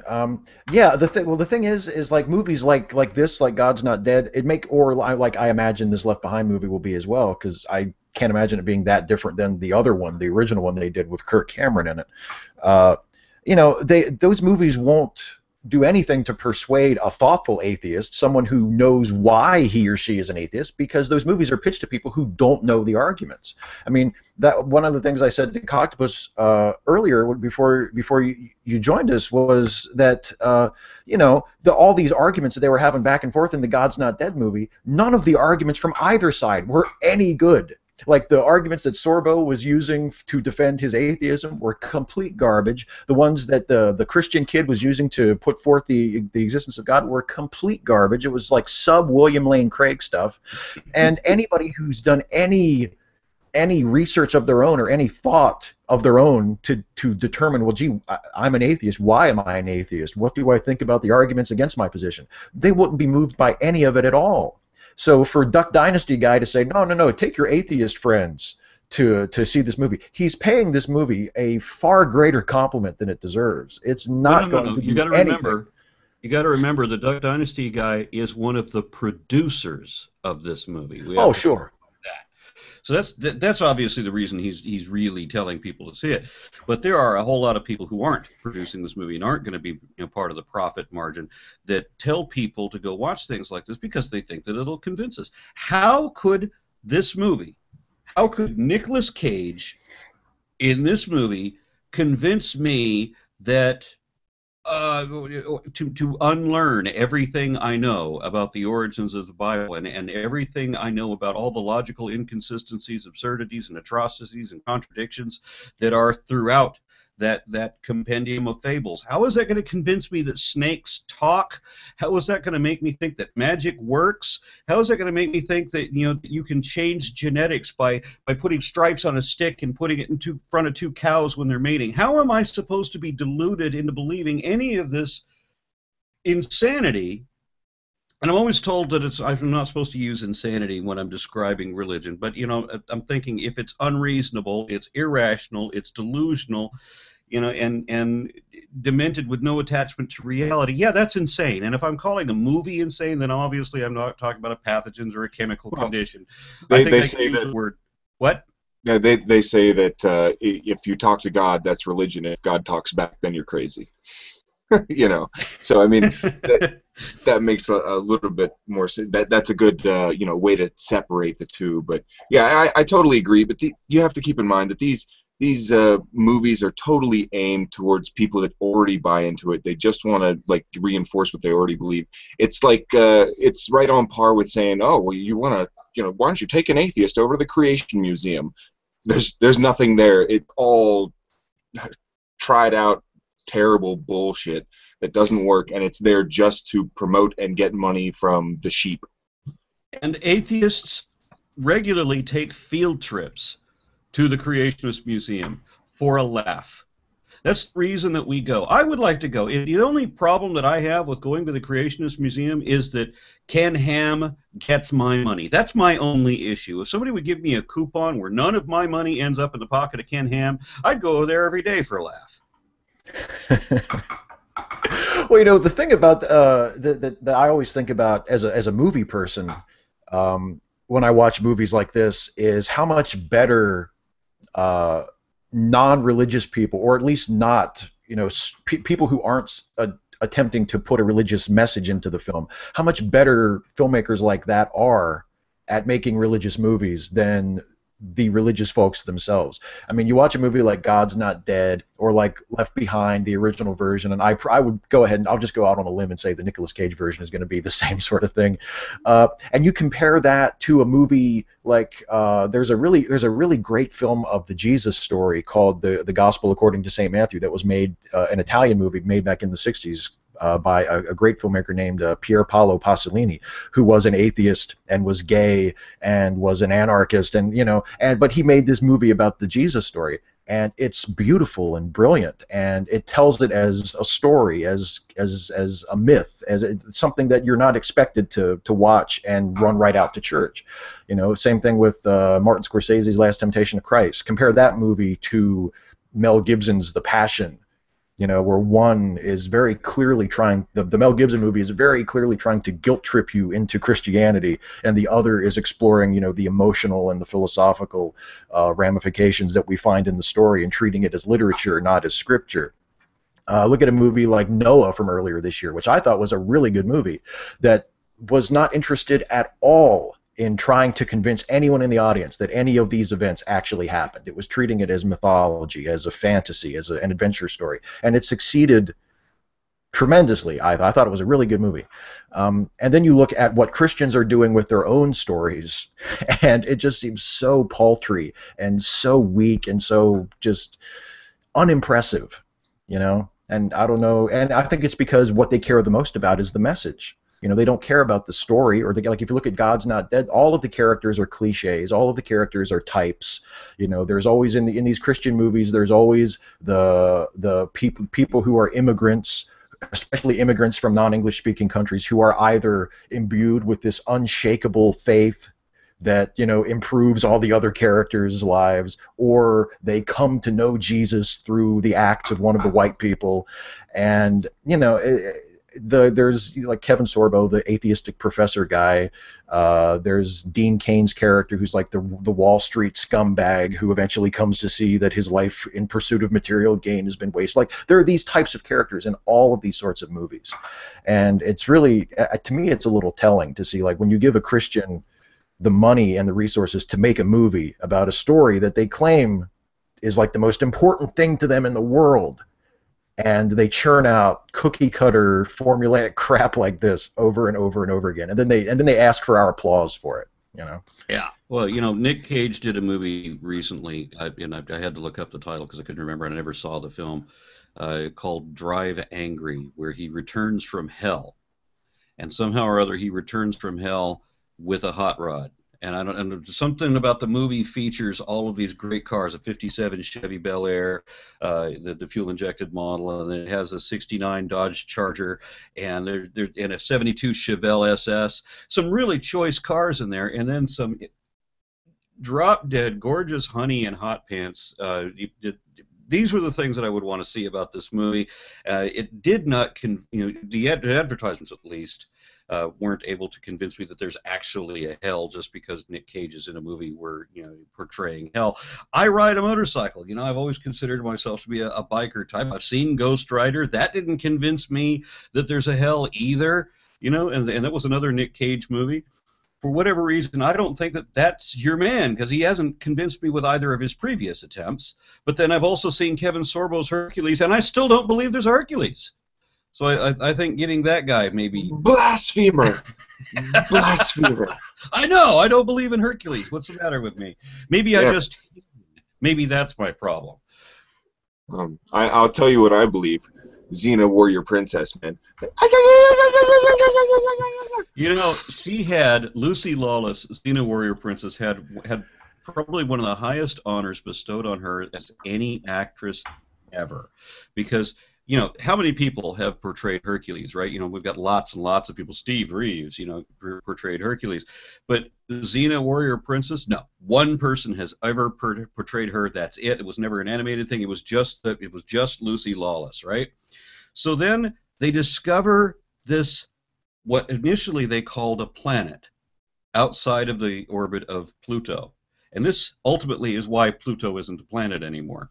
Because they found this planet, and they found around this planet they had this small world going around it, a moon around this tiny moon-sized planet, and they named that planet Xena. And the moon around it, of course, they named Gabrielle. So again, we have one actress that played that character too. So yeah, they are having a cocktail party because planetoids were just named essentially after Lucy Lawless and her co-star in that show. What a huge honor that is, right? When has that ever happened? They always get named after ancient Greek or Roman gods. They never get named after a contemporary actress who's alive today. You know, that kind of thing didn't happen. And so the scientific community reeled against that. You can't name that Xena and Gabrielle. You know, what kind of bullshit is that? So they changed the name initially to a set of numbers, first off, just to hold off everybody. You know, we know that you discovered it, but we're going to deprive you of the right to name the planet because you want to name it this thing, which will turn it into a joke. You're supposed to name it after old gods, not new actresses. And then they decided, that's what started them reviewing it, why they wouldn't want to call it a planet. The only reason they could get that out of being planetary status was if they got rid of Pluto too. And so ultimately that's what did it. Some guy who watches too much TV and apparently watches the wrong show. Maybe if he'd named it Magnum, you know. Yeah, I hope to live to see the day when there's an astronomical body in our solar system named Magnum. If there's ever a planet with a nice big full mustache, yes, you definitely should name it Magnum. Or a Hawaiian shirt. You know? Oh gosh. What a great planet design that would be. Just a big old Hawaiian design. Planet Magnum. Oh, Jesus. He's very laid back, but you don't want to fuck with him. Yeah. Yeah, we take planet names from movies too. I mean, because I remember watching Flesh Gordon. That's F-L-E-S-H. I don't know if anybody ever saw that, but you know, he went to go visit the planet Porno with Emperor Wang, His Ass Holiness. It's a pretty good movie, actually. I kind of liked it. You're not one of those guys that watches porn for the plot, are you? I watched this one because it was funny. Okay, if you've never seen it, that's a funny show. I'm not going to go into the details on it, but I think I'm going to go download it right now. I do think astronomy would be a more interesting science to people who aren't naturally interested in it if we would just let the porno filmmakers name the planets and the stars. Oh man, like just imagine what they would call a supernova. Yeah. And this one oscillates every 15 seconds. What do we call that? No, I'm not naming it. Oh, all right, wow. I'm going to leave that alone. I heard you talking about the movie with Kevin Sorbo, and it reminded me of the Duck Dynasty thing and all of these other. And it mystifies me how these films can convince anybody. And then I know that you're saying that that it's to reinforce the beliefs that these people already have. But if we look at the movie Questioning Darwin, for example, one of the people that they chose to talk to, I mean, nobody that they're talking to actually knows anything. They are the least educated, least knowledgeable people imaginable. And to prove that, one of their foremost people is literally a crack whore. And she was pleading with Darwin to try Christianity, unaware that the man wasn't going to be watching this show for any reason. Not aware that Darwin is like dead for a century and a half. This is how brilliant she is. I think, Coctopus, didn't you do a show talking about that? Which one? I think I remember you going off on the crack horde, not realizing that Darwin had died 150 Oh years ago. yeah. I was making fun of her, and I did some bit about like I don't think she understands that he's dead. She can't contact him, but she's probably like, why don't you call him up on your phone? I'll talk to Darwin right now. Tell him I'll suck his dick for $50 in a crack rock. Yeah, I wasn't going to go there. This is a charity telethon. Get But it still, together. it's Be professional. for a good cause. Oh, you should see what I've got lined up for later. Stay tuned. It's gonna be all downhill for DPR. The Doctors Without Borders people will just have to cash the check and say thank you and not ask too many questions. Exactly. Okay. Well, I'm going to have to bow out. I got something I got to run into. And fun talking to you guys. Yeah. Take care, Aaron, man. See you, Aaron. That was cool. Yeah, awesome.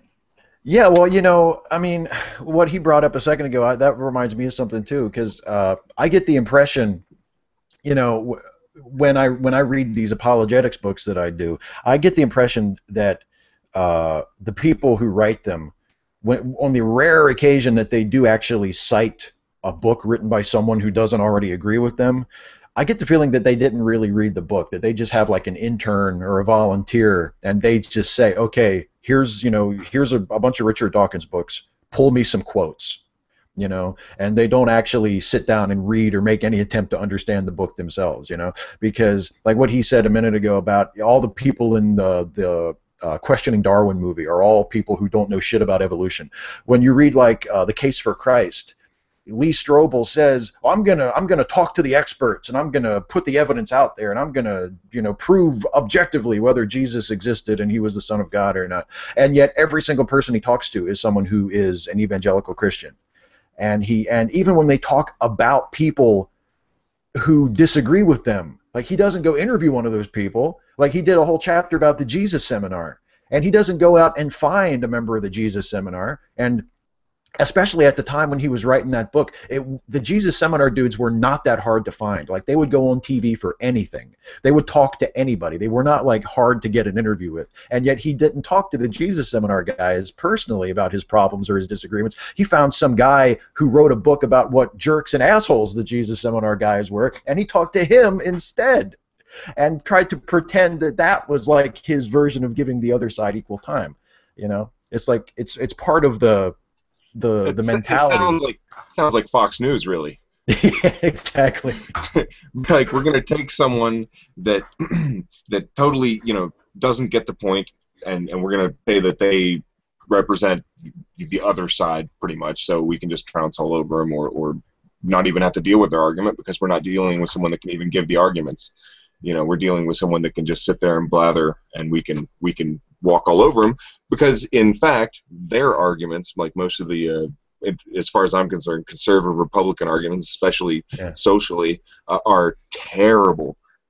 So when they're confronted with real arguments, it makes their arguments look terrible. So they have to give bullshit, or like Fox News says they're fair and balanced and shit. But I don't know how many times I've watched a panel of 4 or 5 people with no liberal, or the liberal is someone like Bob Beckel, who he calls people Japs and shit still. Like what? Yeah, or Alan Colmes. Like Alan Colmes used to be the guy that they would always point to before they put Beckel in a more prominent position. Like I can't remember how often I heard Bill O'Reilly, like when someone would say, well, how comes you don't have any liberals on the network, Bill, if you're so fair and balanced? And he would go, oh, are we no longer paying Alan Colmes? Like, okay, you employ one liberal dude. And then they fired him. And then it's like, and he wasn't even that great anyway. I'm sorry. I mean, I nothing against Alan Colmes, but he's not the guy I would call, you know, if I wanted to put like a fucking badass liberal on some kind of a panel. Alan's not the dude I would call. Hell no. There's a long list of people. Personally, if Alan Grayson doesn't make it in politics, I think he should start doing something. You know who Alan Grayson is? Yeah. He's awesome, and he's a smart guy. He's actually from Florida here, so yay. One thing. There's one thing on Florida's side. One point Florida. Everything else shit. I feel it's like every time I read some fucked up story from Florida, I always feel bad because I talk about them in videos a lot, And I always get comments from people who are in Florida who are like normal people who are like, dude, like we think it's crazy too. Stop talking, don't think that we're all nuts down here. And I'm like, I don't, but I'm like, I can't help it. So much crazy shit comes out of Florida. Like, it's not my fault. I'm not doing it. Dark matter only lives about an hour and a half from me. Yeah. Dark matter right here in Florida. We do have a lot of good, but holy crap, do we have a lot of bad. The bad thing about Florida is, well, first of all, everyone comes here to die. Yeah. Jesus, we have so many old people. And then, like, driving here is absolutely terrible because it's, like, all tourists, especially I live right here, like, in Orlando. So it's, like, tourists and old people that you have. Oh, my God, it's so bad. It's enough to make you want to pull your fucking hair out, I swear. I should start my own road rage channel because I don't, like, road rage and, like hit people or whatever. I just talk a lot of shit while I'm driving. And I can imagine just, like, cutting up the funny clips and putting them all back to back, like, each week, and just, yeah. But people would probably think I had anger issues, but it's just the way I just release stress. It's the way I don't go, like, ramming my car into shit. I do that too, and then, like, I calm down, like, immediately. And my wife is like, why are you so angry? And I'm like, I'm not, like, that angry. I get angry for, like, 10 seconds, and then I completely forget about it. Like some guy, and usually it's something stupid, like a guy, like I'll be at a four-way stop, and it'll be like the guy across from me, it'll clearly be his turn, but he's like waving me, and I'm like, I know you're trying to be nice, but you're just slowing everything down. It's your turn. You should just fucking go. I will wait for you. You're fucking everybody's shit up by trying to be nice to me. Just go. It's your turn. I'll wave, and if they don't go, I go. And if they want to go at the same time, I make them slam on their brakes. Damn it. The way it is. You had your chance. Things that piss me off driving wise, just to take it totally off subject and just do something kind of entertaining here. When people have when people pull out in front of you, like when you're going like 45 miles an hour down a road, and someone pulls out right in front of you. If you have the balls to pull out right in front of me, then also have the balls to, like, jam your foot down on the accelerator and get the hell going. Like, if you're in such a rush that you can't wait for me to go, you got to jump out right in front of me, then why are you not in a big enough rush to be pushing down on the gas pedal, you slow sack of shit? How about people that drive, like, Porsches or Corvettes 10 miles an hour under the speed limit? Yeah. I'm like, what? Or better yet, someone that's driving like a big jacked up truck and they almost come to a complete stop to go over a speed bump. I see this shit all the time. I'm like, wait. Your truck is like 6 feet off the freaking ground and you're worried about going over a speed bump. You could run somebody over and you wouldn't even know it. What also pisses me off is people, like, someone will be driving a brand new 7 Series Beamer and obviously just not know what the fuck they're doing. They can't park the thing. They don't know how to, like, they just can't drive worth the shit. How, if you can't drive, do you get like a $70,000 car? How are you too stupid to drive but manage to get yourself a car that's worth as much as my house? That really, that pisses me off. That's my style of road rage. Like, I'll look at someone and I'm like, you dumb sack of shit. How did you get that nice Mercedes? You can't even park it. Why are you driving that car? I hope you borrowed it, and I hope you don't ding it up. I hope it gets back to its rightful owner that knows how to drive it correctly. Jesus Christ. I hope you don't fuck your brother's car up too bad. For real. Or whoever's. I got a couple of little jokes that I put together. I'm saving most of them for later during the Skeptic Fence segment, but I got a few here. Let's see. How many Freudian psychologists does it take to screw in a penis? I mean light bulb.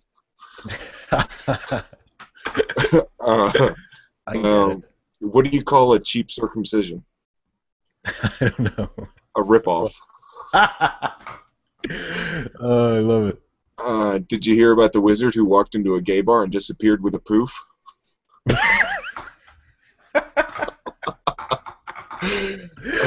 Oh, shit.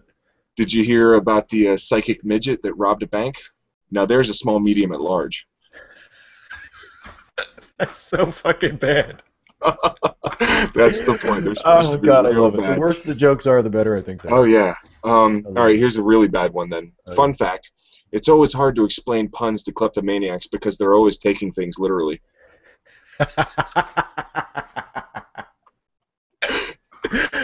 Oh shit! That's All right, awesome. here's a quick one. Why can't Helen Keller drive a car? Why not? Because she's dead.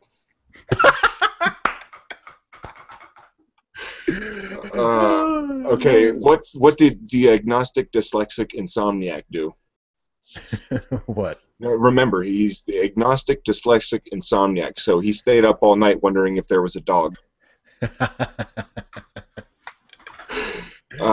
And then, did you hear about the dyslexic Satanist? No. He sold his soul to Santa. All right.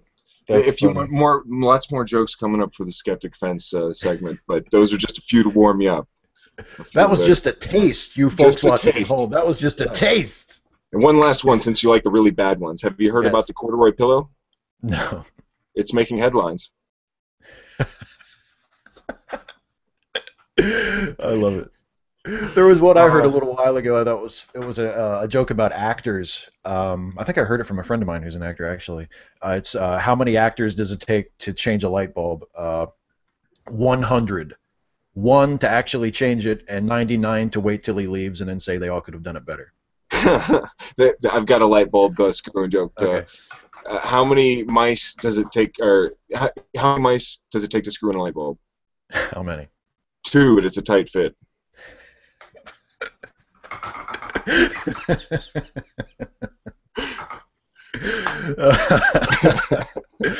Oh, that's funny. Anyway, I've got Joe. He's like Skyping me. He's like, "No, don't tell all your jokes, dude." That was a totally You're giving it away, man. Yeah, it's a totally separate segment of jokes. I have all the jokes that I'm doing for the show tonight, and then I have the ones that are just to give people a little taste. It's like what I'm doing. I'm lining them up a little bump, and then later on they're gonna buy an 8-ball. You know? Exactly. These first couple are for free, and then they're gonna have to pay. Mm-hmm. You know? I'm sure you're saving the really good shit for when Lawrence Krauss is on. Oh hell yeah! Oh yes. I'm gonna you have one of the foremost DPR. scientists in the world, and you're gonna throw out the really good shit. You know? Yeah, exactly. I'm gonna humiliate DPR in front of this man, because I doubt that he understands it's a joke when we call a DPR a pedophile. He'll be like, "What am I doing on this show run by a pedophile?" It's gonna be fun. Anyway, all right. Sorry, what were we talking about before? I totally took it off on the driving topic. Yeah, well, we were sort of kind of still talking about movie stuff, but I'm not sure if there's anything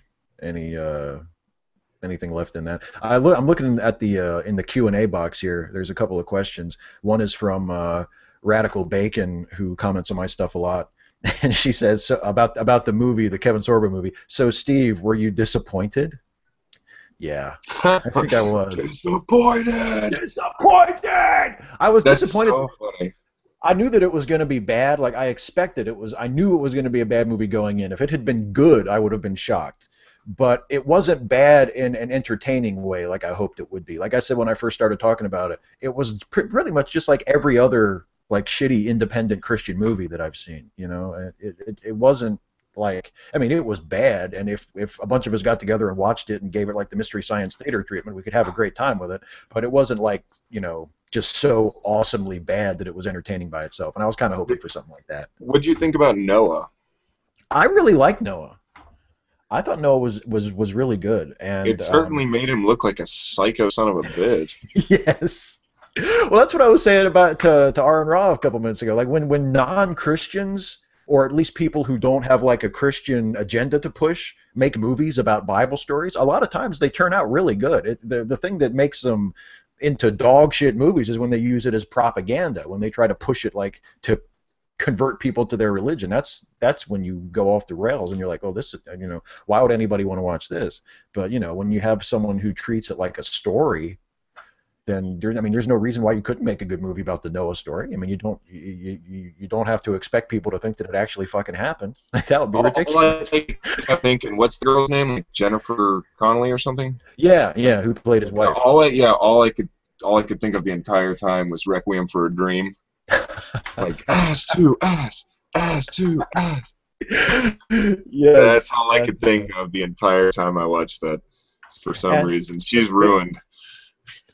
The guy who played the pimp in that movie, who put her up to that, I think his name is Keith David, and I get it confused because there's another actor named David Keith, but I'm pretty sure I'm thinking of Keith David. He's got that awesome voice, that like low raspy voice, and he like does narration for shit all the time now. He does like narration for Ken Burns's documentaries now and stuff. And every time I hear his voice, like I think of him from Requiem for a Dream too. So it's like, damn, like that like crazy pimp from Requiem for a Dream is like narrating.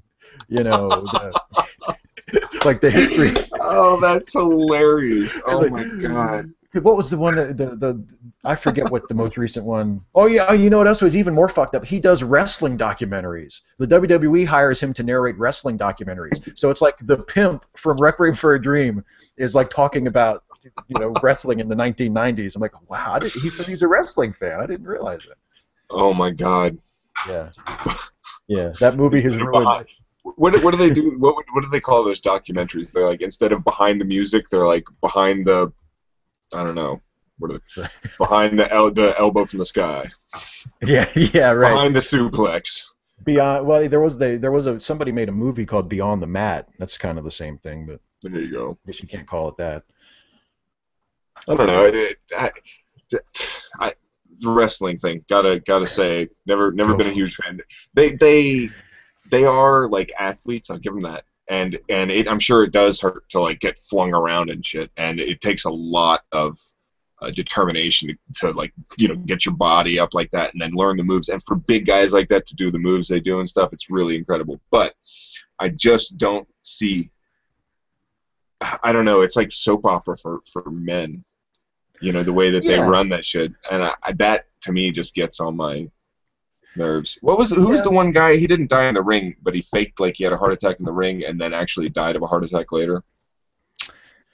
Oh, I'm not sure who you're referring to there. No, well, it's I know. Did he die just recently? Yeah, it was pretty recent. Yeah, I know the Ultimate. The Ultimate Warrior died recently, and there was always a rumor. There was always a rumor back in the day that he had died and been replaced by like a new guy, which wasn't true, but like a lot of people thought that.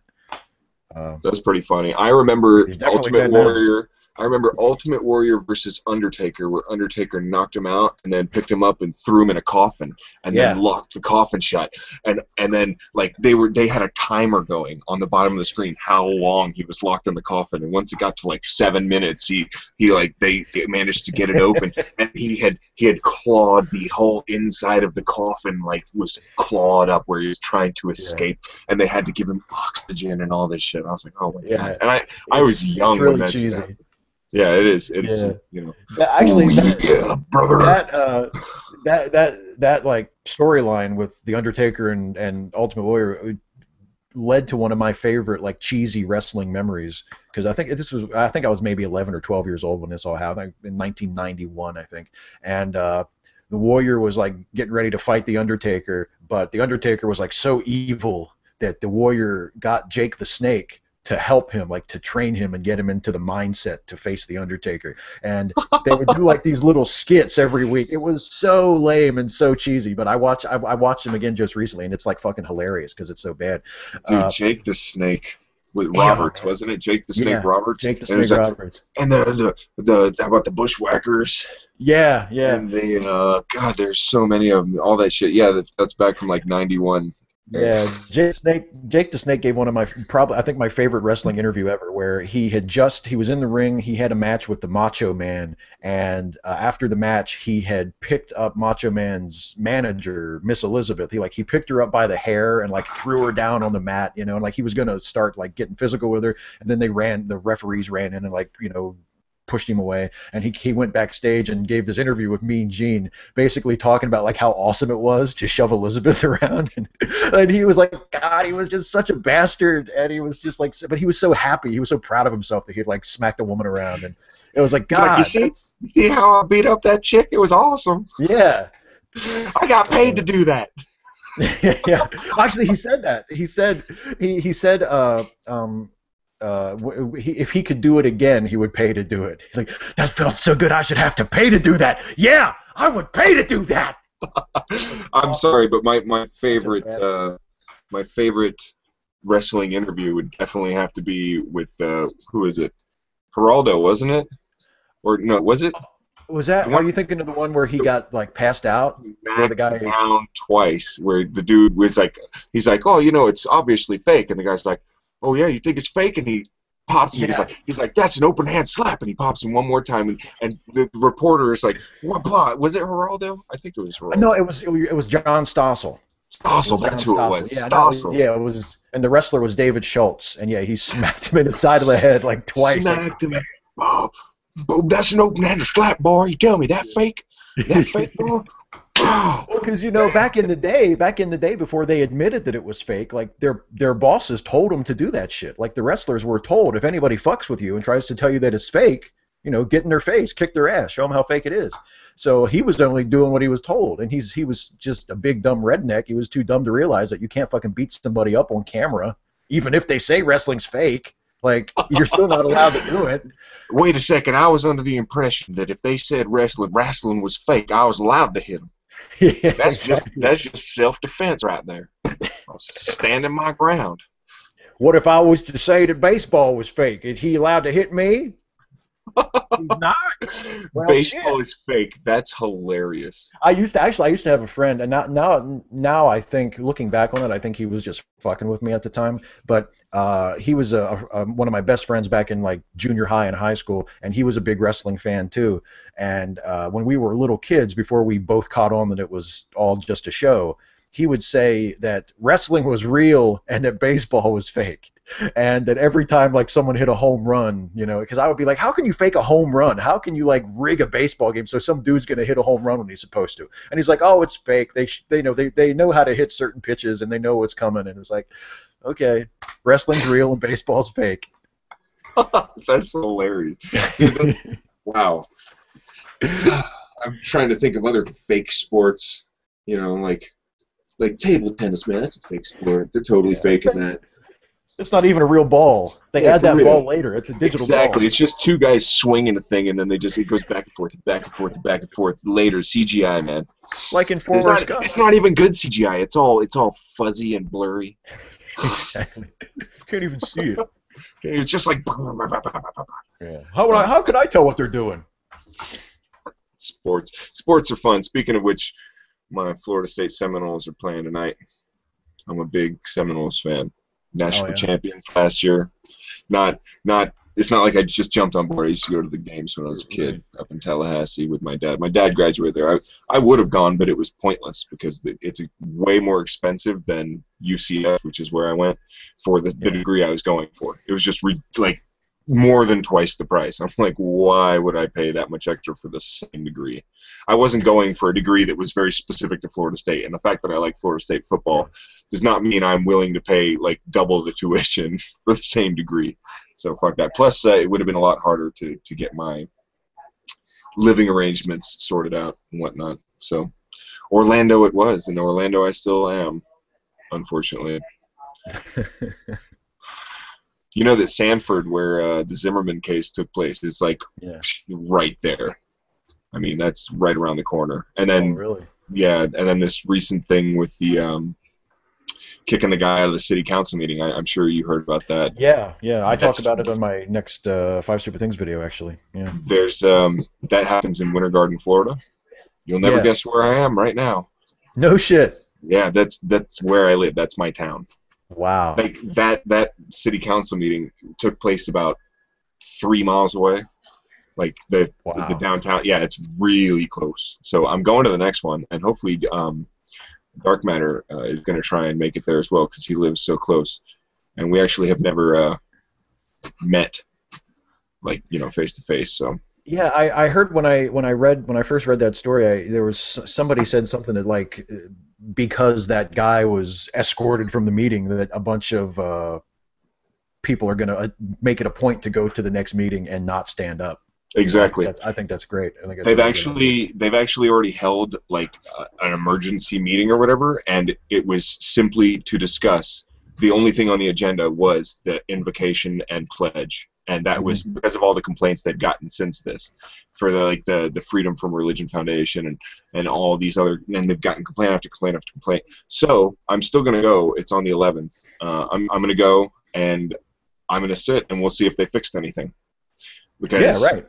You know, if they, and we'll see if they, because there's going to be a lot of people there. I know of at least, 30 people that are not going to stand up. So we'll see what they do in that case. Yeah, well, the thing that struck me about it was, to me, the invocation is apparently a Christian prayer, so you're already on shaky ground as it is, as far as separation of church and state, if you're opening a city council meeting with a Christian prayer. But if you're going to, not just say the Christian prayer, but say, and oh, by the way, you have to stand for it. Damn. In the prayer, they actually thank their, oh, Father, thank you for letting us live in a country where we are free to do as we believe.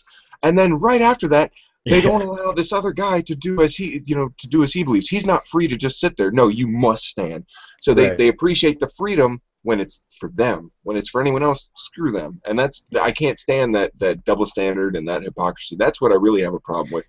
If people avoid being massive hypocrites and holding double standards that favor their own, beliefs or position or political ideologies or whatever, then I am fine with letting them just, do as you want. I respect it a lot more. Put it that way. If you want to say don't have sex before marriage, and you actually didn't do it, I respect you a hell of a lot more than someone that says, don't have sex before marriage, and they had, 30 partners before they met their wife or whatever. Yeah. It's like a drunk telling you shouldn't drink. I respect you a lot more if you tell me not to drink and you're sober. I respect what you're saying. Anyway. Well, yeah, of course. Well, and the other, it's not even, people aren't just sort of assuming that the guy had the right to remain seated for the pledge and for the prayer. I think there was specifically a court case where it was ruled, it's something very similar to that, where it was ruled, oh no, you definitely have the right not to stand up. He wasn't just making up something and saying, no, the Constitution says I have a right to remain seated. Courts have specifically ruled on this exact thing and said, yes, he has the right to remain seated. Yeah, and the guy, the mayor, obviously doesn't know his ass from a hole in the ground, because he also says that, you have to rise for the pledge. Kids in school have to do it too. Well, no, they don't. See, you're giving examples to support your what you're claiming, but those examples are terribly wrong, and they actually go against what you're claiming. You complete freaking idiot. Yeah. Well, the other thing is, why do you fucking care? What does it hurt? Why do you have to get the guy who doesn't want to stand up to stand up? You're going to get to say your prayer. You're going to get to say your pledge. What the fuck do you care if one guy in the audience doesn't feel like doing it? What? Some people have, they have higher levels of butt hurt than others. Oh, absolutely. And that is one of the things, that guy was not going to have it. And I have a massive problem with the police chief coming in and just mayor said do it, so I do it. I don't care if it's the law or not. Mayor said do it. You friggin' idiot. And this is who I'm gonna have dictating the laws around me. And uphold the justice in our county is upheld by someone who doesn't know what the hell the law is. That's very disconcerting. Yeah, if you're a police officer, you're not supposed to just do whatever you feel like doing. You're supposed to do what the law says you have to do. You can't just go, well, I'm a cop, I get to do whatever I want. Well, no, not really. Yeah, not really. In Actually, fact, you you're can supposed probably to do uphold the fewer law, not things. break it. Yeah, exactly. You could probably do fewer things than if you weren't a cop, because you have very strict rules you have to abide by. Yeah, and then the mayor, of course, threw in that tidbit at the end. He says, "It's just not fair to our troops." Yeah. What? What? I'm sure that there are troops overseas who heard about this and went, "Oh, damn, that fucking atheist! Oh, it's not even worth it anymore that guy didn't say the pledge. What are we even doing here? What are we even fighting for if they aren't forced to stand up back home? If one guy won't say the pledge, what are we even doing over here? I give up. I just give up. We're gonna go surrender tomorrow morning. That's it." Exactly. We're all going AWOL. Fuck it. AWOL. Oh Jesus. AWOL is no joke. I met a dude the other day, like, and we talked for a little while, and he told me, he's like, yeah, I'm AWOL. I'm like, whoa, well then, remind me not to have you over to my house. Right. When they Like, bust should I the sit door further down. away? Jesus Christ. Like, this guy just came up to me. I don't even know him. Yeah, exactly. I felt like when every time he looked away, I'd mouth like, trying to get people's attention. Look, I respect. Just to cover your own ass. I think people should be able to change their minds or whatever, but when you sign that contract, the military don't play around. No. You're forced to understand what it entails to sign that contract. Like, you can't just go like, okay, I guess I'll just sign it and not know what the hell. Like, they make you actually go through, especially recruiters. They make you go through those points of you, like, okay, this is the deal. If you go AWOL, that is a crime. You'll be spending time. You'll be court-martialed. Blah blah blah blah blah. The military is a funny thing, man.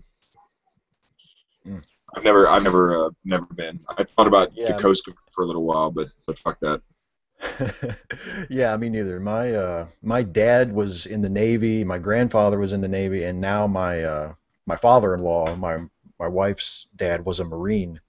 So I have like a lot of military, but it really, of all those people I just mentioned, the only one who you can tell was ever in the military is my father-in-law. Like, you can kind of, even if you don't know he used to be a Marine, like if you get to know him a little bit, you can kind of see it. But with my dad, like, you would never guess that he was anywhere near the military. And I don't mean that as like a bad thing, because my dad's an awesome guy. But like, you would just, if you hung out with him, like, you probably wouldn't think, oh, hey, were you in the military? Because he's just not that way at all. But Yeah. That wasn't my thing. Well, yeah, I got a question for you, actually. Yeah. Like, how long do you think Ray Comfort's script is? Oh, God. Like, because he has a script, and no matter what the argument is, he has to bring you back to that script in order to move on to the next point. So, what do you think? How many parts do you think it is? Like 5, 6 parts, and he has to bring you back to it. Yeah, it's probably like a mental version of that fucking bullshit website that Seitan Brugengate has, where like he has like branching areas. Like, if you answer a question this way, then he goes this way, and he always has like the next thing to try and drag you back around to where he wants you. Yeah, exactly. So if you wrote it all out, it's got to be like, an encyclopedia by this point. No, I mean, I honestly think I guess my point is, let's say the script is one full page long, but that's the script, and with the branches, I guess, as you were calling them, they could fill up a lot of footnotes or a lot of index cards or whatever. But the point is that they always bring back to the original script, and I mean, he literally goes, have you ever told a lie? And then that means so you're a sinner, so you deserve it, and so therefore accept Jesus Christ into your heart, and it has to go in that order, or else he doesn't have anywhere else to go. He doesn't have an opinion about it. It has to come from the Bible, Yeah. I just think it's frustrating. I guess when you put it that way, it's probably a pretty short script, and he has like a couple of pat answers. Like, if you do give him something other than a straight yes or no answer, then he's got some way to, some trick to pull on you to try to pull you back. Yeah, exactly. Circling the wagon back around. Well, because he only has so many. He only knows so many arguments. Someone in the comments, a bit of the universe posted in the comments a link to the court case that actually did establish that you don't have to stand for the pledge. It's a Supreme Court case called West Virginia State Board of Education versus Barnett, and it was actually decided in 1943. So this isn't even like a new law. This is something that's been established for, 80 years, that you don't have to stand for the pledge. So there you go. I mean, don't worry though. The mayor knows better. Yeah. But what about the troops, Steve? Exactly. What about the troops? Those poor bastards over there. You telling me you're going to let them fight wars that we stuck our noses in, and you're not even going to stand up for some meaningless bullshit pledge at a city council meeting? They're over there defending our freedoms in places where our freedoms were never even at stake, and you can't even say the Pledge of Allegiance. I wonder if soldiers wake up. Do soldiers stand up every morning and do the Pledge of Allegiance? I don't know. I mean, I guess you'd think they would do something. Although So I don't let's know. assume. I mean, Let's go ahead. assume that you're out in the field, and you're trying to lay low, all right, and you've been laying out there all night, and morning comes and it's time to say the pledge. Or do you have to stand up and make yourself vulnerable, or are you allowed to stay under cover, in cover? Be like, all right, and just do it real quiet. Like, I pledge allegiance to the flag of the United States of America, and the nation of this God, under God, indivisible. Anyway, You hear that, Muslims? Under God. Then at least this mayor here in Winter Garden would be happy. Anyway, I'm going to definitely do an update to that. I don't know, like, if they make troops say the pledge when they're there or not, but if they did, I would. I mean, how loyal do you really have to prove yourself? I mean, if you've signed up for the military and you've let them ship your ass overseas, and you're like getting shot at and shooting at people for this country, and they're like, oh yeah, and by the way, you got to say the pledge too. Like, really, my loyalty's still in question. Like, that's one of the reasons why I stopped saying the pledge when I was in school. I think really throughout all 4 years I was in high school, I never said the pledge. I would stand like with everybody, but I would just stand there like I never said the pledge. The reason I didn't do it was because I realized, man, I've said the pledge like every day for the last 6, 7, 8 years. I'm pretty sure my loyalty, my allegiance to the United States has been established. Like, what kind of fucking oath do you have to say over again every single fucking day? I've already said it. I have pledged my allegiance to the United States. I'll tell you what. The problem is you that first day that you didn't do it, you forgot. You lost all your allegiance because you forgot to do it one time. Where's my allegiance? Shit, I forgot. I was supposed to say that. He's like, God bless the Queen. No, that's not it. Huh. Yeah, exactly. You would default back to the Queen, like the British stuff would take back over for some reason. You'd become a colonialist again all of a sudden. You're like, what's my favorite country again? Cuba? No, that's not it. What is it? Canada? Canada is pretty nice. I don't think that's it though. I can't figure it out. Oh well. I don't know. It reminds me of, there's an episode of The Simpsons where Skinner is. In the beginning of the episode, they zoom in in the classroom, and Principal Skinner is sitting there counting the stars on the American flag to make sure there's 50 of them, to make sure they've got an up-to-date good flag and everything. And it is a total waste of time in a useless patriotic exercise that if it does work on anybody, they're so dumb it doesn't matter. If there are people out there that the only thing keeping them patriotic is standing up and saying the pledge and everything, those people are so stupid it doesn't matter. It goes the same with religion. Exactly. If you're so dumb that you think the only way that you can be religious is to like force other people to join in or stand up or respect you or something, you're just too damn stupid to deal with in the first place. And you sure as hell shouldn't be making anyone else's decisions. Yeah, exactly. Someone in the Q&A box asked if we could, for people who just tuned in, and by the way, they may have left this comment like an hour ago. I have no idea. There's no times on any of these questions, but I thought it was a good suggestion.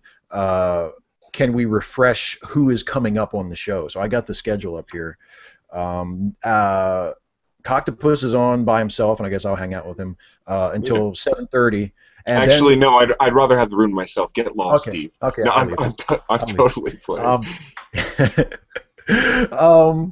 So yeah, and then at 7:30 Eastern time, the Skeptic Fence show starts up, and you guys are going to have Lawrence Krauss and Robert Price, and that's going to. And be by awesome. the way, that's in part 2. We're actually going to end this hangout, and Right. another one, part 2, starts. So everyone's going to have to leave this hangout after this in about 15 minutes, and then Exactly. we'll go to part 2, and we'll give you guys a couple minutes to make sure everyone gets there. But then we're going to start with the Skeptic Fence show. Right, and you guys are going to have Lawrence Krauss and Dr. Robert Price, which is going to be awesome. Then after you guys is Tanja, I don't know how that's pronounced. I feel really terrible for not knowing how that name is pronounced. But Just butcher it on purpose. Be like, Tanjay. That's after that. That's after you guys. You guys are on and for an hour and a half, and then at 9 p.m. Eastern is when that hour starts, and then at 10 is Jacqueline Glenn. At 11 Eastern is Dark Matter. And then at midnight Eastern Time, DPR Jones is back in here with his co-host, Professor Moriarty. They're going to be discussing, according to the schedule, the science of Doctor Who. So all you Doctor Who nerds are going to love that. Maybe that will induce you to give to Doctors Without Borders. Doctor, when is that Doctor Who interview? That is the hour that begins midnight Eastern Time. Awesome. I'm going to be sleeping by then, unfortunately. I have to wake up at like 4 in the morning. Looks like a lot of fun. And then the next 4 hours after that are to be determined, according to this schedule of mine. But then when we get to part 3, which will be the third hangout of this event, which will be starting at 4 a.m. Eastern Time, that will be Dick Coughlin. The great Dick Coughlin. Richard the Dick Coughlin, 666, Dick Dynasty 666. Then after him is Grappling Ignorance. After him is the Gin and Tonic Show. Then DPR Jones again.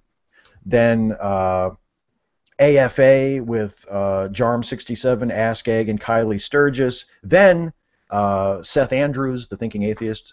Then DPR Jones again with aronra and Matt Dillahunty, and then it's all over with, and then we move on to the after show. So that is the schedule from here on out, and actually it's linked in the description box of the YouTube version of this video. So if you guys are watching this on the actual YouTube page, it's linked in the description box. So reading that shit actually made me tired. Like just hearing all that, I'm like, oh man, I'm make sure to rub it in DPR's face that I get to take a nap and he doesn't.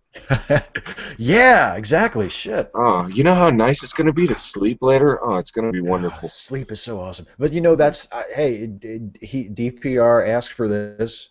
He's taken this mantle on himself. He wanted to be Jerry Lewis. Yeah. Oh yeah. Now he's got to be fucking Jerry Lewis. You know. I hope that he sings "You'll Never Walk Alone" at the end. Just don't let DPR anywhere close to Jerry's kids.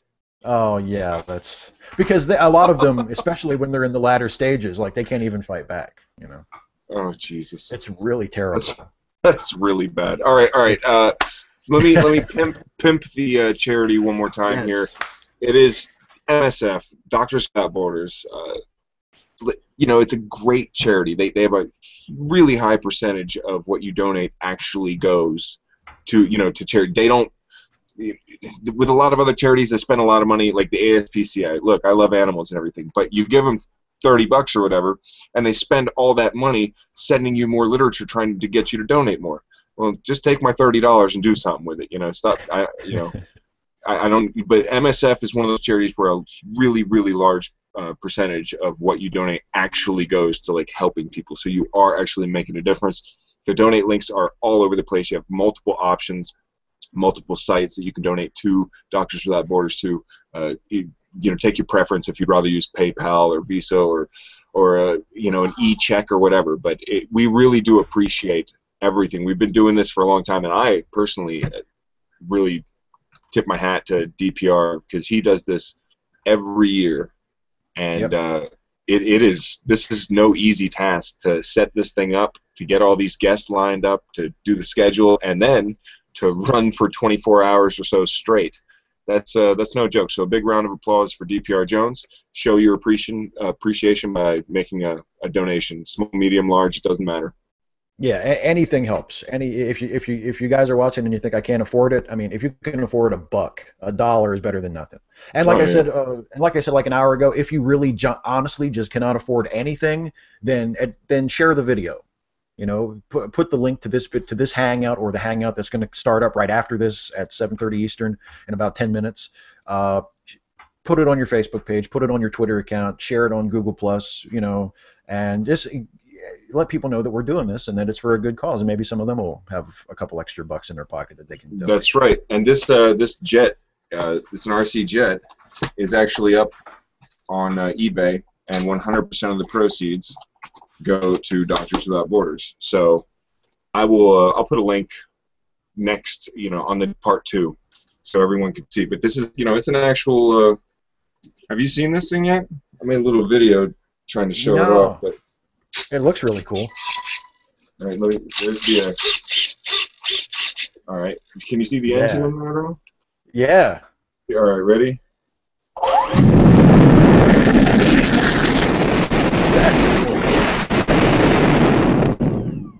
That's dangerous. This thing is no joke. It's fast too. Anyway, 100% of the proceeds. I'll put the link up for part 2 so everyone can go bid. There's less than a day left on the auction, so. Wow. I'm sorry if I just blew out. I'm sorry if I blew out your eardrums. That's cool. No, it was awesome. Oh, by the way, speaking of service people having to say the pledge, Peach just left a comment and said service people stand at attention during reveille if they are outside during the morning, and afterwards they salute the flag during the national anthem. So there you go. They don't have to say the pledge, but they stand at attention during reveille if they are outside, and they salute the flag during the national anthem. So there you go. And if they don't, then they're not fucking patriots. And they're going to hear about it. America! Fuck yeah! Fuck yeah! Coming again to say the motherfucking day, yeah! Good shit. All right, well, look, we've got about 9 or 10 minutes, and these, I guess these hangouts end themselves after 8 hours? I'm not sure. DPR, are you there? I don't know. Maybe he's catching a nap. He better not be. Because he's got to start the second one. What? I haven't gotten a link for the second one yet, so he's going to have to put that out there. Anyway, let's see. Thought I had. Oh, I got another couple little cheesy jokes if you want. I would love to. Oh, all right. This is your time now, my friend. My time ended at 7. You're the boss now. Hey, all right. Let's have some fun then. Super cheesy. Why was the letter C afraid of the other letters? Why? They were Nazis. I'm going to tell my wife every single one of these. They're really bad, huh? Oh, God.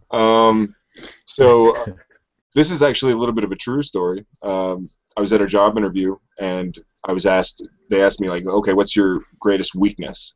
And I told them honesty. And they said, look, I don't think honesty is a weakness. And I said, I don't give a fuck what you think.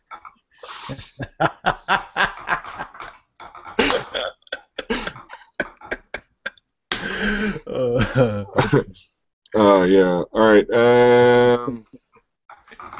Oh man. No, I think I'm gonna save these other. Well, here, one more. Yeah. This one's okay. For because it's for Doctors Without Borders. So let's end on a positive note. Yes. What's the most positive thing about Africa? What? HIV. Oh my God. Oh yes. So make sure, let's make it a little less positive in Africa. Let's make Africa a negative place. Donate to MSF. Exactly. There you go. You know what? And if anybody from Doctors Without Borders is watching, you can take that one for free. Yeah. Make Africa a more negative place.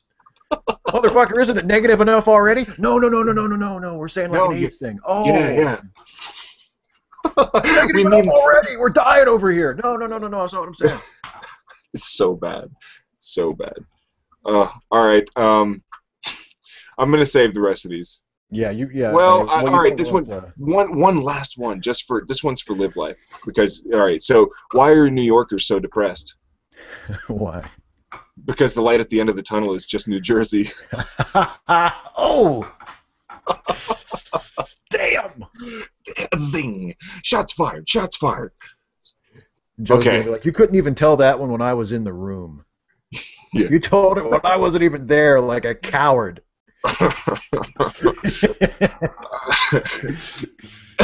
All right, I've got about 5 minutes left. Let's one quick last little subject. You said you were around on YouTube, maybe not making videos. I'm not sure. I don't think you were, but back when Venom Fang X was in his full stride.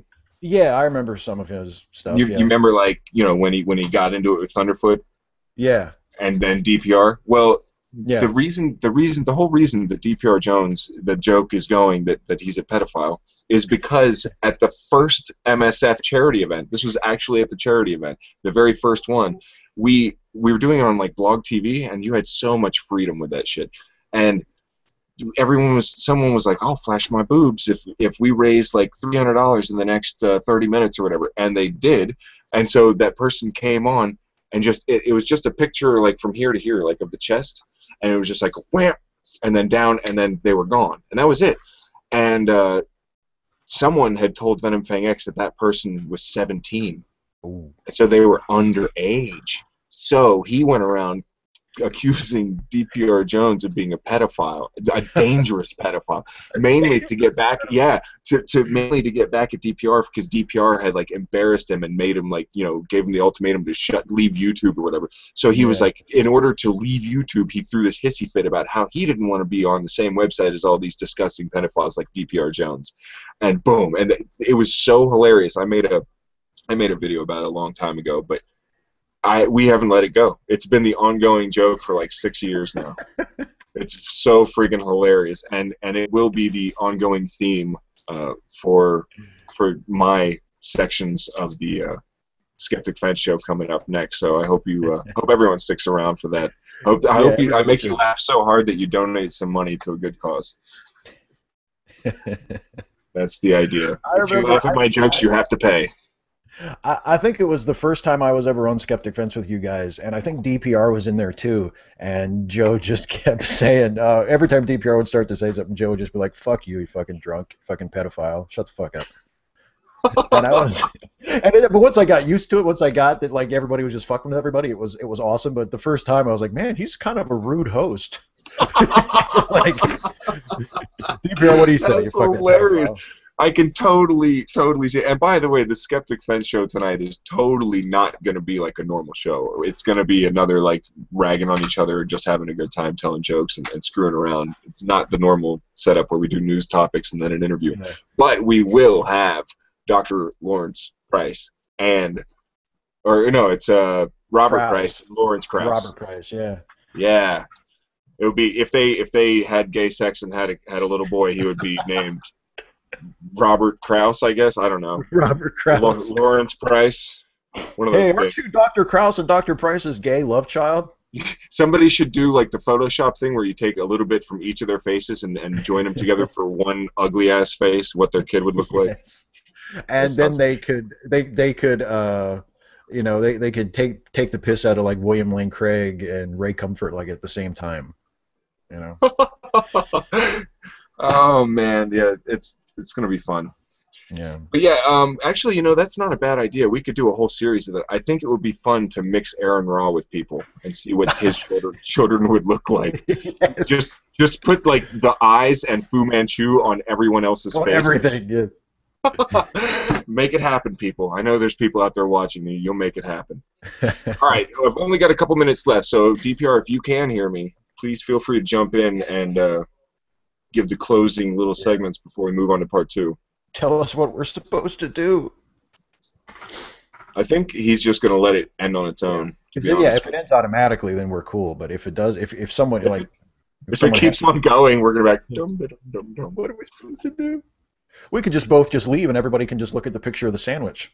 We do have a couple of things in common. We both have been wearing like the same hat forever. we both have awesome beards, Yes, that's true. That's true. I also expose myself to retarded literature. Oh my God. See, I haven't gone that far. Oh my God. I don't know, man. Yeah, let freedom ring, winning the war of liberty over liberalism.